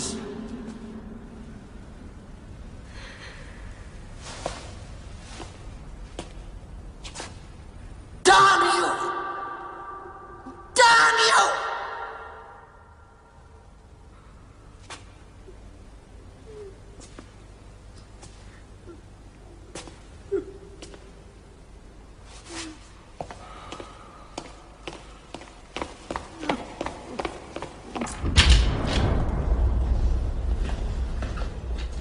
See? Cacked himself. Get up on your feet. I said get up on your feet, Kishko. Oh, he stinks. Clothes, bedding, oh, he stinks. We'll have to come and clean it up. Well, now we're going to make life easier for us. And a fucking sight harder for you. Dirty bugger. Cack yourself at home, do you? There's shit everywhere. Leaving it to others to clean up for him. He's got shit all down his legs. Dirty bastard. Cacked everywhere. Up his back and down his leg. Stinks. Stinks, you dirty bastard. Cacky ass.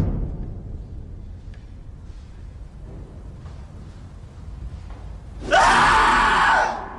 Dirty bastard! Shit himself. Cacked everywhere, all down his back. Ah!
Unable to think or act for himself.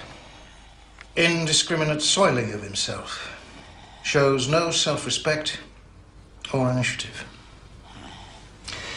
How he'll be after this, I don't know, but he will not be seen to be in need of psychiatric treatment unless he admits to having a problem.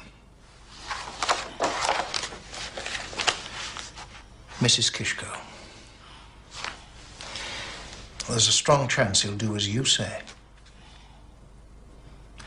I want you to get him to admit to his crime. To change his plea to guilty.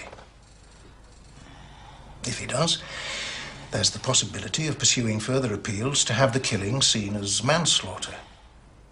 Then we can get him the treatment that he needs, and perhaps one day he can be released back into society. But until he confesses, none of us, medical staff, prison officers, probation service, can begin to help him. And Stefan is in need of a lot of help. It's very much up to you.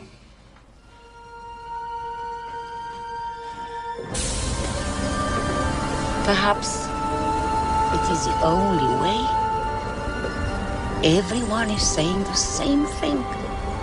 The doctors too. To tell him to lie?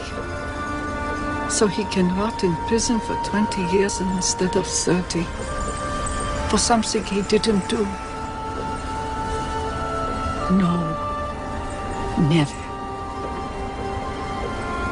British justice. It's time Stefan got some. In all honesty, I'd have to tell you what all the other solicitors have told you. You'd be wasting your money. It's my money to waste. Just tell me what else I can do. Well, you'd have to petition the Home Secretary for a referral back to the Court of Appeal. But without substantial new evidence, there's very little point in trying. I could write to Mrs. Thatcher. She is a mother with a son. She will understand. And I could write to the European Court of Human Rights. Is there anybody else? I really am very sorry. I wish there was some hope that I could give you, but I don't see that there's anything more to be done. Thank you.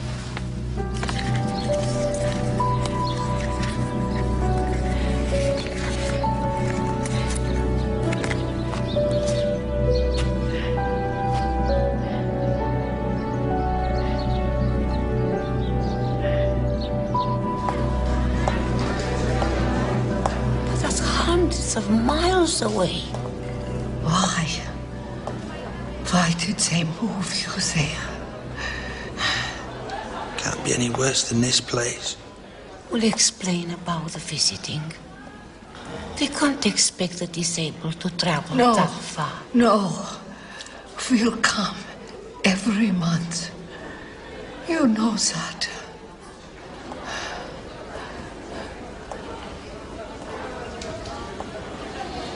You found a new solicitor? We've seen so many, but none of them... None of them good enough men yet.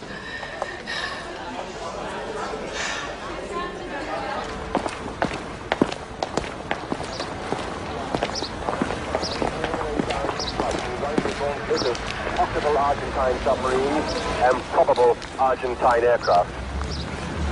We wondered if it wouldn't have been much safer to unload it at night. We got out of the way of the air attacks during the day, steaming up. Look, I can squeeze you in a week tomorrow. It's so daft. Gunboats, it's from another time. Top 3 need calling now. Mrs. Iverson's been rearrested. She's in cells waiting interview. The courts have a query about the Arnold case, and the Law Society want an answer on a legal aid application. Mr. Malone, I'm Mrs. Kisco. I wrote to you about my son, Mrs. Stefan. Kisco, please. Kisco. Tomorrow week. About Stefan. Stefan, yes. Come through. I don't want paying because I can't promise I can do anything for you. Mr. Malone, my son did not do this. I'll get your last solicitor to send everything over. I'll give it a read, and then I'll tell you if I think I can help. Thank you. I've been writing all over. I worked my way through the telephone book. So many solicitors. And who's looking out for you? I have my sister. And them moving Stefan down south.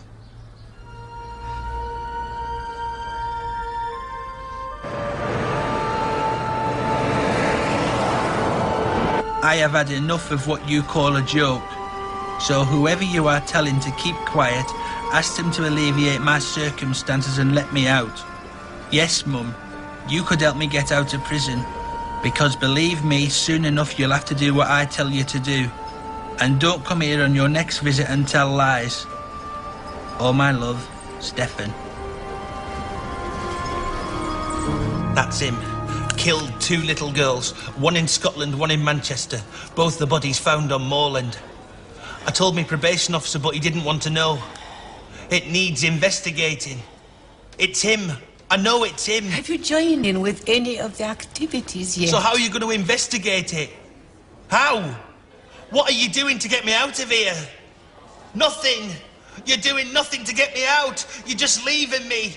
You're not doing anything. Why don't you do something to get me out of here?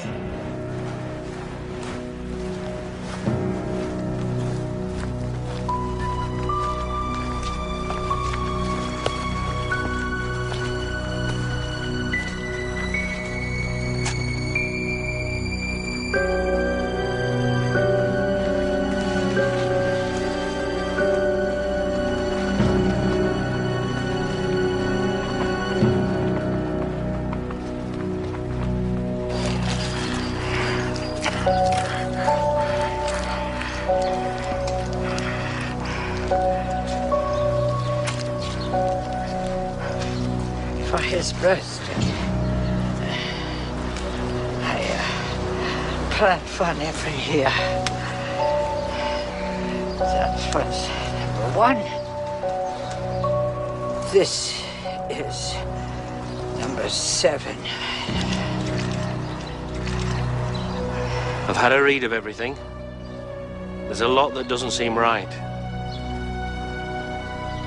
I can't see any obvious way at the moment, but I'd like to try and help.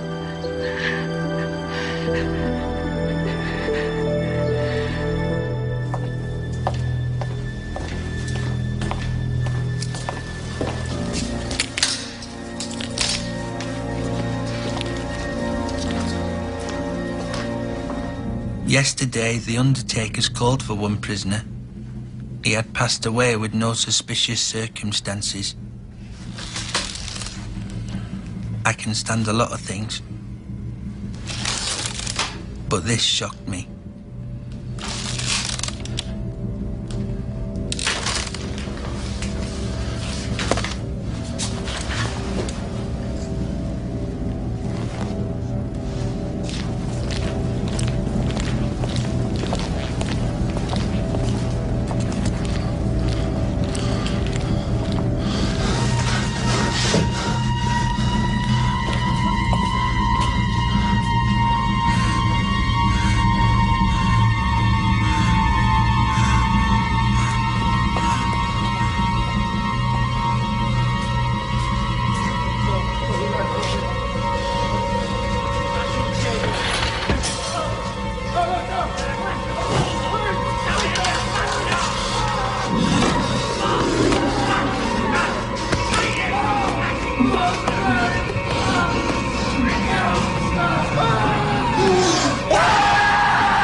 All right. So if Stefan Kisko was as disabled as you say he was, he could never have got up here. What else have you got? Stefan's doctor wasn't the only witness not called. 3 others all identified the same car in the lay-by at the time of the murder. And it wasn't Stefan's car. That's it? We've got a private detective. He keeps coming up against the same problem. It happened a very long time ago. If I'm going to stand up for him in an appeal court, you're going to have to find me something to fight with.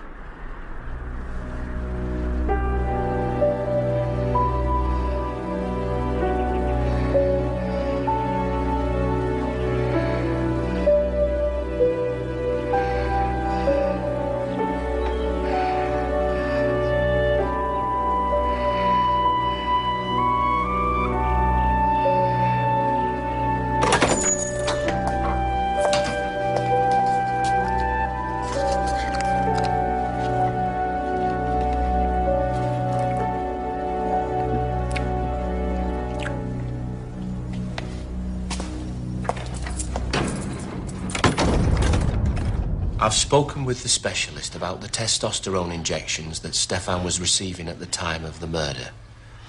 He absolutely refutes there can be any link between the injections and a change in Stefan's behavior. It was the link that everybody wanted to believe in, and it was totally false. Mr. Malone, he stopped writing. He told the prison authorities he doesn't want to see me again.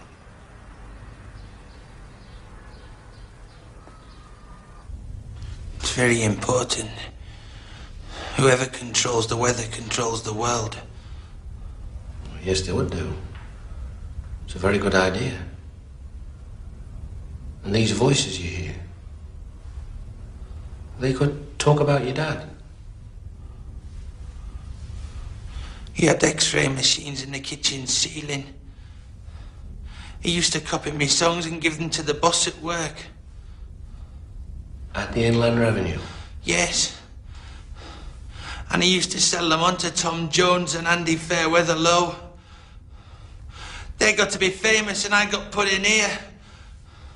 You dirty bastard. You dirty fat bugger. We know what you did. You looked up her skirt, you wanked on her knickers, you dirty fat bastard. Do you know he shat himself? You dirty bugger.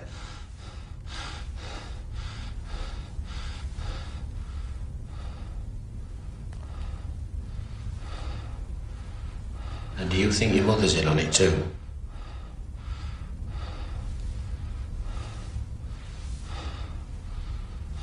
Is that why you won't see her?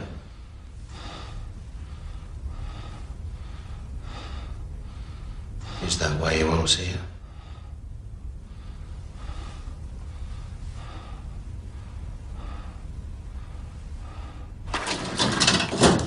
It's a confused pattern with several conflicting conclusions. His reasoning does seem odd and certainly resembles schizophrenia. And of course with his persistent false ideas of innocence. Confused about certain things he may be, but he's always been very clear about one thing. He didn't do it.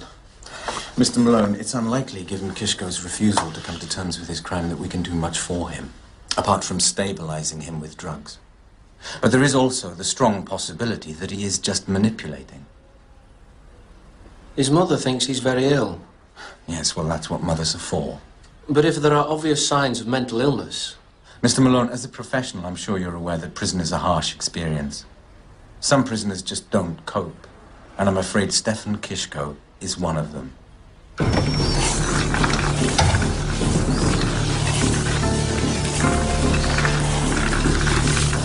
Are you next of kin, love? There's a form to fill in.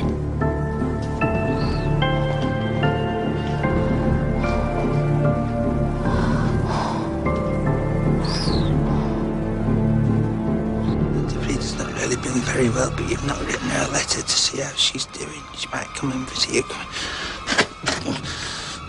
You fat bastard, Stefan ate all the pies.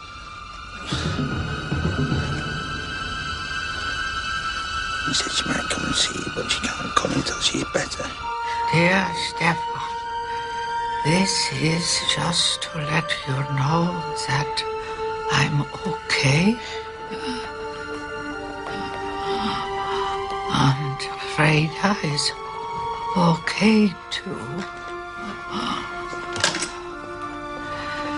We now have a few days of very warm and sunny weather, and I can wear my summer dresses.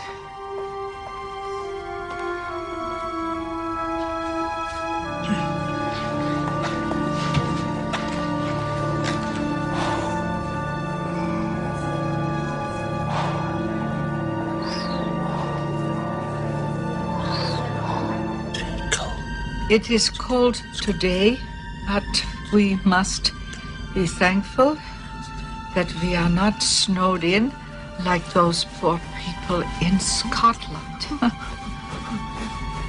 And my dear, dear son, I do love you so much and miss you and think of you every minute of every day.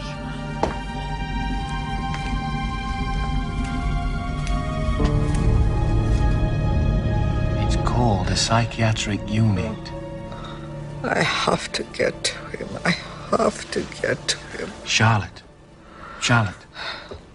He's going to have to get through this on his own. And you're going to have to trust him to get through it on his own. If you try and do it for him, you're going to end up back in here. What you've got to do now is get better, stronger. He needs you fitting well on the outside.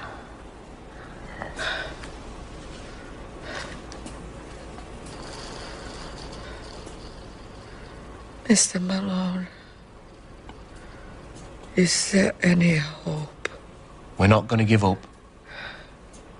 And I know you won't.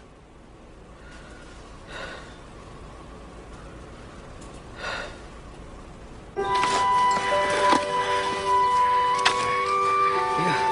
haven't dug it deep enough. It should be okay, Mrs. Kishko. No, I don't think so, no.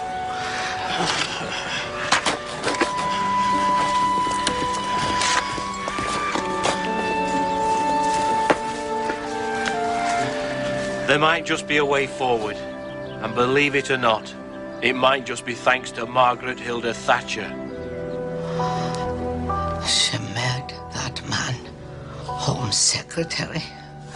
Charlotte, what we've got to do is make him bend over backwards not to obstruct a new petition to look into Stefan's case. And that is how these things happen. My son's life depends on the same man. Again? We have to find a way of saying, Mrs. Kisco, how can he, as Home Secretary, make a disinterested decision on a trial that was dependent on his own conduct and judgment, so that he has to let it go through? It's going to have to be one hell of a letter, then. Given the complication of the Home Secretary's previous involvement in the case, he will be the first to appreciate that there's a particular need for a visibly disinterested decision to be made. Let me make it clear that I do not for a moment anticipate a decision taken in less than good faith.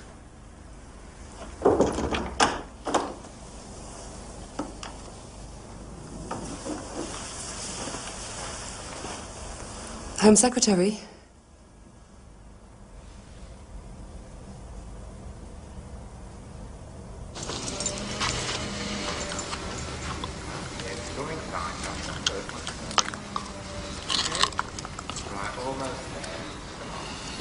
Stefan?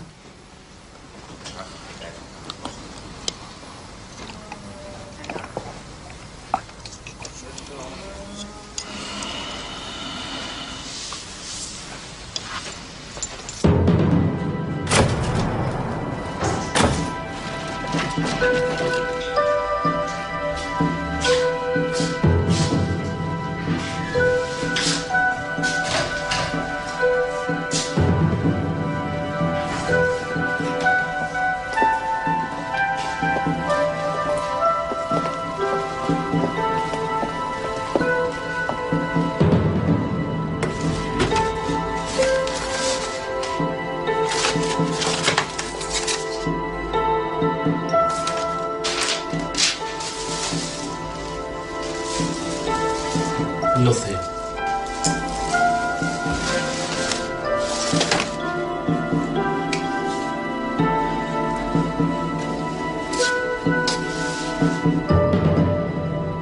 There's nothing here with Kishko on it, sir.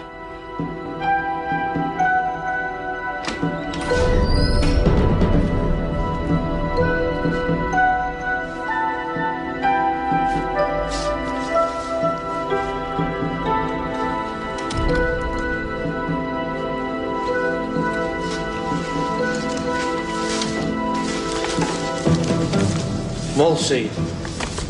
That was the name of the little girl. These masses of it.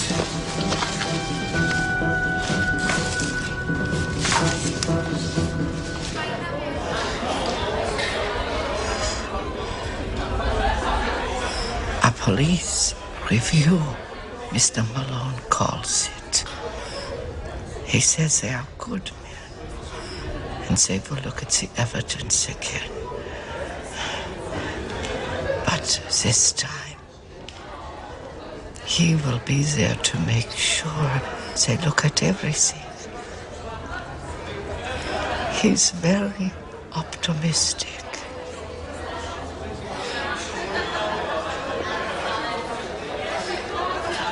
Stefan, do you know who I am?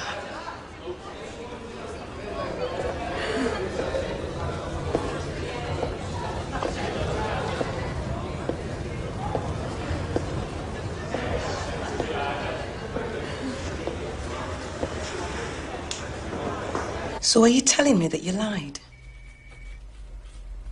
That you made it all up? You didn't see a man expose himself? I just went along with everyone else. We're just silly kids.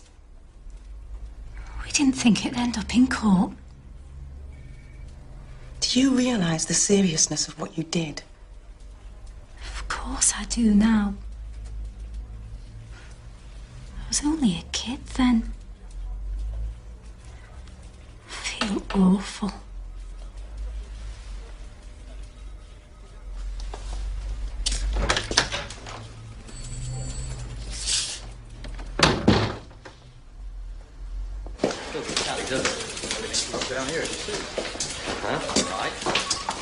Just like the others.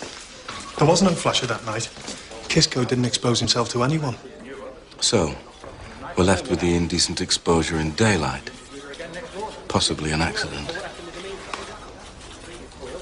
Whole world had it in for him, didn't they, eh?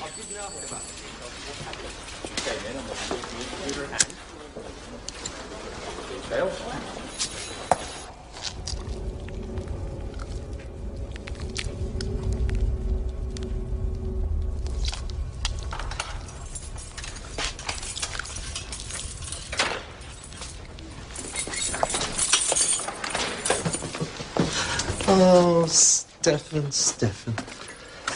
You've been at the Nivea again.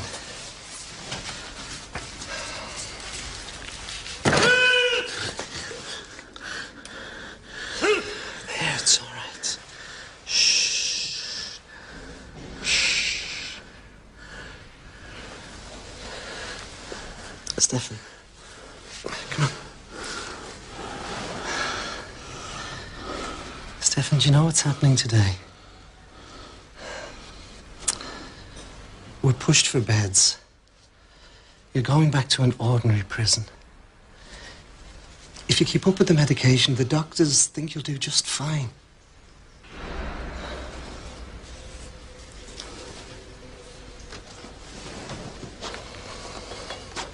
Come on now. This'll help. And then we'll get you cleaned up, eh? That's me, man. He's no trouble. Okay. Never has been, and he's well under. Now, these are very important. They're Stefan's letters. He doesn't go anywhere without them. He'll need to hold on to them during the journey. Okay. Gets very anxious if he can't find them. Right. Come on now, Stefan. In you go. Have your bag, Stefan. خدمة. ما نشتغل.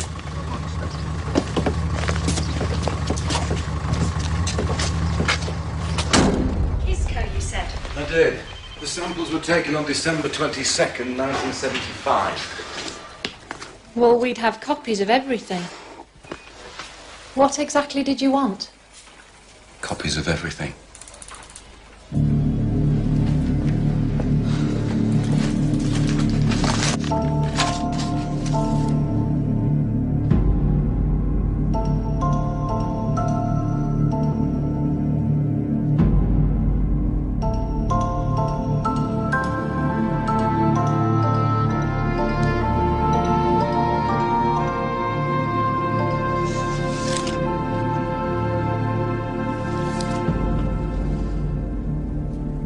When they arrested Stefan, they did forensic tests to match his semen against semen found on the little girl's clothes.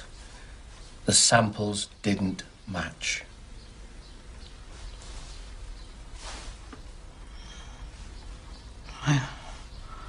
Who stopped it from coming out? Who did this? Who knew? The forensic scientists? The police? Or it could have been a dreadful mistake. But there's one thing that can't be argued away. Stefan's confession. How did Stefan make such an accurate confession to a murder he didn't do? And to exposing himself in an incident that never happened?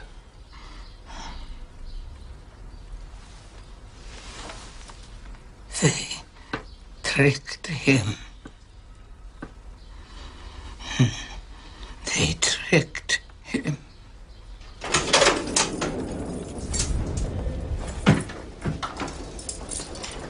Kisco?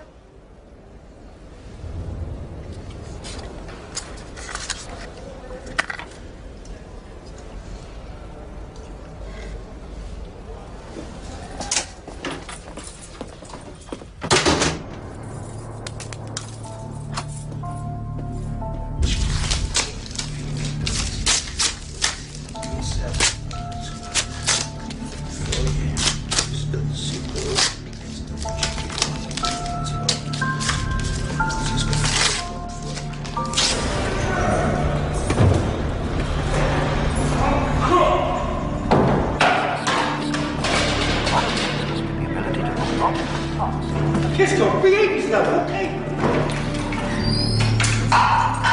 Kisco! Stefan, you're doing?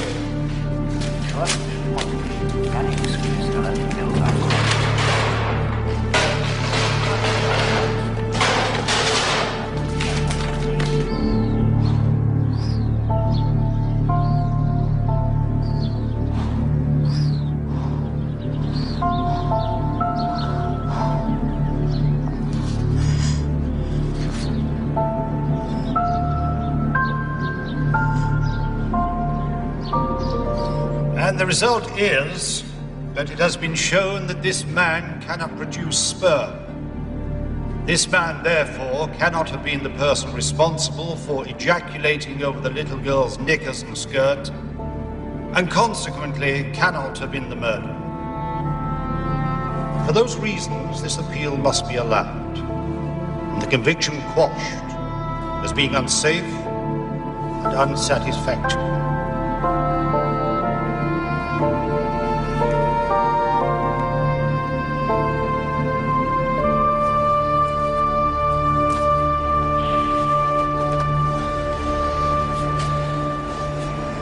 Happy?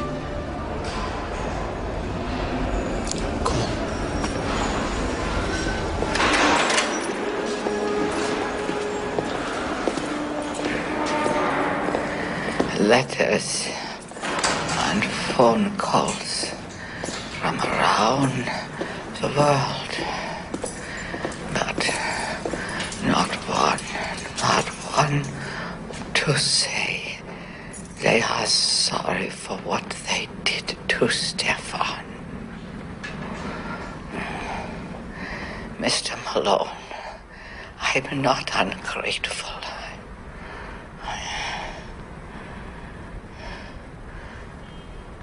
I didn't think it would be so hard. Charlotte, it's all right. Thank God for your anger. If he doesn't know who I am. You must be very bitter about it all. Has anyone apologised to you? What's he going to do next? What does your mother feel about your release? Very happy.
Hello, Mum.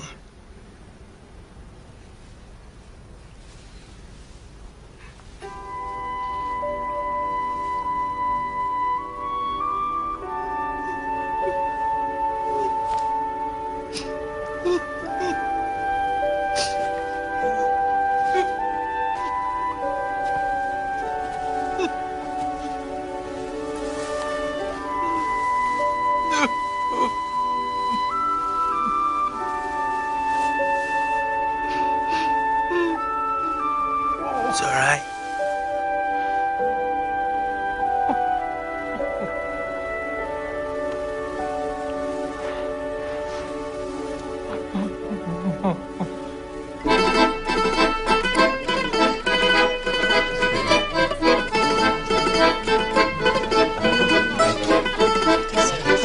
Thank you very much, Chair.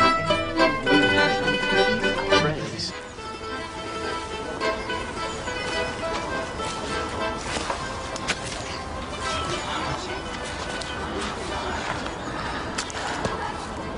There are 16 of them. One for each year. Number 1 is there.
We start with a case that's chilling. Somewhere, probably in the English Midlands, there's a killer on the loose. And someone must know who he is. The police and a grieving family need your help. As you're about to see, the nature of the killing leads to the fear that he might well strike again. It's a macabre story made even more bizarre by this letter that was sent to the police by a man who claims to be the murderer. Do you recognise the style? It may have been written with a ruler and a mapping pen, and look in particular at those peculiar S's that are written in the form of exclamation marks. It's a bit like some computer shorthand. Now, the letter could be a decoy, it could be a hoax, but if you know who wrote it, you could save someone's life. In the reconstruction that follows, every detail is as exact as we can make it. The real locations and the actual vehicle the killer drove. The outskirts of the village of Keyworth near Nottingham on Halloween last year, Monday, October the 31st.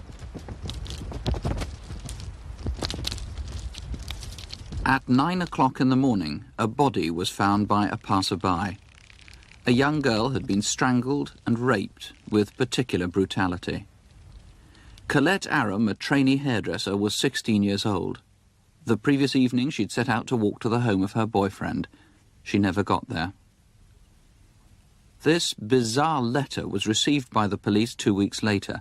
The details in it suggest it's genuine and possibly written by someone with local knowledge. Is somebody protecting this man? Superintendent Bob Davey heads the inquiry team. Today, 7 months and 2,000 statements later, they still haven't found the killer. And without your help, it's like looking for a needle in a haystack. A man who's white, aged roughly 25 to 35, with probably brown, wavy hair. So what the hell do we know about him? He's not going to sit in his house with the word murderer written across his chest or across his back, is he? He's got some sort of sexual hang-up. He likes young kids. It's not going to be ever so obvious when you go through the door. But talk to the people, talk to the wives. Let's find him, because he's about somewhere. Colette's left in a field, don't forget that. We're dealing with a savage killing. Let's sniff him out and let's see if we can find him. The police have built up a picture of the killer's movements from the letter and from corroborating evidence. It starts at a riding stables 5 miles from Keyworth. I was in a hut for hours waiting for a girl to return from horse riding.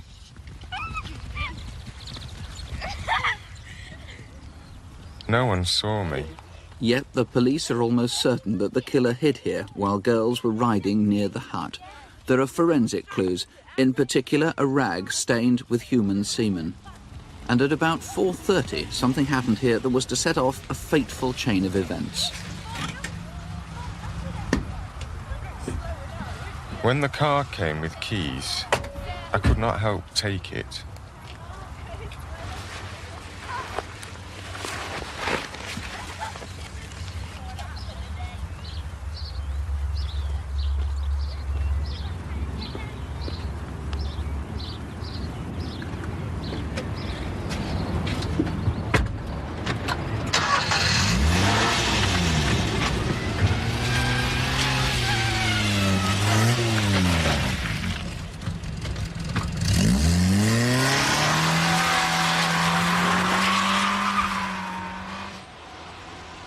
The next time the stolen red Fiesta was definitely sighted was shortly after 5 on an estate in Keyworth. The witness, a local resident, noted that the car was probably parked there for about an hour, and they were able to give a description of the driver. Did he visit a friend? Or if he actually lives locally, did he simply go home for tea?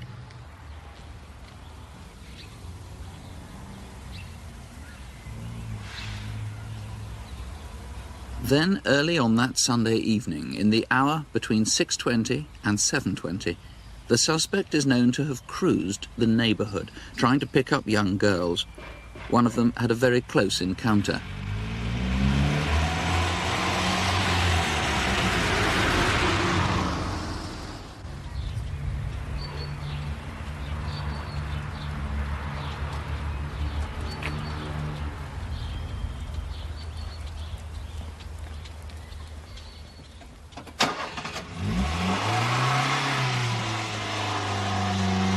She's exercising the dog at the time. He stops, and he makes some pretence of asking her the way to Walls Drive. Now, that was clearly a bit of a ruse on his part, because Walls Drive, in actual fact, was only 50 yards away, and he'd probably just passed it.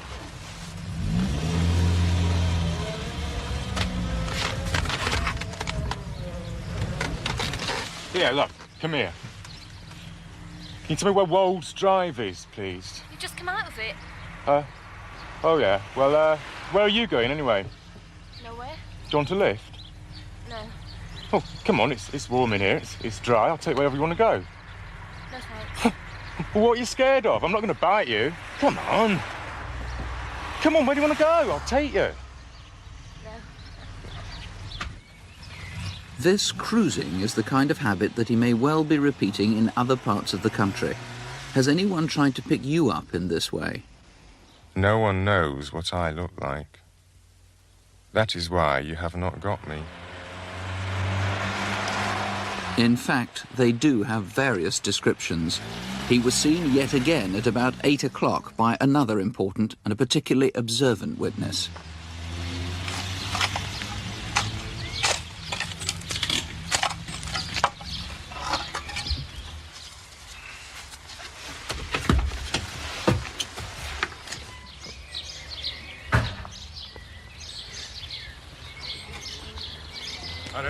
Yeah. I'm just going to see some mates around there. Won't be long. When he left the car there, he walked around the corner, and then he came back and he made some comment about somebody not being in, as if it was a reference to having visited some house. Well, he couldn't have done that, because in actual fact there was no houses in that vicinity. The witness's suspicions were already aroused when he noticed what was being carried. Oh, yeah. No one knows what the knife was used for, but the witness prudently took a note of the car's registration number.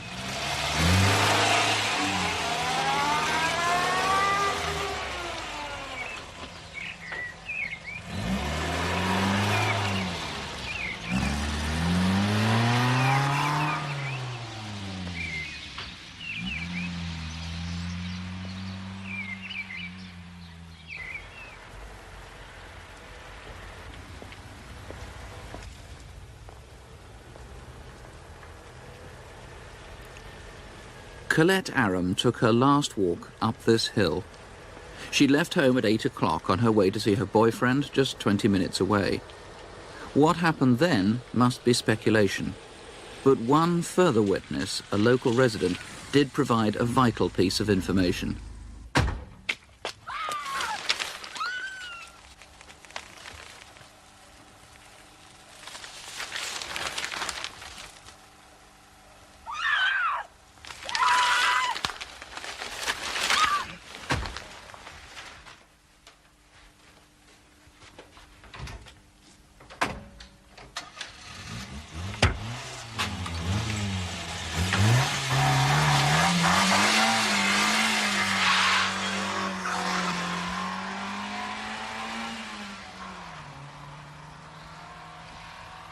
I know I strangled her. When a car passed, she would have got me caught. But she was not dead when I left her. Maybe the cold killed her. Cars passed when we were there. I thought she would be all right. We're talking about Colette probably being abducted and murdered at about 8:15 on that Sunday night. At 9 o'clock that night, there's a man of the description of the man we're looking for goes into the Generous Britain pub at Costock. Good evening. What can I get you? I'll have a pint of orange lemonade, please. And can I have one of those ham cobs as well? If we accept it's the man that went in the pub, and I think we do, is a man that, if you remember, he drank a pint of orange and lemon. Now, that's an unusual drink. It is in our circles. We're pints of bitter men. Ham, he said. Ham. Yes, please, yeah.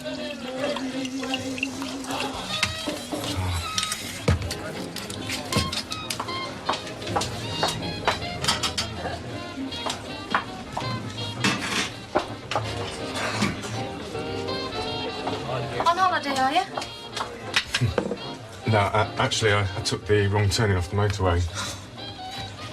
No, actually, I've come up to visit a friend who lives in Barton. Oh, 91p, please. His stories prove to be false, but they do suggest a degree of local knowledge. He works in the power station, but he's had a bit of an accident, so I was going to visit him in hospital. Thanks.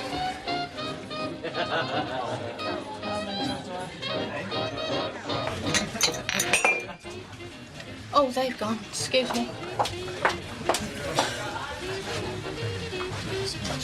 Where's the toilet?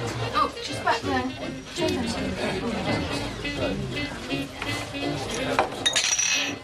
We searched and we checked in the toilets and we took possession of some of the tissues. One of the tissues was sent, in fact, all of them were sent off to the forensic, and they found signs of blood and also human semen.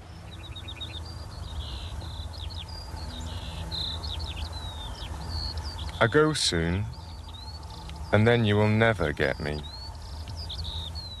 Well, the man who's determined to get him, who's in charge of the case, is Detective Superintendent Bob Davey. First of all, Superintendent, how much credence do you put in this weird letter? Well, one's got to be open-minded about letters like this from previous experiences we've had. But there are certain aspects of this letter which make us think that it probably is genuine. That is from the man who murdered Colette.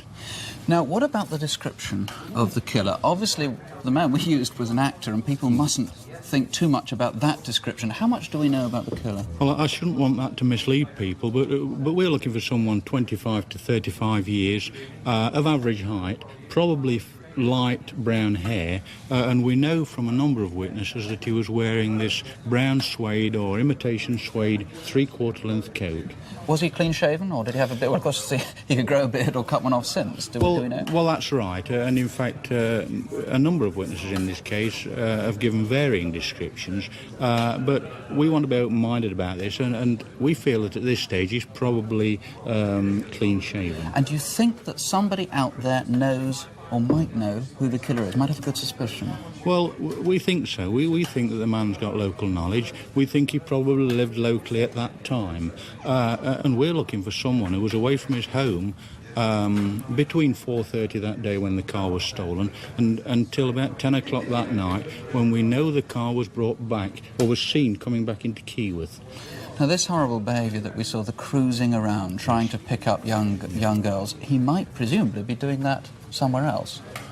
Well, this is a possibility. In fact, this is quite a likely possibility, bearing in mind his behaviour on this night. I mean, we've evidence from witnesses that, in fact, he was following young girls and cruising the area. I would think that behaviour is probably still continuing. So, if this happens to any other young girls, you want them to report it, wherever it is they live? Oh, yes. If anyone's been approached in this way or seen anyone behaving in this manner, if they let us know, we'd be grateful. Is there anything else that we should know? Have you had any other information? Well, we've had a lot of information on the case, but there's a woman that rang in. She rang the local evening newspaper, and she rang one of our police stations. She was distressed. She was anonymous. She said that she knew who had murdered Colette, and then she broke down and she put the phone down on both occasions. She knew who the murderer was, and she hasn't rung back? Well, this is what she said. It may be, of course, that she doesn't know, but she thinks she knows. We'd like that woman to come forward and contact us again. We'll treat whatever she says in confidence. Right, so you want her to ring in at anybody who thinks that they have suspicions about somebody who might have been in the area at the time, and the description is a fairly broad one. Yes, somebody between their mid-20s and their mid-30s. That's right, and I certainly wouldn't want people to take too much notice of the actor or the descriptions that we've shown. Right, Superintendent, thank you very much indeed. Thank you. The number to ring is 01 811 8055. If you think you can help in any way, and especially if you think you know who did it, please call now. Don't let what happened to Colette happen to someone else. You can talk openly or in absolute confidence, if you want, to the officers on the case. If you prefer, you can talk to a researcher from the programme. 01 811 8055. Or you can, if you want, call any time to the incident room at Bingham in Nottinghamshire. 0949 38282. Bingham 38282. Now, tonight, the police need your help to solve the murder of Caroline Osborne. As always, this is the number to ring if you can help. We'll be showing this and local numbers throughout the programme. At the time of her death, Caroline was 33 and running a successful small business near Leicester. It's now almost exactly a year since she was killed, but still the police don't know certain crucial details of her life or about what happened. What follows now is a reconstruction based on the evidence there is of Caroline's last hours. At 6 o'clock on the evening of Friday, July the 29th last year, Caroline Osborne had finished work and returned home to 107 Danvers Road off the Narborough Road in Leicester.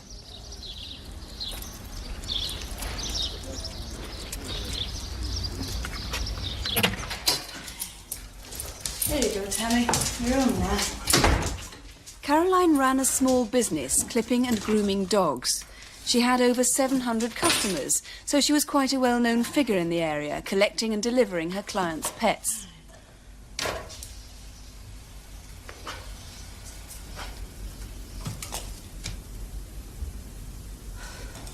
Don't worry, Tammy. We'll go for a walk soon, yeah? Yeah. There you go.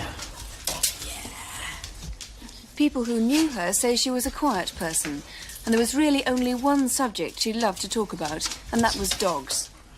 Caroline loved all animals. She'd had the holiday of a lifetime in November in 1982. These snaps were taken on safari in Kenya with her friend. Caroline enjoyed the country so much that she decided she wanted to live there. So, shortly after returning home, she advertised her house and business for sale. And then, without telling anyone, took herself to a local aero club and started a course of flying lessons. She felt that Kenya was a place where she'd need to be able to fly. It was about 6:30 when a neighbour saw Caroline setting off from the back of the shop to exercise 2 dogs. An eyewitness reports seeing her minutes later taking the path towards Aylstone Meadows, her usual route for walking her black Labrador and her neighbour's white dog, Tammy. And here was the last definite sighting of Caroline Osborne.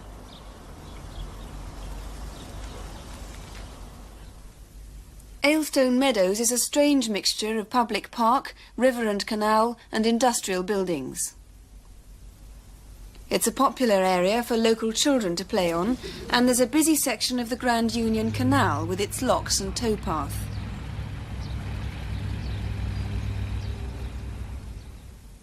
This footbridge was part of her usual walk.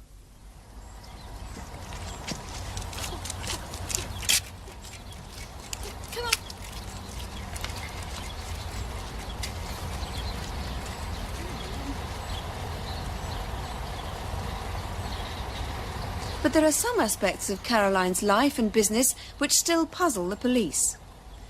For example, her van was a white Ford Escort. But more than 80 different witnesses recall seeing Caroline using a blue van to collect and deliver dogs at customers' houses and to take dogs for walks at a nearby park. The van didn't belong to Caroline, the precise make is not known, and neither the van nor its owner have ever been traced.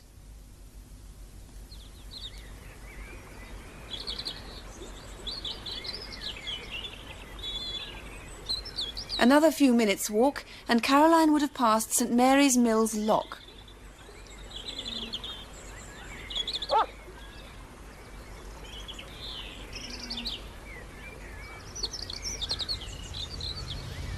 She was a private sort of person. There were some men in her life who even her closest friends didn't know. Some the police haven't yet traced. In March 1983, one of Caroline's customers collecting her dog from the shop saw someone else there. He seemed quite at home and remarked on the fact that they were all wearing blue clothes. The man's trainers and tracksuit trousers and his T-shirt were all dark blue. He wore a silver bracelet and digital watch and a silver medallion. So far, the police haven't been able to trace him. There was one other man seen with Caroline.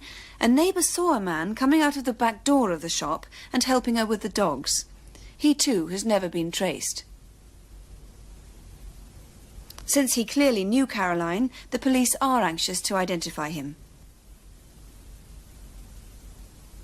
At this point, Caroline could have taken one of two routes, but a later possible sighting seems to suggest she took this path towards the gas holder.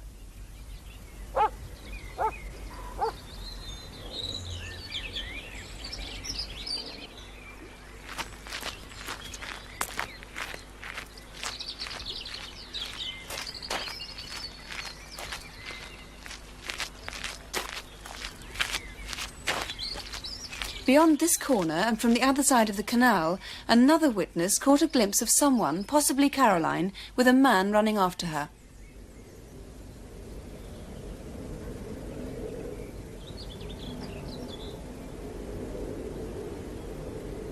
That sighting was at 6:50 p.m, and if that was her, it was the last time she was seen alive. By 7:10, the black Labrador was seen heading home. The neighbours became concerned when they noticed the dog exhausted back at the shop without Caroline. One of them went to look for her on the meadows, but by 10:30 that evening, when there was still no sign of her, he telephoned the police. The following morning, the police search resumed, and it was then that the fate of Caroline Osborne was discovered.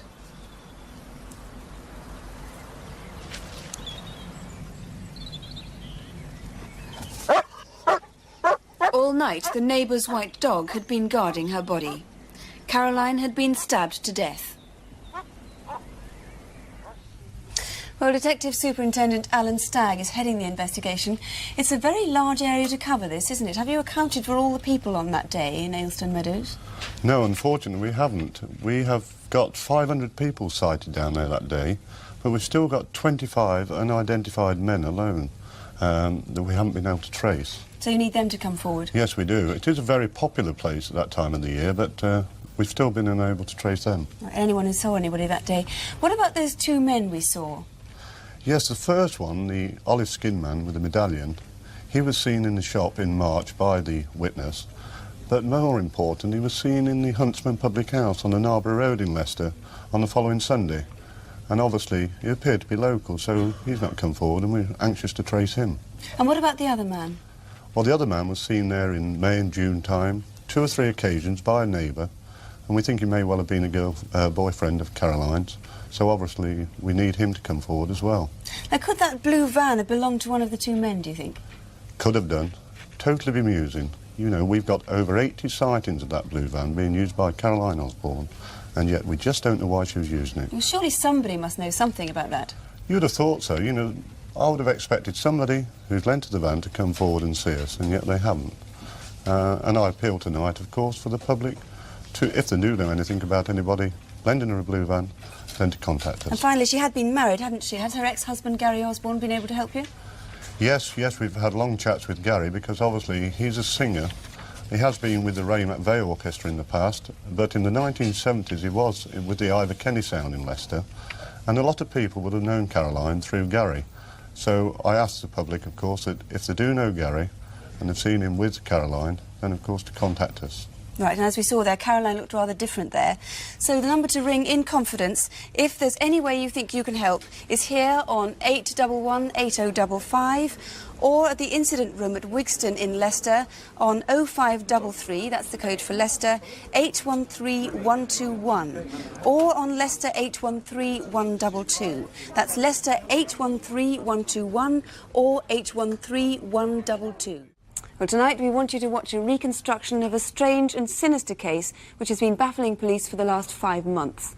It's the killing of a little boy. The motive is unclear. What we do know is that the case involves a mysterious nighttime visitor, a disappearing television set, and a car left with its headlights on. The victim, who died from a savage beating, was 9-year-old Christopher Laverack. He lived in Humberside in the Anlaby district of Hull.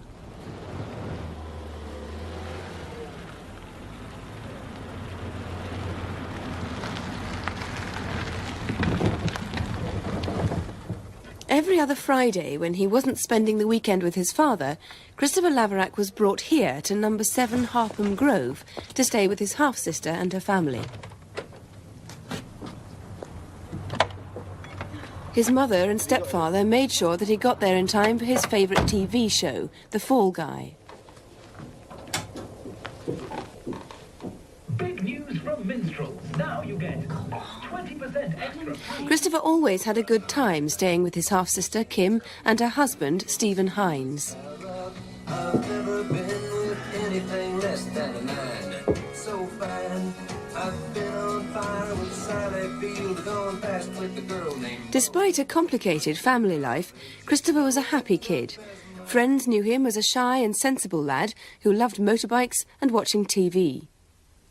He was getting on well at school and had just recently joined the local church choir. That night, as often happened, Christopher's half-sister, Kim, was driven to a local pub, the Crown, where she worked as a barmaid, leaving husband Stephen with their own young son and Christopher.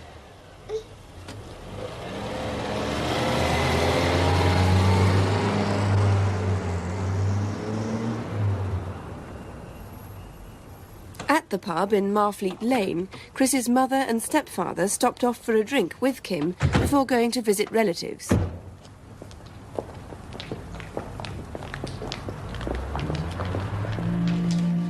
Later that evening, with Christopher still watching the television and the baby in bed, Stephen decided to go out.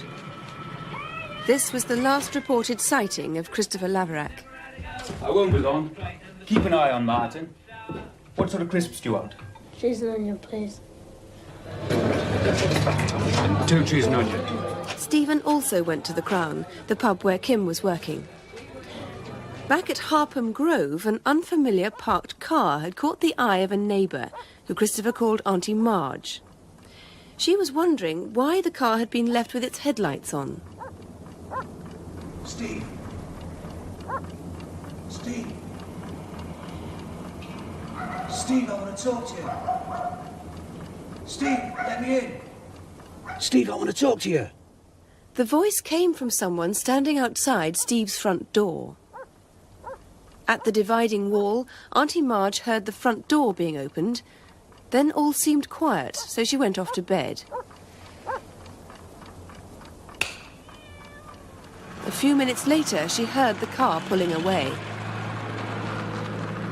That car, according to the best evidence police have, was shaped like this. It's never been traced. You don't get all this stuff on the top. You get your plastic away from the top. By now, Stephen had spent about an hour in the pub.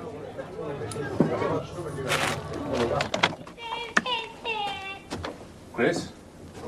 Chris? Apart from the baby crying, the house was strangely quiet.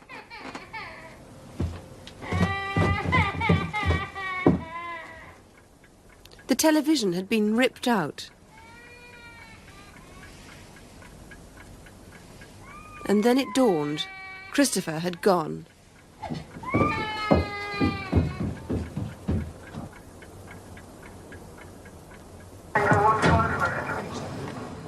Stephen ran to tell Kim and then called the police. They started a search in and around the house. Christopher had never run away, and his mother had no idea where he was. His real father was contacted, but he hadn't seen Chris either. The search went on into the night.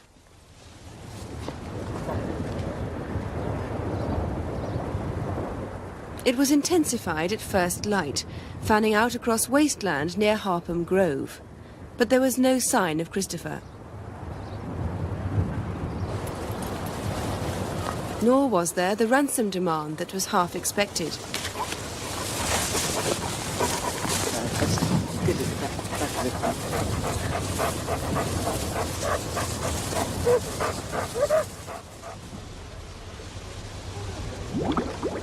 Christopher Laverack had now been missing for 36 hours.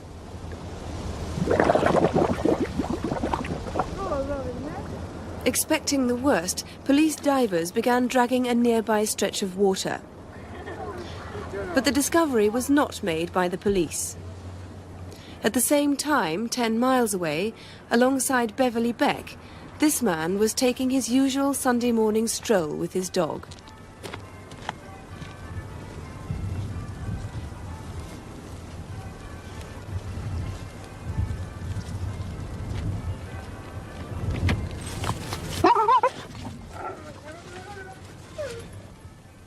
Christopher Laverack had died as a result of severe head injuries inflicted, the police believe, on Friday night. And Detective Chief Inspector Baker is in charge of that case. Now, that bag that Christopher was found in was actually a carpet bag, wasn't it? Yes, it was a Treader underlay carpet bag, and this is one identical to it. And are you hoping that somebody might have found that gone missing, maybe lost it or left it? Yes, hoping that somebody in the Humberside or Beverley area, sometime prior to the 9th of March, might have thrown one away or might have lent one to somebody or might have left one outside and it suddenly disappeared or something like that.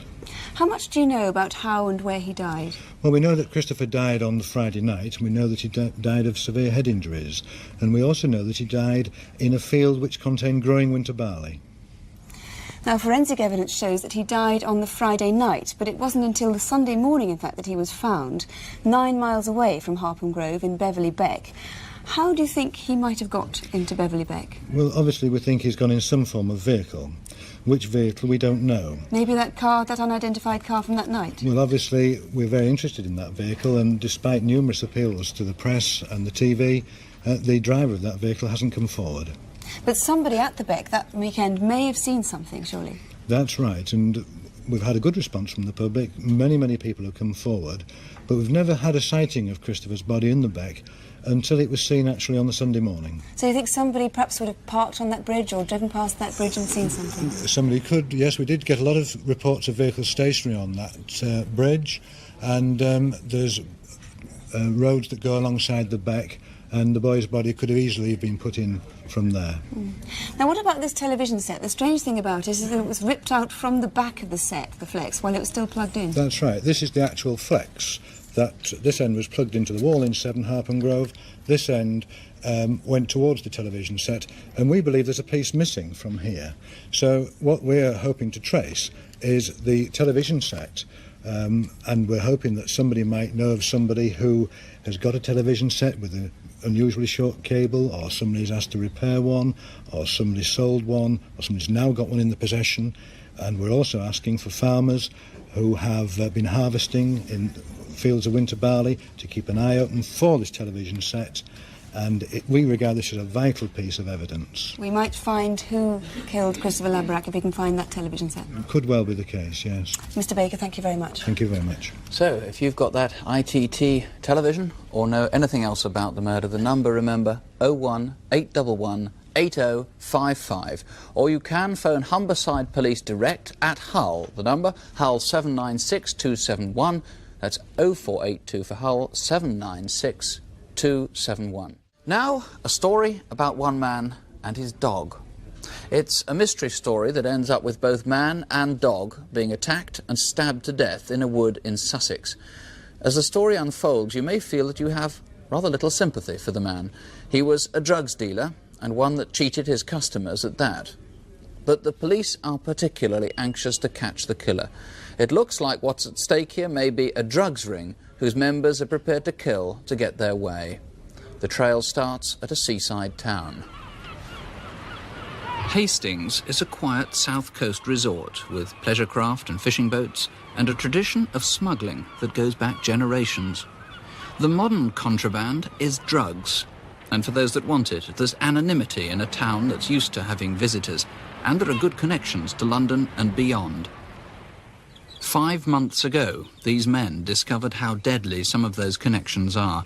Near Brightling, 12 miles from Hastings, there's an aerial ropeway that links a gypsum mine and its processing works. For 3 months, there'd been something lying, decomposing and undetected in the undergrowth. What you got there? What you found? Leave. Get away. Easy. Baby! Easy.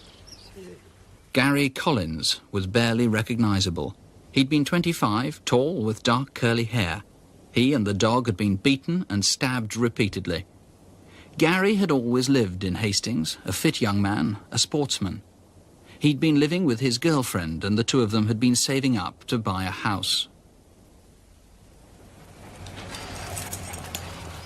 Gary and his Alsatian collie Trudy had gone missing 2 weeks before Christmas. The last time they were seen alive was when they left their rented flat in St Thomas's Road in Hastings. It's 10 o'clock on the morning of the 12th of December last year. A neighbour saw him leave. Gary Collins should have gone to work that day, but didn't. He had a part-time job packing eggs, but police now know Gary had been running a little business of his own. He started by selling small amounts of cannabis to friends, but then to an ever-growing market. He was known to customers and dealers as the man with the dog.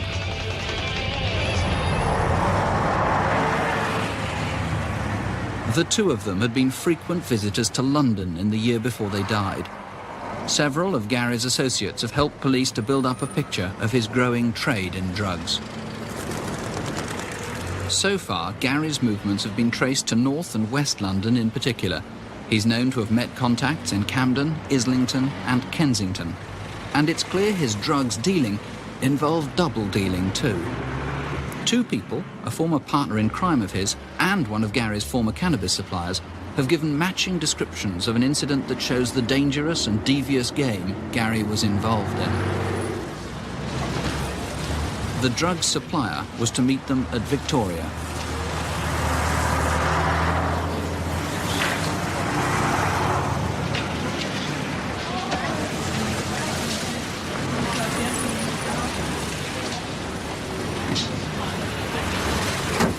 Get it all? Yeah, fine.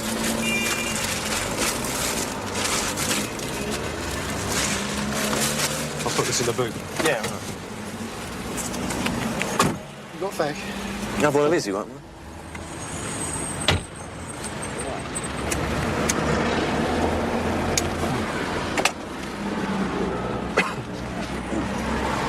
Where's he gone? So I got a phone call, isn't it? You got the money, then? Well, he'd give it to you just now, didn't he? You bastards. By then, it was too late. Gary's accomplice vanished with the drugs, and Gary just drove off. Gary's deals were also growing more ambitious. Through Interpol, police have traced a grand scheme for smuggling cocaine through Brussels and Amsterdam, financed by exporting illegal amphetamines to Stockholm. Shocked by Gary's murder, another dealer at the time explains how Gary was now playing in a bigger league. He was known as the dealer, the man with the BMW and the dog. He would have been an easy target to any of the other type of gangsters that are just looking plainly to rip people off. You know, I mean, they'll sort of promise the earth and all they want is to rip off everything. They'll even come up with the hash and you'll come up with the money and they'll take both.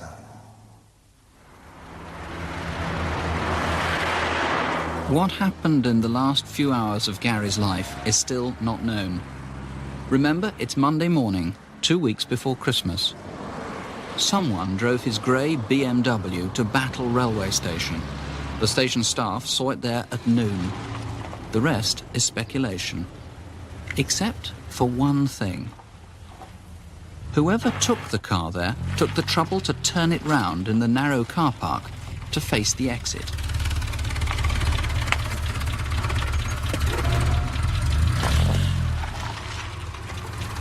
Perhaps Gary drove it there himself. Maybe he'd arranged to meet a contact there.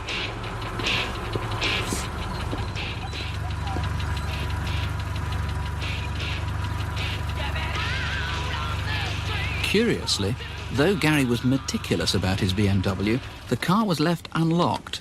Maybe there was an unexpected change of plan.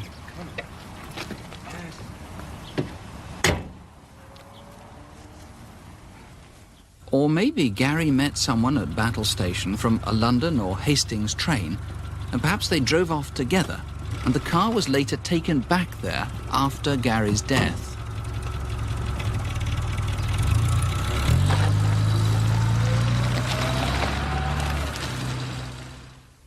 Or maybe Gary never went to Battle Station. The car was simply dumped there after he was killed.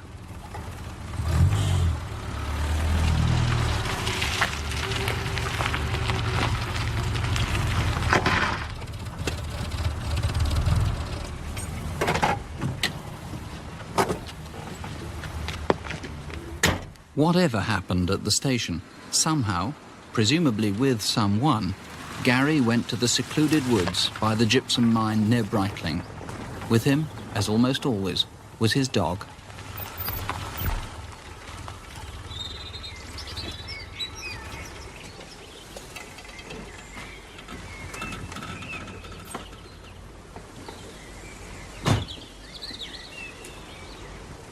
Somewhere he changed into Wellingtons from the light brown moccasins he'd been wearing when he'd left the flat. The moccasins are an important clue. They haven't yet been found. It's fairly certain from forensic evidence that Gary was alive when he arrived at the woods near Breitling. Come on. Come on. Maybe he was forced there. Maybe he was going to retrieve some hidden drugs or money. On Monday, December the 12th last year, Gary Collins and Trudy went on their last walk together.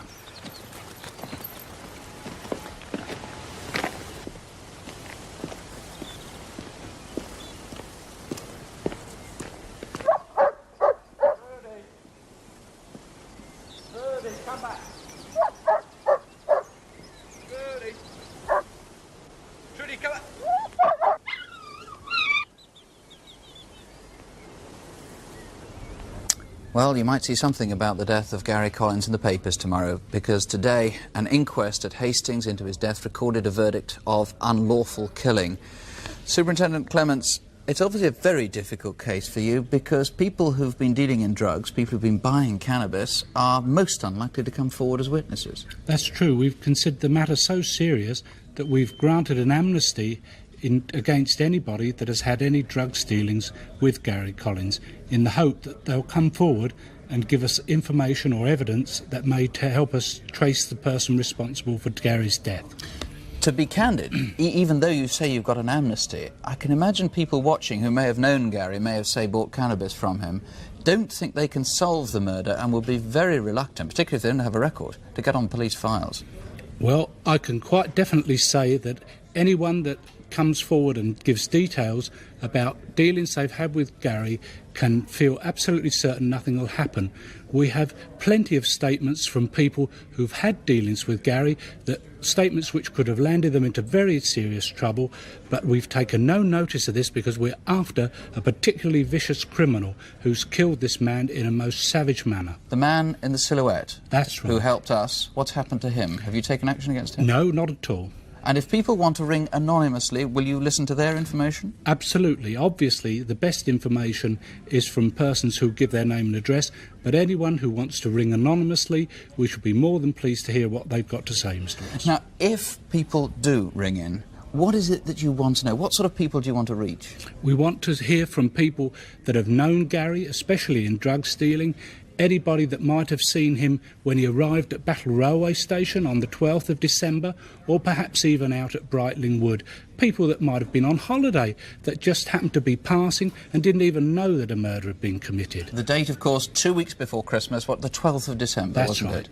So you really want anybody who knew Gary, did drugs dealing, but knew him at any stage and may know nothing about the murder? Well, if they think they can help us at all, we would be more than pleased to hear from them. Have you got hold of everyone you want in particular? Are there any people you know of out there that haven't yet come forward?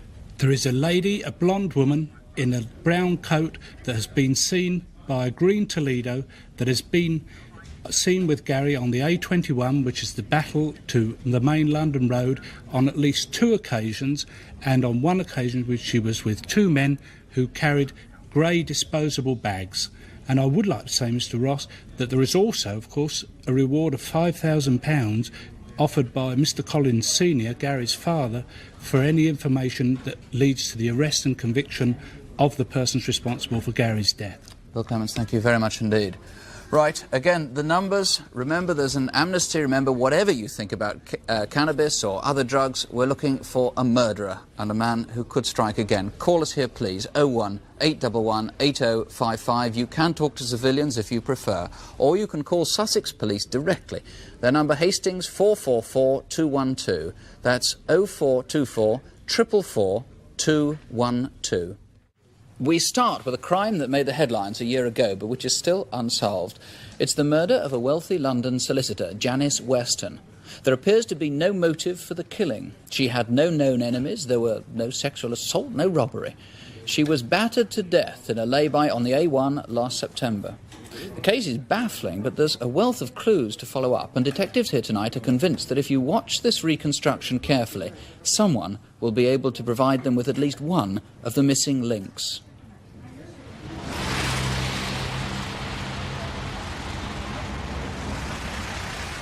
Our reconstruction begins at 11:20 a.m. on the 10th of September last year at Kensington Tire Motors in West London. That Saturday, Janice Weston set out to collect the spare wheel of her Alfa Romeo Alfetta car.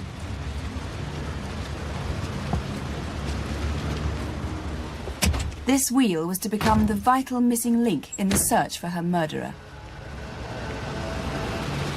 Janice was seen shopping near her home at Holland Park at around midday. She was a solicitor and had told friends she'd be completing work for a client and staying in London over the weekend.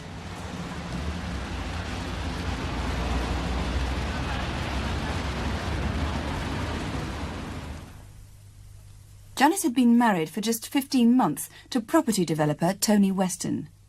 Together, they'd bought this country house in Clopton near Northampton, which they were converting into luxury apartments. This particular weekend, with her husband away in France on business, Janice called into her office at Lincoln's Inn. The exact time isn't known, but it was sometime on Saturday afternoon. Janice was a partner in the firm Charles Russell & Company, and at 36 was at the peak of her professional career. She was successful, popular, and led a busy social life.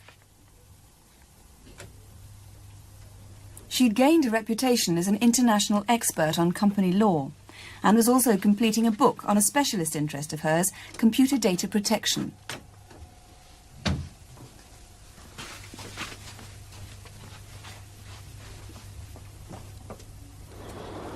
On that Saturday afternoon, an eyewitness reports seeing Janice frequently looking out of the office window, as if she were expecting someone.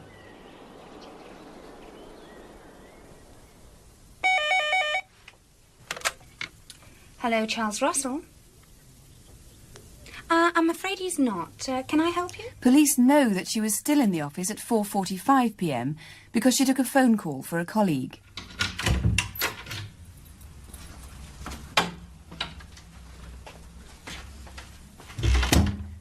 Piecing together the evidence, police believe that later that afternoon, Janice returned to her basement flat in Addison Avenue, West London, and made herself a meal.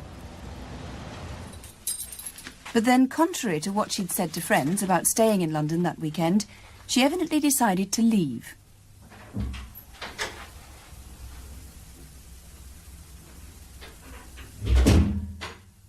She gathered together the remnants of her meal, which included a partly drunk bottle of wine and a half-eaten loaf of bread, and with an overnight bag and a purse containing £37, she set off. Yet strangely, she left behind her handbag. It contained her chequebook and all her credit cards, but she did take with her the keys to the country house in Clopton. It was unusual for her to set off for the manor house alone, if indeed she did set off alone. And it would have been very uncomfortable there with the renovations in progress.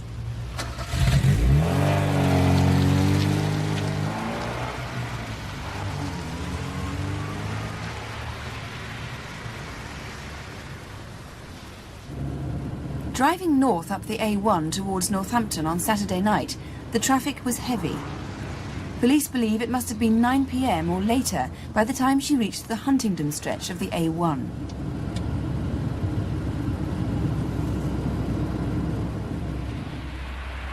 Just north of Huntingdon, only 16 miles from her country home, she'd pulled into a lay-by. Later, forensic evidence found traces of grease on her fingernails, which suggests that the reason she pulled in here was to change the wheel of her car.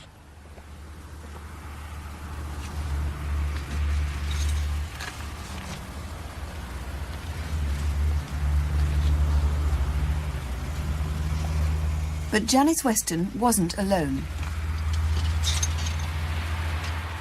Police still don't know whether her killer followed her into that lay-by or had been in the car with her.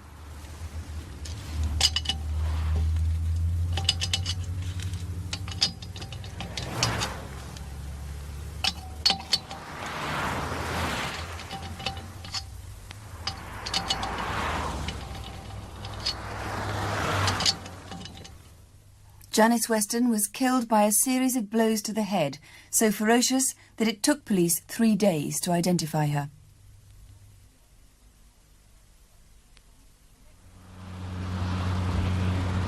The next day, Sunday morning at 9 o'clock, David Hurst is cycling along the A1 on a 12-hour time trial for the Luton Wheelers Cycling Club. As usual, he'd arranged with his wife to give him refreshment along the route. It so happened she chose to wait for him in that same lay-by where Janice Weston's car had been that previous night. You're fine. Cold. Why don't you pass? No. Terrible. No, I should be all right. Be all right. I'm just going to go here.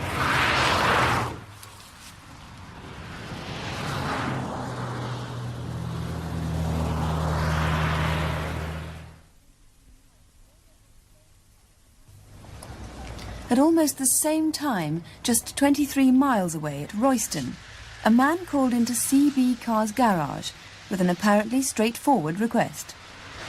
You make number, please? No, I'm sorry, we don't, but they do in the store next door. Thanks. He made his way to Auto Spares, where his purchase was to become one of the most mysterious aspects of the whole case. Do you do number, please? Yes. Hello. A few minutes, so in between customers. Good. Okay.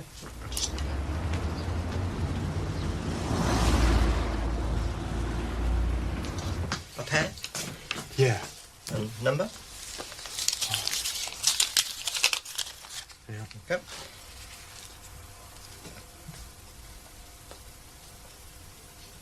Right, I'll give 2 minutes. Okay. He didn't state what number he wanted, but handed over a scrap of paper.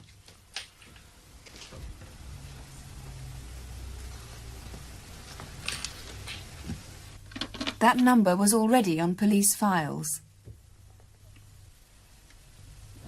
It was Janice Weston's number.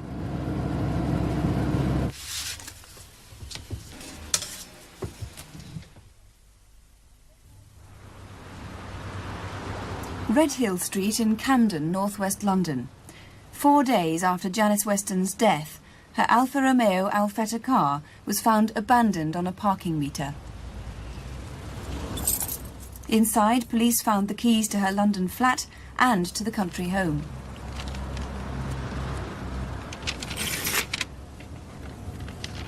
They also found her purse. Nothing had been stolen.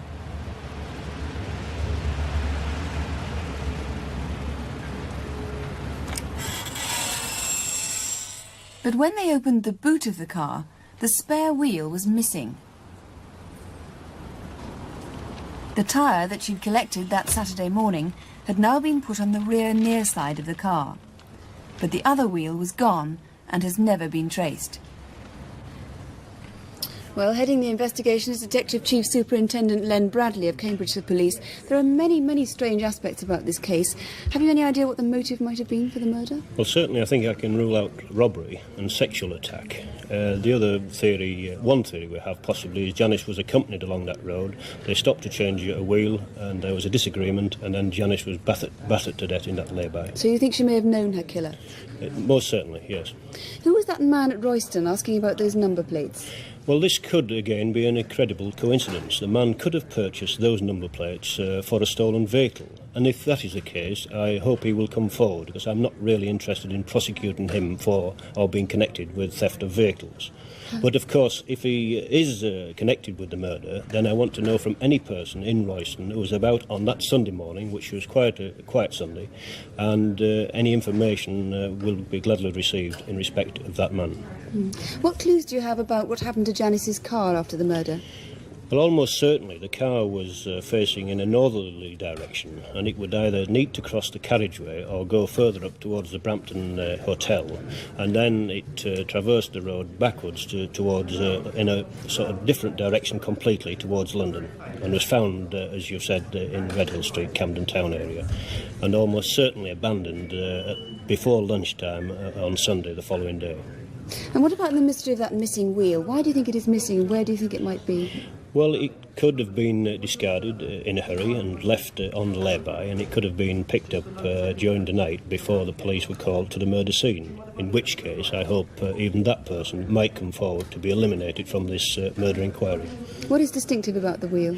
It's distinctive in as much as it's an Alfa Romeo wheel. It has 20 air vent holes round the wheel, and it also has the centre boss, which has the Alfa Romeo motive thereon. So we hope somebody might have found one like it somewhere along that route. Yes, somewhere along the route on the A1 on that weekend, the 10th of September 1983, with a Michelin tyre on. Can you briefly sum up then what you're hoping people tonight might be able to help you with? Well, I'm interested in tracing the man who purchased the number plates. I want to hear from anybody who saw Janice after 4:45 p.m. on the Saturday, either driving her car or in the lay-by at Huntingdon. And I also want to hear from anybody who has seen anybody acting suspiciously in the lay-by, or who may have bloodstained clothing or returned home that weekend bloodstained, or any person who might have seen any discarded bloodstained clothing. Mr. Bradley, thank you very much. And if you think you can help, do please ring us. You can talk to the detectives here, or if you prefer, you can talk to a BBC researcher in absolute confidence. The number is 01811 8055. The lines are open now, but if you can't get through, please keep trying. Or you can call Cambridgeshire Police direct at Peterborough 63232. That's 0733 for Peterborough 63232. Well, now to a murder case that seems to show a sort of random violence that may well be unleashed again unless the man responsible is caught. In March this year, a minicab driver was ferociously stabbed to death. His body was found in the back of his own car near Heathrow Airport. Now, that was the second time a cab driver had been found dead in the same area and in similar circumstances.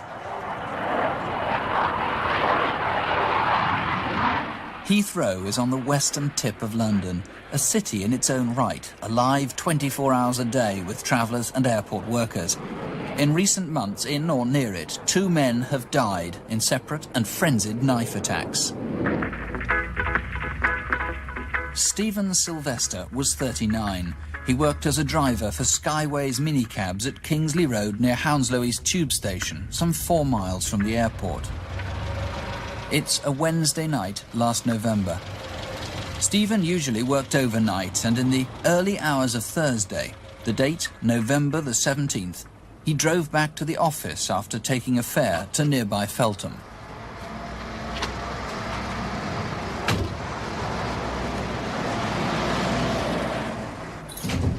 Stephen. Hi. Well, things are very quiet now. You better take over. I'll see you in the morning. Oh, cool. All right. I'll see you tomorrow. Yeah, sure.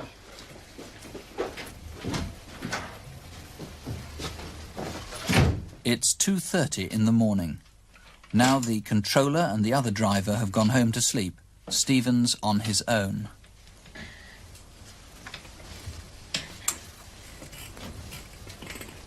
At some point between 2:30 and 3:30, Stephen must have left the office, presumably with another fare. Whether he responded to a phone call or someone visited the office is still unknown. What is known is that this was the last trip Stephen ever took alive. Where to now, Gov? Yeah, left to the next one. Hey? Turn left. At some point, Stephen got into the back seat, or was forced there, and in a frantic and bloody attack was knifed to death. With Stephen's body in the boot, the killer then took the wheel and drove the car towards the airport. Maybe he worked there. maybe he was flying off somewhere. Why did he head towards the short-term car park at Terminal 3? Perhaps he hoped that in a crowded car park, the vehicle would not be found. The police know that he got here at 4:05 a.m. He dropped the entrance ticket on the floor of the car.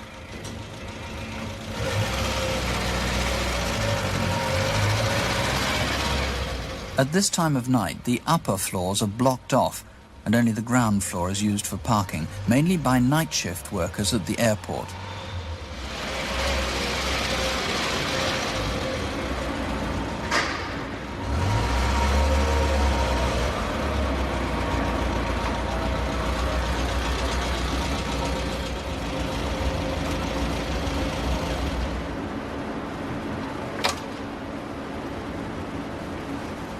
Whoever killed Stephen would have been heavily bloodstained.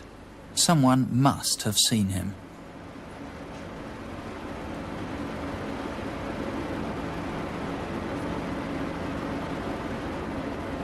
Did he go to one of the toilets to wash off the blood? Did he catch a plane or hitch a lift back to London or elsewhere? 4 days later, on Monday, November the 21st, police who'd been looking for Stephen found his blood-stained car abandoned in the car park and discovered the awful truth. Hunter Delta from 572, active message over. It seemed like a crazy but an isolated crime. Then, 6 months after the Heathrow murder, there was another killing in the same area. And it was like the first. The victim was a driver with Blue Star minicabs of Martindale Road near Hounslow West. Pardeep Sanger helped out his father-in-law, driving part-time on weekday evenings. The cars there weren't equipped with radios, so after each fare the driver had to return to base. It was Friday evening, the 30th of March this year, the day before the Grand National. Pardeep had already made about a dozen journeys that night and returned to the office to wait for further calls. At about midnight, a man rang from a call box not far away. Hello, yeah. I want a cab to go to Feltham. Yeah, at a phone box near some traffic lights on the Great West Road. No, the next traffic lights. At about the same time, a tall soldier and 2 young girls called at the Blue Star office. They too were asking to be taken to Feltham. Because of inconsistencies in the minicab log sheets, the police don't know which call Pardeep responded to first, the soldier and 2 girls who wanted to go to Feltham, or the still untraced caller from the phone box at the Lambton Road junction.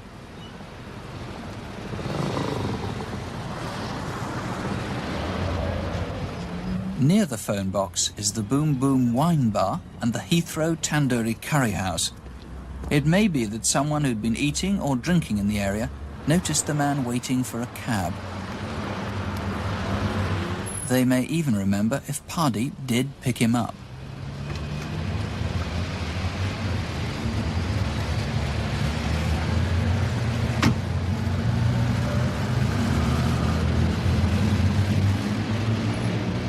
It's only 4 miles from Hounslow to Feltham, and at around midnight the trip wouldn't have taken long. So Pardeep could have done both trips, or even picked up someone else in the Feltham area. The next thing that's known for certain took place on a slip road off the A30, close to the airport's southern perimeter fence.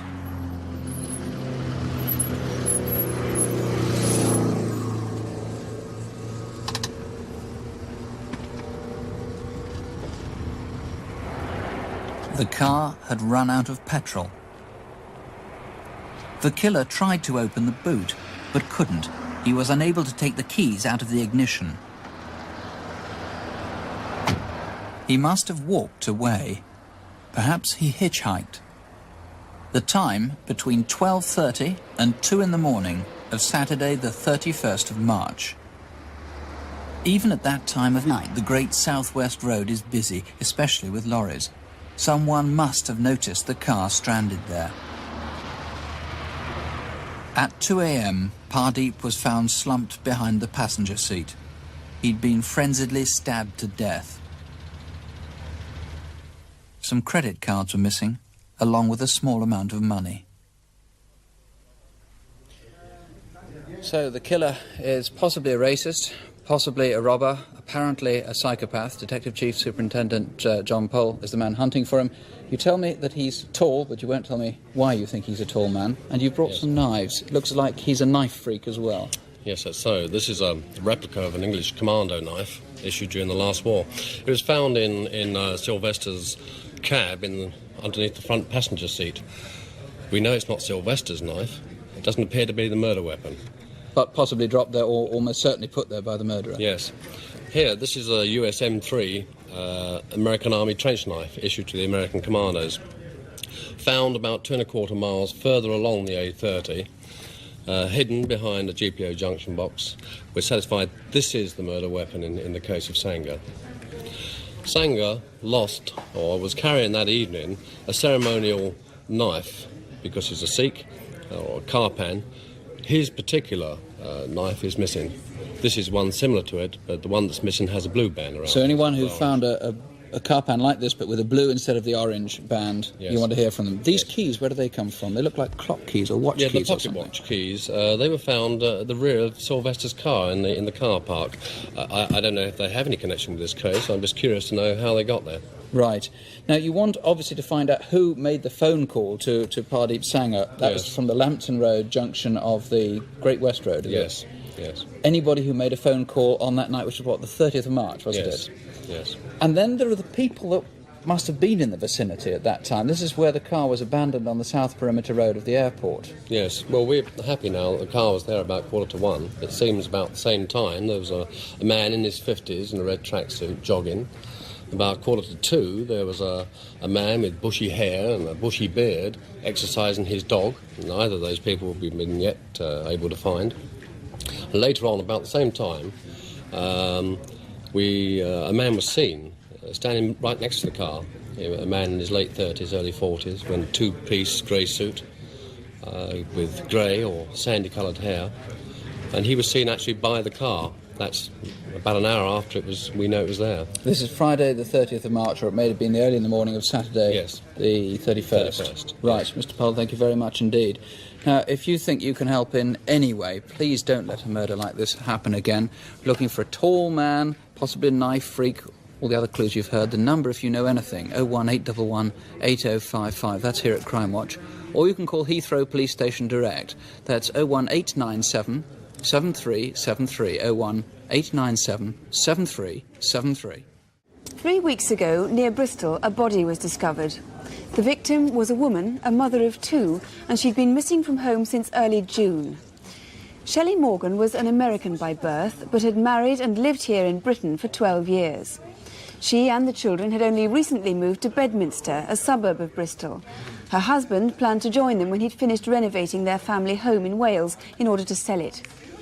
Shelley was an artist, and things had been going very well for her. She'd had a commission from an art dealer to paint these views of Bristol, and she had one left to finish, a view of the Clifton Suspension Bridge.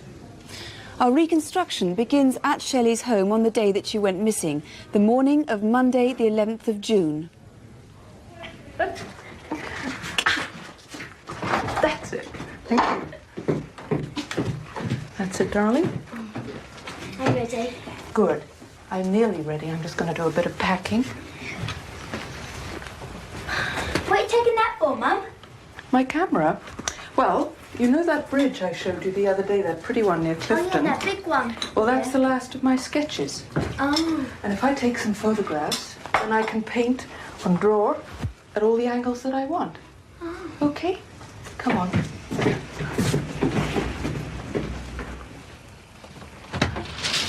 Oh, good morning. Good morning. Come on, darling.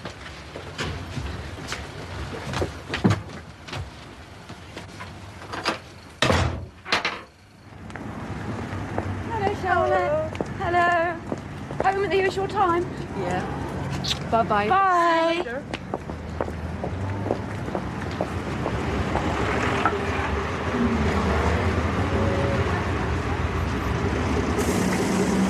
Morning, Mrs. Morgan. Morning, Mr. Newcomb.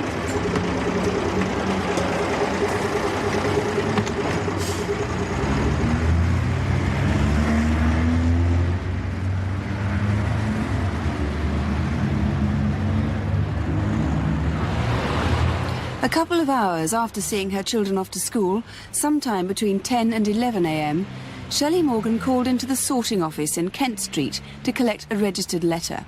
I've got a banker's card. The letter contained money from her husband, which he sent every week while he was away working on their house in Wales.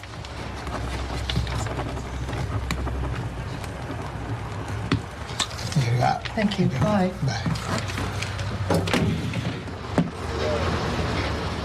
Where Shelley went next has not been fully established. However, a witness travelling on this bus thinks she saw someone closely resembling Shelley get on at about 10:10 that morning. She remembered the woman because of her long fair hair and her distinctive red glasses.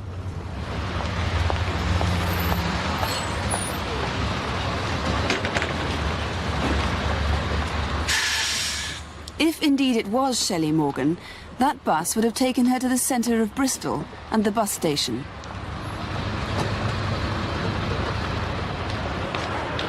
Police would like to hear from anyone who may have spotted Shelley after 11 o'clock that morning. If she did plan to photograph the Clifton Suspension Bridge, she could have got a bus from here.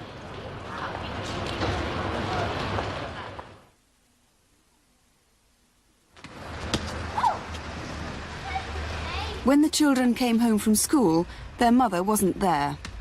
The house was locked and empty. Finally, a neighbour took them into her house to wait for her. As time went on, it became increasingly clear that something was very wrong. At 7:30 p.m. that Monday, the 11th of June, Shelley Morgan was officially registered as a missing person. Months went by, birthdays passed, and still no word from Shelley. Fears were becoming expectations. Then on Monday, the 24th of September, police headquarters in Bristol received this dramatic phone call. I got some very important information about the missing woman from Windmill Hill. Unfortunately, this is going to turn out to be a murder inquiry. The body is in a Wall-Tree grave. I'm not certain whereabouts to. It's in Hannam River, between the bottom of Column Hill and the Old Sea Road.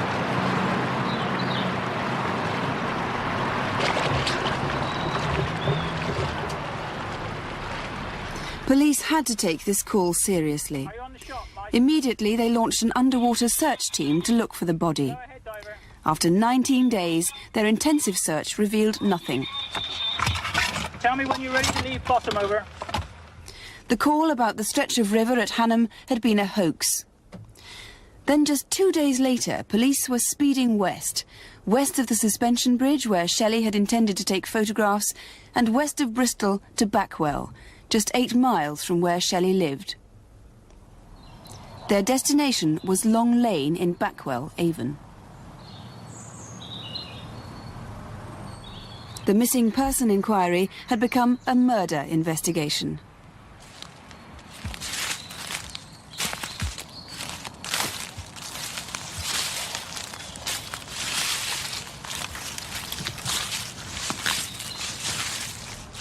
On Sunday, the 14th of October, 3 small children found a badly decomposed body.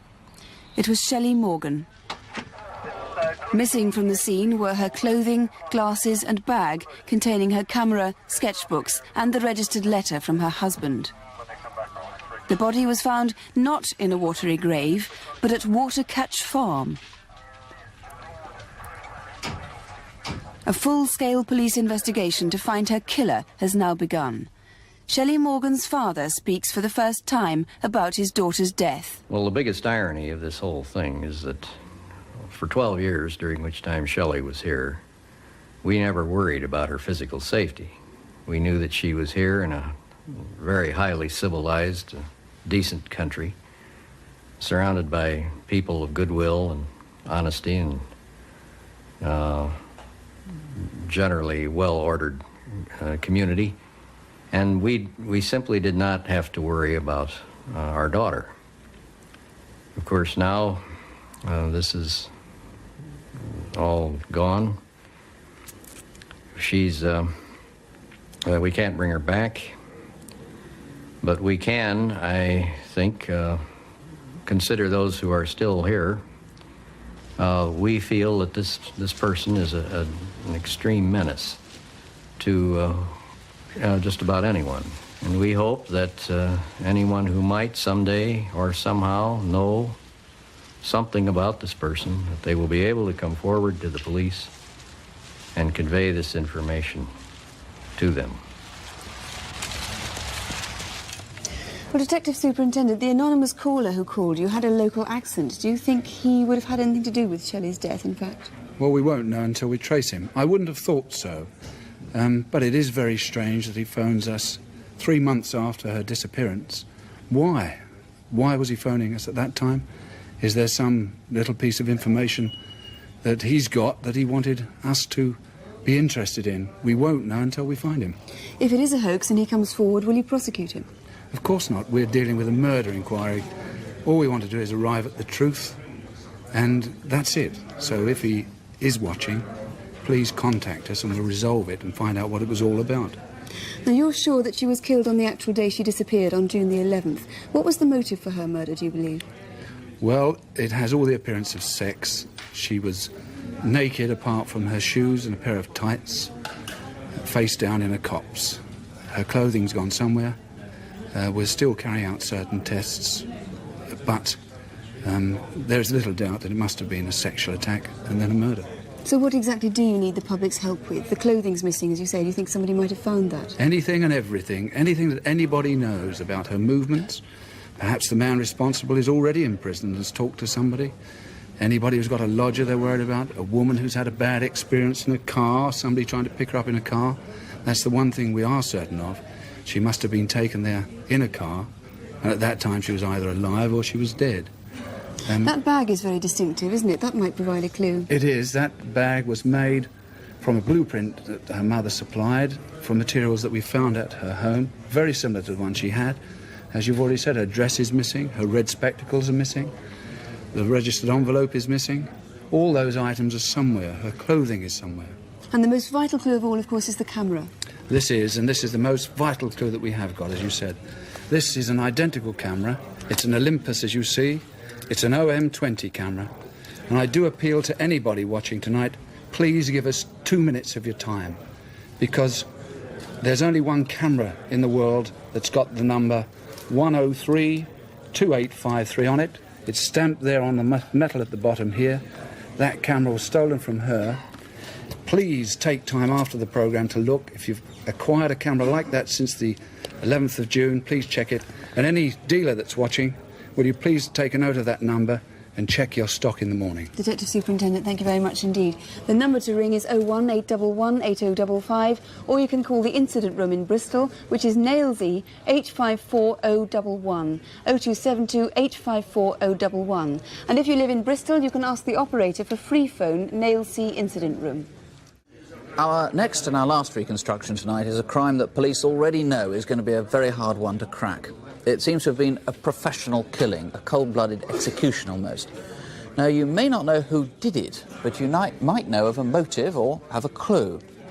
The victim was Lloyd Simpson, a Londoner, and if you're an East Ender, you might have seen him walking Yank, his American pit bull terrier, in Victoria Park in Hackney. It's Guy Fawkes night a year ago. Lloyd was watching television. Outside, there was a fireworks party, a noisy one. This film might prick someone's conscience. In fact, Lloyd's father is so anxious and determined to have the killers caught that he's decided to relive what happened with an actor playing the part of his son.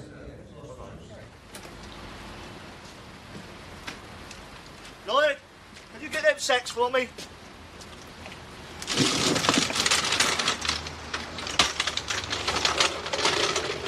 Colour in there and white in there. All right, then. I'm a waste paper dealer. I collect waste paper, cardboard, and I do transport. So Lloyd worked for me. Just got to make a quick phone call. Lloyd was with me Friday afternoon, and I asked him if he would take the car home on the night time. So he said, yeah, OK, I will. Ta-ra, Ben. See you later. See you later.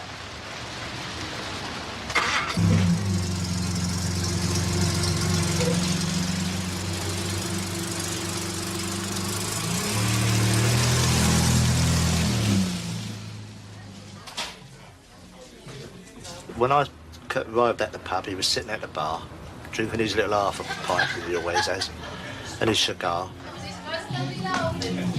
But he never seemed worried, never seemed anything like that.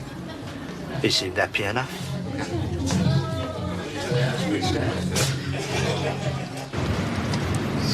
On the Saturday, what he done, he brought the car back, then he's locked the car up, and then he's took the dog and gone his usual way. That's gone over the flyover, right, into Victoria Park, and gone down towards home. Oh, easy. Easy, boy, easy. Long way to go yet, mate. Come on. Yank. Come on. Yank back, boy. Come on. Get your legs. Nice. Go on. Who's that? Go on. Go on. See if you can get him. Go on. Go on. You can do better than that. Go on. That was it. All right.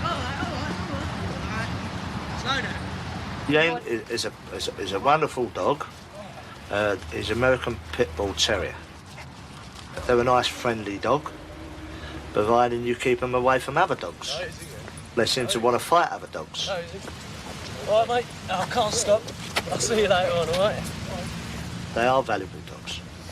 I would say they're at £500–600. They're supposed to be being brought into this country for fighting, but I don't know of any what do fight, and I know the Yankees never fight because Shank's he was only 11 months old.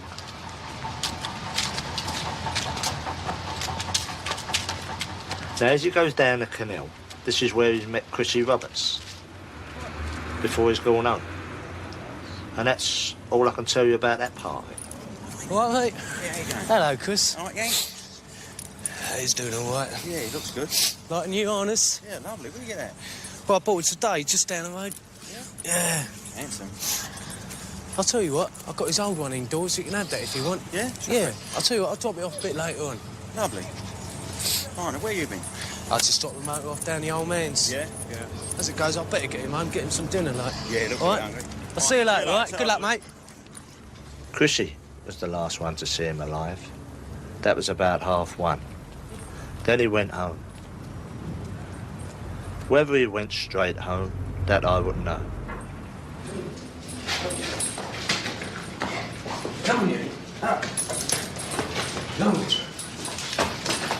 give it time. Give it time, boy.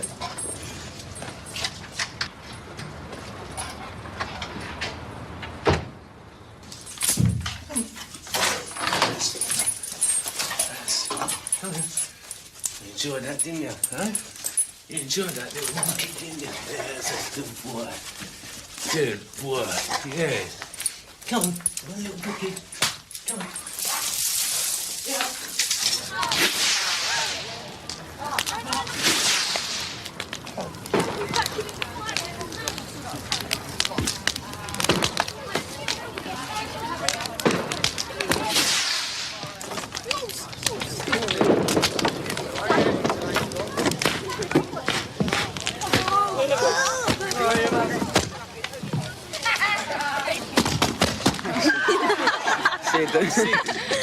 Now, can you actually believe this? 2:07:41 is Resch. Bartelski is over the bump.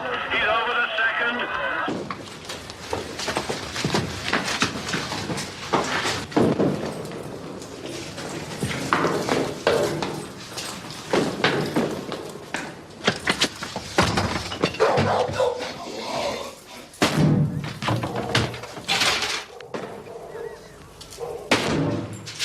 Blessed fireworks.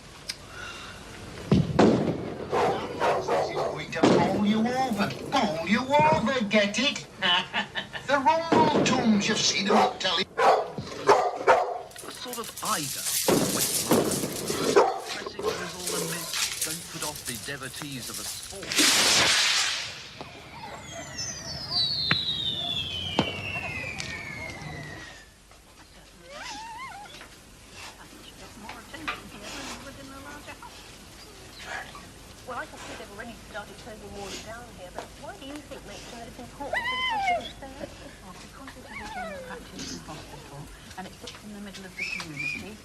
and the general practitioner.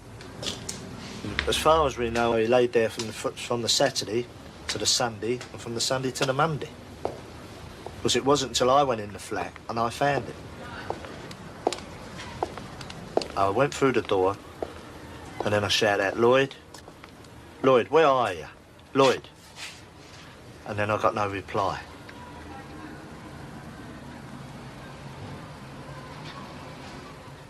You know, when you think that the walls are so thin and our people don't hear anything with like a shotgun going off, it's hard to believe that no one couldn't hear anything.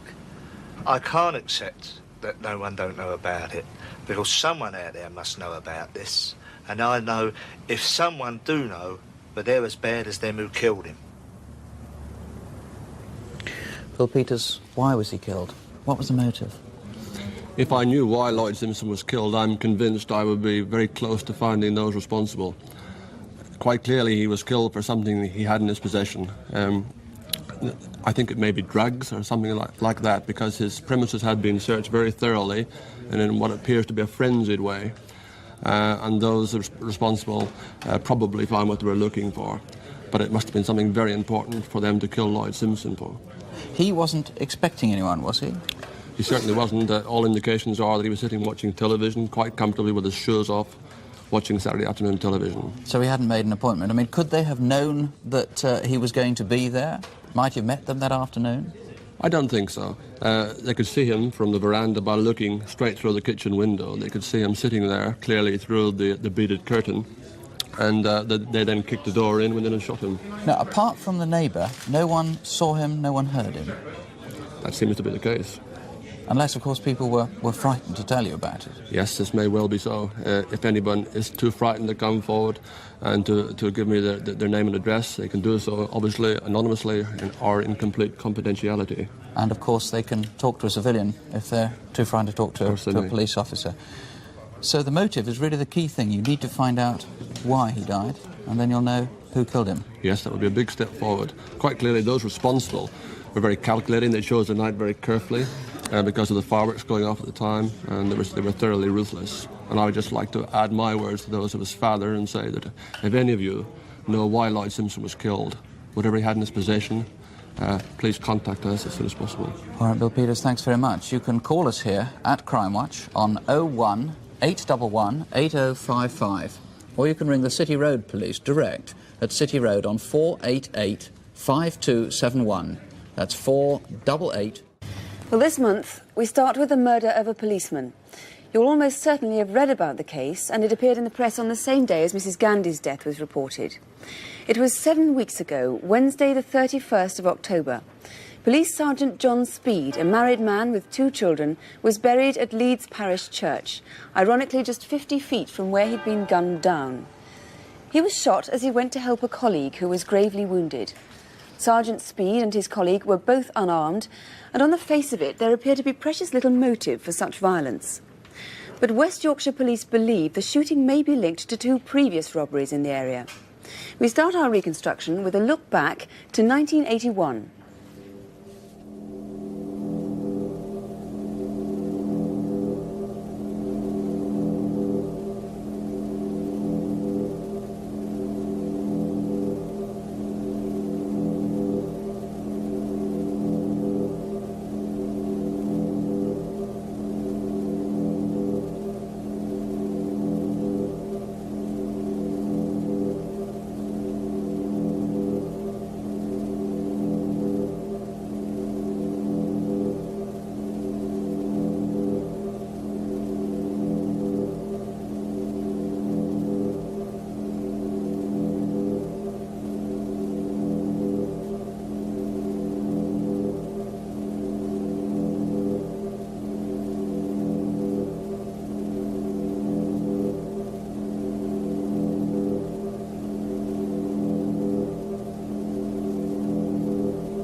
Police, please.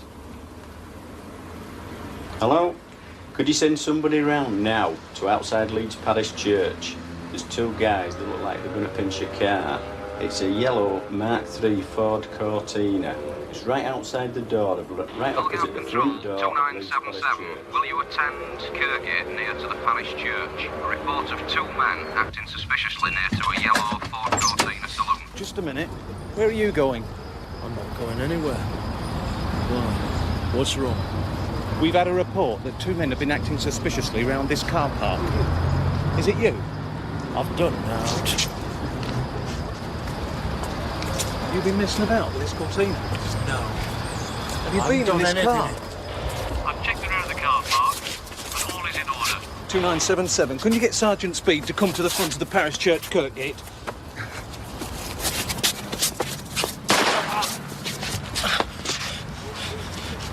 "1013. 1013. I've been shot. Get an ambulance. 2977 to control. Description of gunman. He's a white male, about 40 years of age. Stocky build, wearing a grey flat cap and an olive green army-type jacket.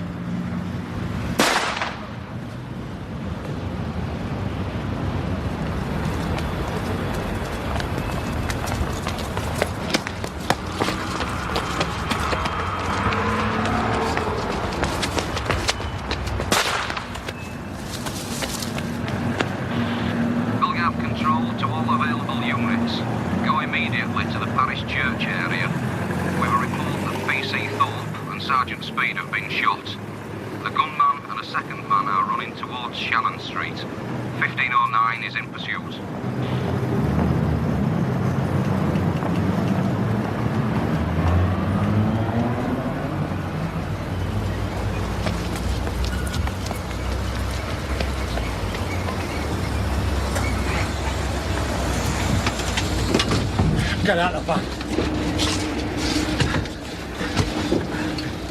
What the hell's going off, mate? Just leave me then. What's the guy there? Everybody's fighting me. Come on then.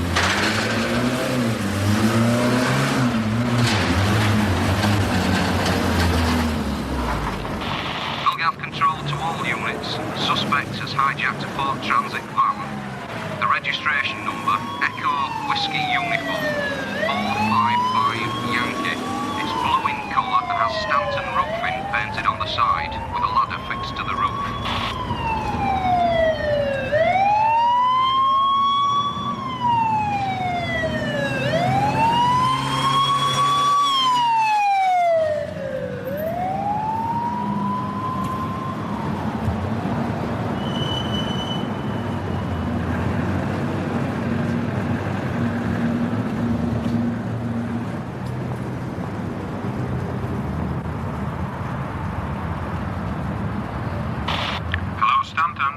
It's the police from Gibton. Can you put the light on top of that van? It'll help us to find it.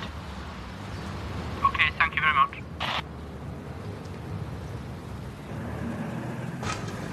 The Indian Prime Minister, Mrs. Gandhi, has been shot dead by assassins in Delhi. The shooting happened just a few hours ago, and Mrs. Gandhi was rushed to hospital for...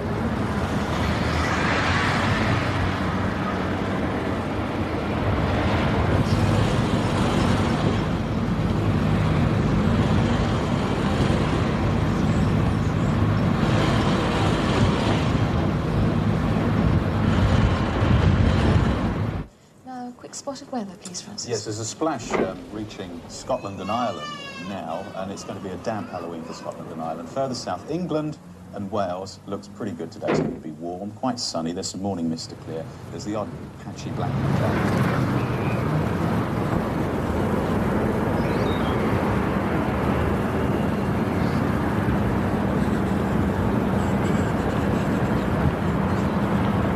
Of the sad death of Mrs. Gandhi, but we will be bringing you that tomorrow. There we are, thank you very much indeed. Very warm, extraordinarily warm for the time of the year, don't you think? Yeah, it should be about 12, 13. It's probably 16, 17 this afternoon, yeah. So Indian summer.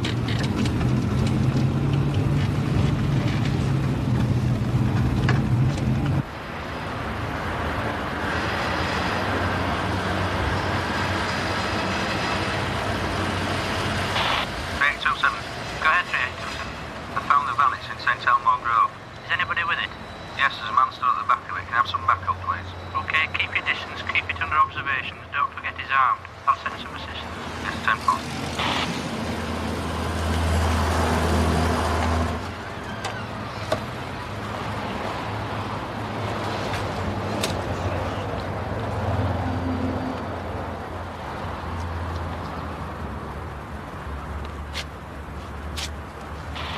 Belgav Control to Firearm Unit 51. Will you attend St Elmo's Grove, Leeds 9 immediately?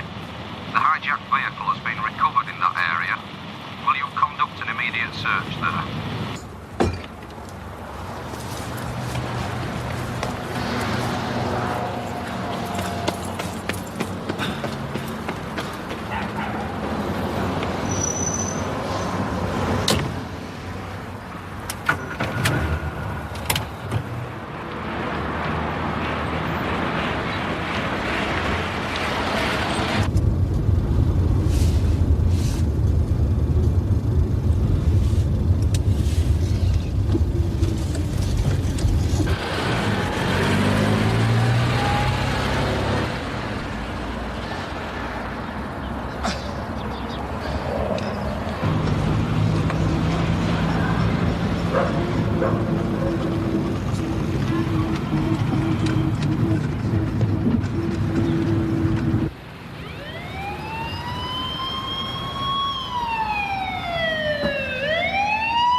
Outside the Anglers Club in Nippet Lane. He's a white male, 5 feet 10 inches, well built although not fat, around 40 years of age, mousy coloured hair but grey in collar length. He's wearing a brown and grey checked cap, olive green combat type jacket and dark trousers.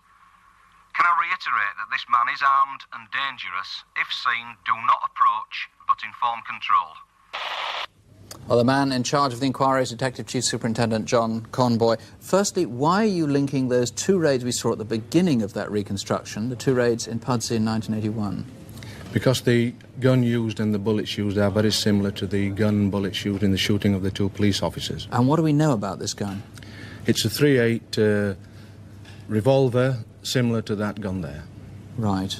People in the underworld might know about that gun. It may well be that somebody has sold the gun within the last few months in Leeds, yes. All right, now let's try and establish the geography. All of this, of course, took place within a very small area. In fact, within 1.5 miles of Kirkgate Parish Church, where the shooting happened. The gunman then ran off, chased by Constable John Raj, to this point here, where he hijacked that blue van at Rhodes Filling Station. The next sighting we have is about a mile away in St Elmo Grove, where, incredibly it seems, he stayed with the van for over 3/4 of an hour. Then, having been spotted by a patrol car, he abandoned the van, taking with him a blue helmet, and headed off this way.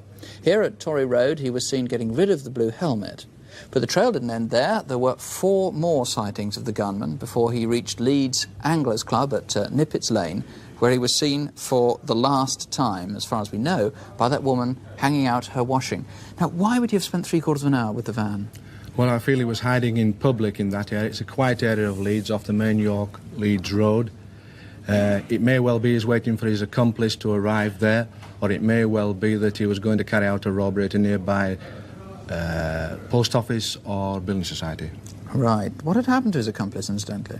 Well, his accomplice was last seen running through the Garden of Rest and onto the railway embankment, and we don't really have any more sightings of him then.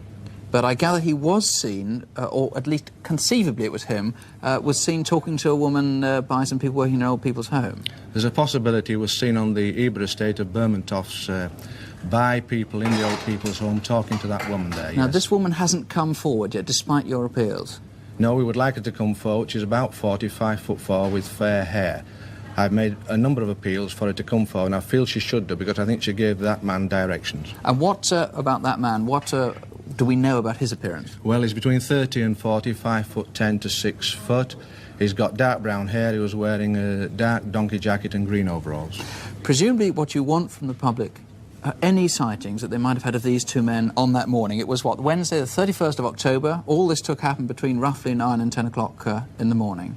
Well, it may well be that people in Leeds may have seen those two men together before, and I would hope they would come in and tell us if they have. Any criminal in Leeds, and we've had a great deal of help from the criminals of Leeds, may identify them. I would hope they'd come forward. And if there's anyone who may have kept them in a guest house, lodging house or hotel the night before, I would like them to come forward. The underworld really has helped you try and trace this man? They have, yes. Here is the Crimewatch video fit of him. There you see him coloured in. Maybe you could just repeat what we're looking for.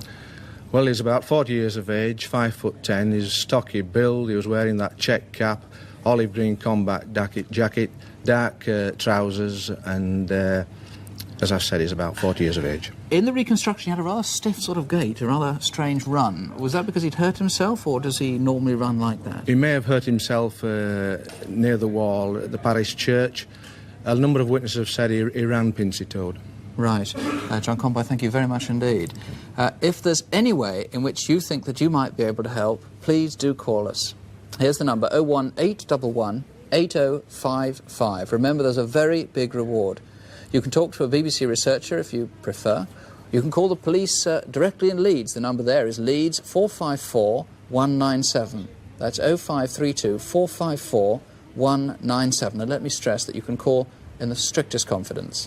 Now we want to take you back 7 months to the night of Thursday, the 24th of May. What happened on that night has tantalised a large team of detectives and orphaned 2 small children. The place is Balsall Heath in Birmingham. There's a red light district there that attracts streetwalkers and cruising cars from all around the city.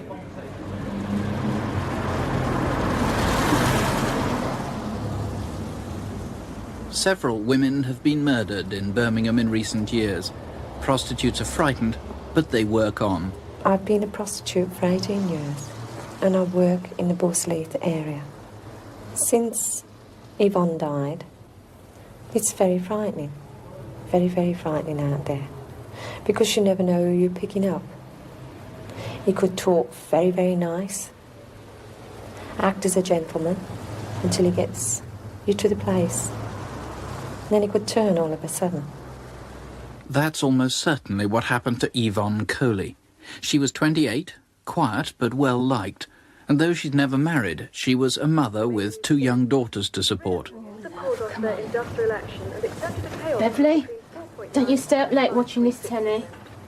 And finally, the 24 hours after the Lancashire water station Good night, disaster, Beverly. it's still not Don't known stay up what late caused now. the explosion which killed Night. 9 Good night, love. One of them at Now don't go 20. to sleep late. Messages of sympathy have been sent by the Queen and by the Prime Minister. This has been News at 10. Good night. We know just after News at 10 had finished that Yvonne made herself ready to go to work. She was late tonight, for the 24th of May was her mother's birthday, and there'd been a party. Sometime after 11, she left her house in Bordsley Green.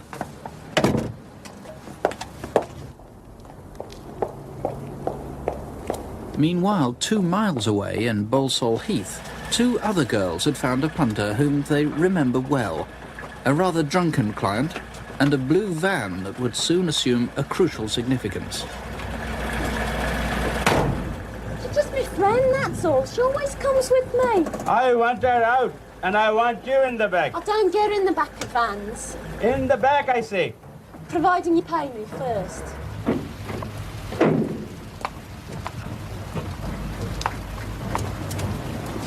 There you are. Leave your bag here. I just want a cigarette, all right? Oh, okay. Hey, you! Bring my money! Please, come back! Bring my money! Yvonne arrived in Balsall Heath at about 11:40. The police believe the blue van was still cruising round the area.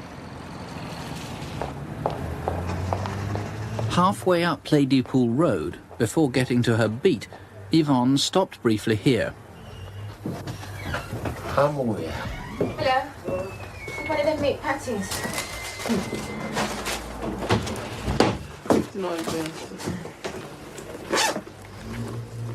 As far as the shopkeeper can remember, Yvonne appeared to have no more than small change in her purse.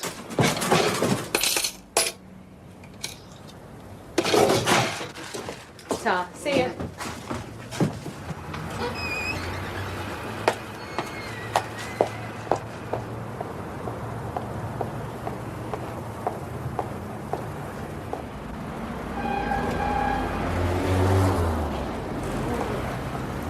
As Yvonne crossed Brighton Road, she was recognised by this local club owner. Hey, Busher! She was now heading for her usual beat on the corner of Sandford Road.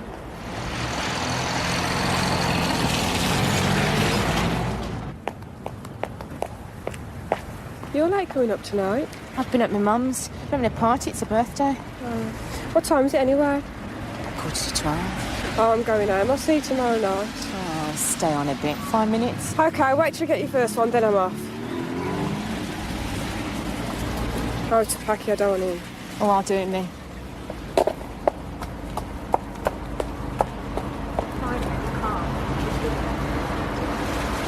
I'll see you later. Yeah, I'll see you tomorrow night. Ta-ra.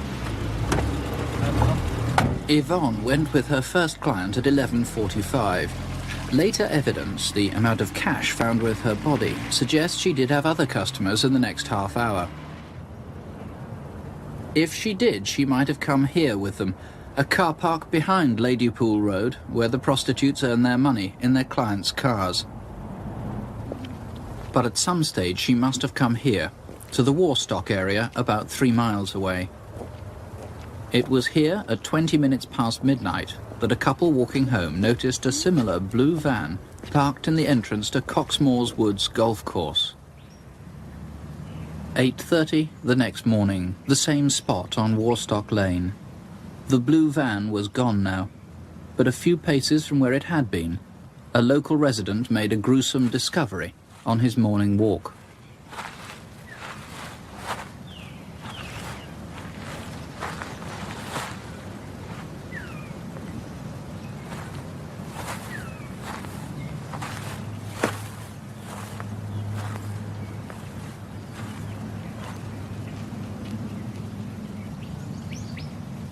Brother Mike 21, attend Warstock Lane to a report of a female body under the hedgerow on the golf course. Brother 3 Mike 21 received, over. I knew Yvonne as a friend. They always say, oh no, it won't happen to me. But look at the heartbreak it brings when you're left for dead. Those men, all the prostitutes, if they'd seen anything that night, we'd just like them to come forward, because somebody must have seen something that night. Everybody's not blind. They're not. Well, before we speak to the man in charge of the inquiry, Detective Superintendent Roy Taylor, let's just recap on the geography of the area. When Yvonne arrived in Balsall Heath, she walked down Ladypool Road. The club owner saw her here as she crossed Brighton Road. Then we saw her meet her friend here on the corner of Sandford Road. That was the last time she was seen alive. It was about 3 miles away on Coxmore Woods golf course that her body was found next morning, just off Warstock Lane. She'd been strangled. The Superintendent Taylor, that blue van there seems to be the crucial clue, is it? It is crucial, yes, because we have 3 sightings of the van that night.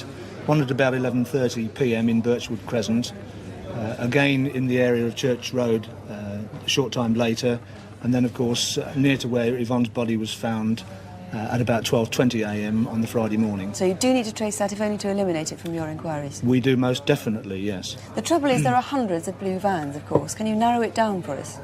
Yes, it's a dark blue van in the 15, 17 or 22 hundredweight class. No windows in the side, and it is fitted with, we believe, Lee Conquest, this type of tyre, which is a cross-ply with Avon Supervan tyres also. So that's an interesting combination of tyres on one van? Yes, we've checked many thousands of vans in this inquiry, and as yet we've only turned up 3 with similar combination of tyres. It's almost like a fingerprint. What about the driver? Well, we don't know for certain the driver of the van in Warstock Lane, but of course we've got the Asian gentleman that we're looking for, who was involved with the 2 prostitutes earlier in the evening, and he is described as an Asian, 40 years of age, very well built, with a moustache, a Mexican-style moustache, which will particularly distinguish him. Now, Yvonne was last definitely seen at 11:45 that night, and that blue van, the last sighting of a blue van was at 12:20. Do you think those are the times between which she was murdered? I think that she was probably murdered a short time after that, and that would be consistent with the sighting of the blue van in Warstock Lane, because when she went out and when she bought the patty, we know that she had no money with her. We know that she had money with her when her body was found, and of course that would indicate that she'd been with a number of clients. What about a blue Mercedes that somebody said they saw her in? Yes, we've got an unconfirmed sighting of her in a blue Mercedes in Brighton Road at about 1 a.m. that morning, and we do need particularly to try and find the person who was driving that vehicle, whether he was with a prostitute or with his wife or whoever, if only to lose the sight to try and eliminate them from the inquiry. Briefly, how else can the public help? Well, of course, if we can trace the van with that combination of tyres on it, if we could trace the person that was with Yvonne, anybody that was with Yvonne that night, then I would appeal to them to come forward and contact me. Superintendent Taylor, thank you. Thank you. If there's any way you think you can help in any way, please don't let this happen again. The number to ring, 01811 8055, that's here at Crimewatch, or you can call Edward Road Police Station at Birmingham 440 1155. That's 021 440 1155.